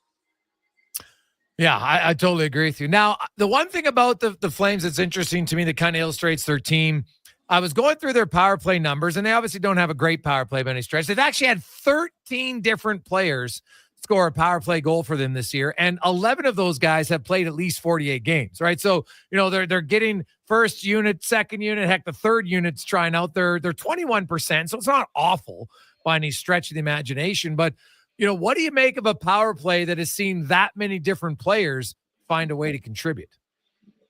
I mean, it's kind of the way of the world for the Calgary Flames. I mean, they've had players play their power play that are in the AHL right now. They have players playing their power play that are playing on other hockey clubs right now. It's basically been who can help us at this point. And they've gotten to the point where, we kind of know what the first unit's going to be like. It'll include Matt Coronado and Huberdeau and Kadri and a few others. But the second unit has basically been whoever's hot. And I think that churn has sort of energized the group a bit, because you're thinking, oh, if I get going a little bit here, maybe I'll be on the power play.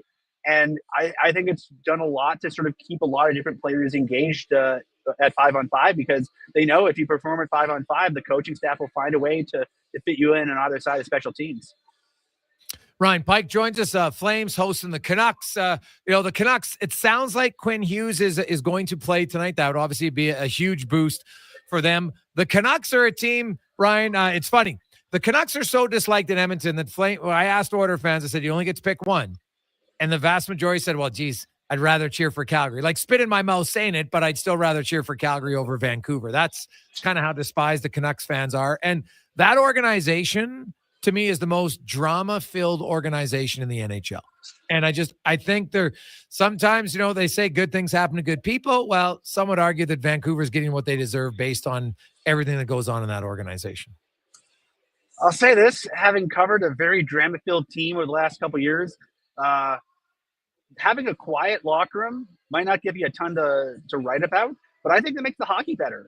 The Flames came in this year, and it's so much quieter here than it was a year ago.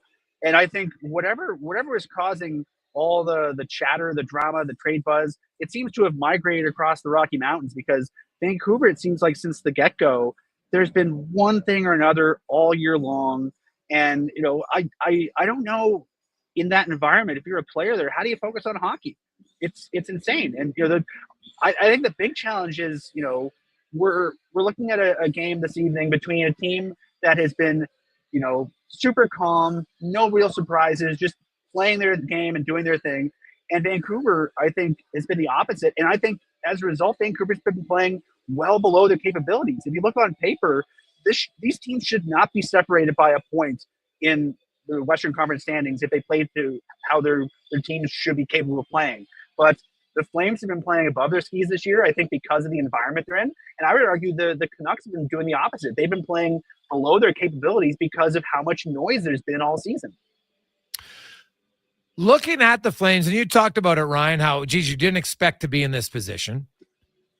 If we're being truthful, is it good for the Flames to be in this position? They're not going to get a high pick. Now, and so maybe, hey, you can't ask guys to lose. I totally get that. But, kind of how, I guess getting in the playoffs is obviously important, right? You want to get in because once you're in, you never happen. But how do you view that when you look at this team and kind of where they're going in their retooling process? Have they retooled well enough to say that this, we can still compete again next year? I think they will be competitive next year. I think in town, there's been a big debate between Team Playoffs and Team Tank, so as they call themselves. And, the folks on Team Tank, I completely get it. If you're really, really bad, you have a good chance of getting a player that can really change your organization for the better. but you're also going to have to get kicked in the teeth a lot along the way. And that can be challenging. I mean, you think about how challenging it was in Edmonton to change the culture after the decade of darkness. Losing that much doesn't do good things to your room or your organization, regardless if you're doing it with, the ray of sunshine of a high draft pick in mind. So for the Flames, I think they really love the culture they've built this year. I think they really like the fact that, we're going to learn so much about Dustin Wolf and Matt Coronado and Connor Zary and all these other young guys over the next 18 games. And I think they're going to be better off because of it. But if they want to build a championship caliber team, you need to get some aces. And Dustin Wolf looks like an ace. Zane Parekh looks like he'll be an ace. But amongst the rest of the group, they're really hoping that they can find an ace late in the draft like they did with Johnny Gaudreau, or that one of these younger guys that they've drafted in the last year or two can turn into that. And, it's the odds are against them, but, I think they want to take that gamble because of the alternative. Huh. Lastly, when you look at the building, what year, what's the estimation on when they think it's going to be ready? 2027. 2027. Okay. So we got 2 more seasons in this palatial building. Oh, all right. Well, there you go. 2 more. Now, you know what? I don't mind the Saddle Dome, actually. I know that the concourse is tough, but the actual sit in the seats in the lower bowl to watch a game, it's actually pretty good. Not a bad seat in the house, in my opinion. Yeah. So enjoy the games, and it should be rocking in Calgary. I would think people are pretty fired up. As you mentioned, nobody thought they'd be in the playoff push, and here they are. Yeah, and it's going to be, I think, for a Wednesday night in March, if you had told folks who had tickets to this game 2 months ago, even a month ago, that they'd be in this situation, they'd take it 1,000 times. Awesome, man. Thanks for your time. That's Ryan Pike joining us from Calgary. So the Flames, kind of a surprise season. It's funny. Surprise season for them. Everybody's excited. Vancouver's like, God, this is a terrible season for us. They're both battling for the same position, but one team came in with much higher expectations than the other. We'll come back, wrap things up. I got a lot of texts to get to. 833-401-1440, 833-401-1440 in our E-Well inbox.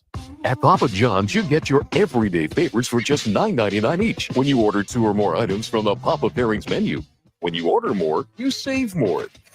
Choose from medium one-topping pizzas, boneless wings, papadillas, breadsticks, cheese sticks, and desserts. It's easy to order all your favorites when they're just $9.99 each. So the next time your friends come over to eat your food, check out the Papa Pairings menu to save. Better ingredients, better pizza. Papa John's. My utility bills are going through the roof. How can I take advantage of the sun and put my lazy roof to work? Sounds like a job for the men and women of Action Electrical. Energy team reporting. When you're ready to make your home or business more efficient, Action Electrical has the power to install solar panel systems and EV chargers. Facing an electrical menace? Call on the men and women of Action. Operating throughout Alberta with supercharged skills and strong family values. ActionElectrical.net. Legacy Heating and Cooling is the #1 furnace install company for sailors because they know the value of a warm port. And they sing, there was a ship who fought the cold, who sailed the sea with a furnacey load. She brought the heat to YEG and her name was Legacy. Through icy wind and winter squall, her fire she burned for one and all with a comfort chugging guarantee, and her name was Legacy. No! Yep, no payments and no interest for 1 year on your new furnace. Don't trust just any ports in a winter storm. Trust Legacy Heating and Cooling. Alberta's data center industry is booming, and Silent Air is leading the way. We design and build the critical infrastructure that powers AI, the cloud, and the internet, and we need skilled trades to help us shape the future. Right now, we're hiring apprentice and journeymen and women electricians, plumbers, and other trades. We offer competitive wages, great benefits, and real career growth. Apply today at silentair.com. That's silent-aire.com and build the future with us. Blue Jays fans, are you ready? Spring training is here. And every Sunday at 11 a.m., Sports 1440 carries Blue Jays baseball. Put yourself in Florida, In the heat. in the stands, having a cold one. Listening to Sports 1440.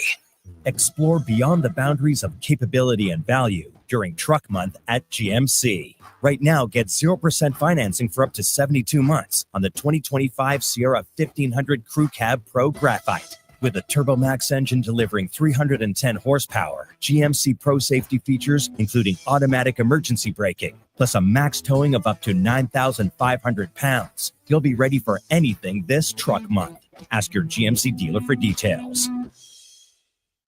Island Ice Sports and Entertainment is an innovative market leader across Western Canada, with sports and entertainment properties including the Spruce Grove Saints, the Junior Prospects Hockey League, Silent Rides Charter Company, the Hockey Super League, and the newly launched Female Super League. Silent Ice also owns the Western Hockey League Seattle Thunderbirds and operates the Morinville AAA Arena. The Silent Ice Center, a new state-of-the-art entertainment facility, is open in Nisku, which features 2 sheets of ice, including a 1,600-seat arena and a restaurant with a viewing area. Are you tired of waking up tired? Are you tossing and turning all night and stiff and sore the next morning? If your sleep is suffering, it's time to visit the Brick Mattress Store. Their sleep experts will help you find the right support for a restful night's sleep. Back sleeper, side sleeper, hot or cold, there is a perfect mattress for you. Plus, with next day delivery, your best night's sleep could be tomorrow. Check out the Brick Mattress Store locations in Spruce Grove, South Edmonton, St. Albert, Leduc, and start waking up refreshed. A direct truth about the rate of last resort. It's called that for a reason, because it's not a good electricity rate. Switch to Direct Energy on a 2-year plan and save up to 30% off the rate of last resort. That's over $520 in direct savings. Offer ends soon. Sign up before March 31st at directenergy.ca. Terms apply. See directenergy.ca for details. Customers are free to purchase natural gas services or electricity services from a retailer of their choice. For a list of retailers, visit ucahelps.alberta.ca or call toll-free in Alberta 310-4822.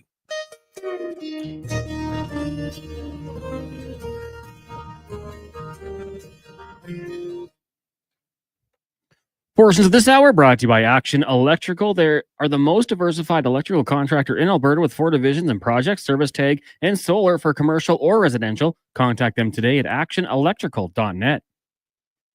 The Jason Gregor Show, the best of Edmonton sports talk and beyond. This is Sports 1440. Presented by PlayAlberta.ca, Alberta's only regulated online gambling website.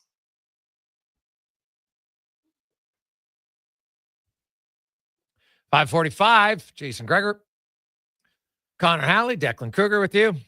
Sports 1440. Just underway, the NBA game of the night tonight. Whew. If you're an NBA fan, you're a hoop fan. Celts and the Thunder. It should be a heck of a game. The Oilers, of course, in New Jersey tomorrow. We got a lot of text to get to wrap up the show. 833-401-1440. 833-401-1440.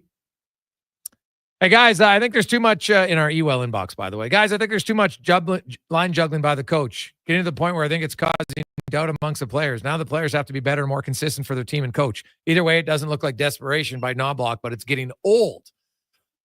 Well, I think people might be surprised if we went team by team and found out, how many of their guys, play together all the time, right? Or even the majority of time. Like obviously, McKinnon and Rantanen were ones who played a pretty high percentage.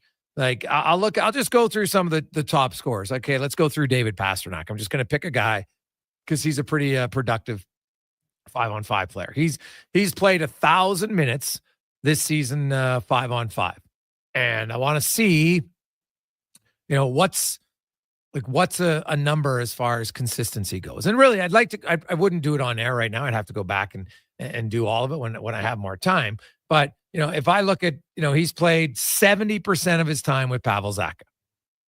Okay. And then it drops down. He's played 60% with Geeky. So that's, one line pretty consistent. Then you go, if you go down to other guys in this team, like, Charlie Coyle, for instance, in Boston. Now, obviously he's not there anymore. He got traded, but I'd like to go through it. So some teams might have one line because injuries play a factor and lots of other things do it. But even I'm not sure you're going to get that many that are higher than 70%. So, I'd like to see what's McDavid and Hyman at. McDavid's played 1,050 minutes. Now, keep in mind, both him and Hyman have missed games, so they didn't always play together. So automatically right there, you're going to, to be down somewhat. And so when you're not, it's always the chicken and the egg. Do you keep everybody together hoping they'll score, Or if they're not scoring, do you switch it up? And part of it has to do in Edmonton with game situation. They get down. Coach wants to put McDavid and Draisaitl out. He does it coming after penalty kills, which I think is very smart. But when I look at other aspects of teams around the league, I think we'd be surprised at how well, especially trios. You might have duos who can get a little higher than that, but not many trios are going to be doing it for sure. Hey guys, I've been saying this for the last couple months. Greg's about the defense seems like a broken record. Why isn't the team fixing the issue? Seems like last year it'd only take a week or two from PL. Well, last year they had a terrible start, and they changed a coach, and then they came in and they had a little blip, and then they went on that unreal run where they won 24-27, which is great. But actually down the stretch, they only won 8 of 16.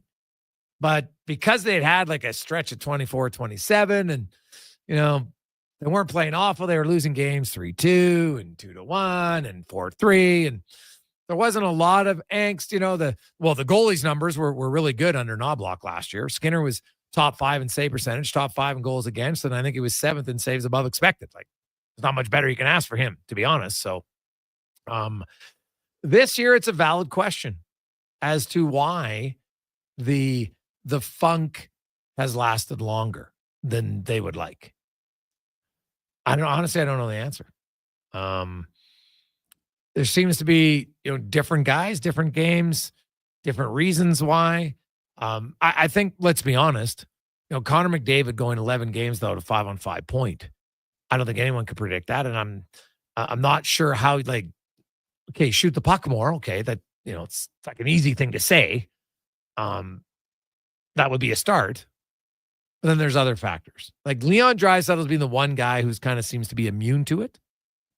There's a few others. Corey Perry's had a really, I think, consistent season for Edmonton. I thought Brett Kulak, Darnell Nurse have both been very good for Edmonton. But, the guys, consistency has not been a strong suit for the majority of the roster this year. Is that fair, Cons? I think that would be more than fair. Yeah. Night in, night out. Sometimes you just never really know what you're going to get from a lot of guys. Yeah. No, it's true. Like, and, I understand, I understand, hey, we got veterans. We feel they can get better. They're not playing up to their potential. That's valid on one hand. But then on the other hand, I do think you at least have to ask the question that says, are some of them not going to get back? Like I've said it all along, when they go into the playoffs, we can't expect their penalty kill to be 94% and only allow 4 goals in 25 games and then score 3 shorthanded goals to basically be -1 in 25 games. Right? Like it doesn't happen. Like that in a 75 game season, you're -3 on the penalty kill. Like, come on. Right? And that's against all playoff teams, all good teams. You're not, hey guys, we had a really great PK against some of the worst teams in the league. No, you played playoff teams. So is Connor McDavid going to score 40 points again? Is Evan Bouchard going to break the record for assists? Like, it would seem unlikely. So now this year, if they win or go deep, they're going to need other elements of their game to replace those ones, because those ones are going to come down and something's going to have to go up. Right?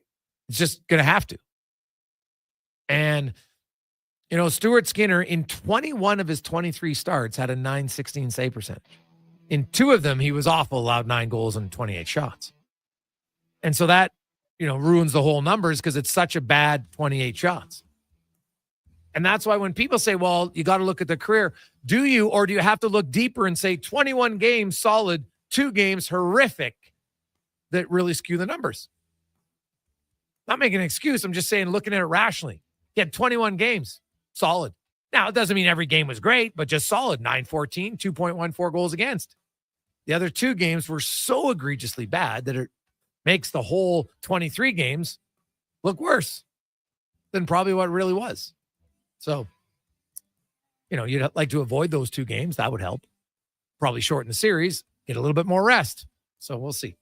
Tomorrow we got the Devils. Also, how about this? Marty Walsh NHLPA should be joining us on the show. On behalf of Connor Halley, Declan Kruger, I'm Jason Gregor. Let's get Sports 1440 update brought to you by Fountain Tire. Winter's tough on the roads. It's tough on your wheels. If your car is pulling to one side or the other, your tires are wearing unevenly. It's time for a spring wheel alignment at Fountain Tire. Booking alignment improves handling, extends tire life, and helps you drive safely. Book your appointment at fountaintire.com. Good night. This is a Sports 1440 update. It's a light night in the NHL. 4 games on the schedule. Midway through the first out in Detroit, Sabres lead the Red Wings 1-0. Tage Thompson with his 34th of the season. At 7 o'clock, you got the Flames hosting the Canucks, and at 8 o'clock, the Ducks in Utah. At 8:30, it all wraps up. Kraken and the Canadiens. Signings day in the NHLs. The Rangers extending goaltender Jonathan Quick. It's a 1-year deal worth $1.55 million. Quick has a record of 9-6-2 on the season with an .896 save percentage. In the association, the Raptors right now lead the 76ers 9-8 early on in the first. Out in Boston, the Thunder have a 15-12 lead over the Celtics, and the Hornets up on the Hawks 19-18. Later on this evening, Heat hosting the Clips. The Suns in Houston. Grizz take on the Jazz, Timberwolves, and Nuggets, and the Trailblazers hosting the New York Knicks. In the PWHL, after 20 minutes, the New York Sirens lead Montreal 1-0. Some news from the majors. The Jays signing right-handed reliever Dylan Tate to a 1-year deal worth $1.4 million. And in the NFL, the Denver Broncos signing 2-time Pro Bowl tight end Evan Ingram to a 2-year deal worth $25 million, 16.5 of which is guaranteed. And the Los Angeles Rams have officially released wide receiver Cooper Kupp after failing to find a trade partner for the star receiver. Coming up next year on Sports 1440, we've got Fox Sports Radio all night. Local coverage resumes tomorrow morning, 7 a.m. with Kevin Carius and Brandon Douglas. I'm Connor Halley.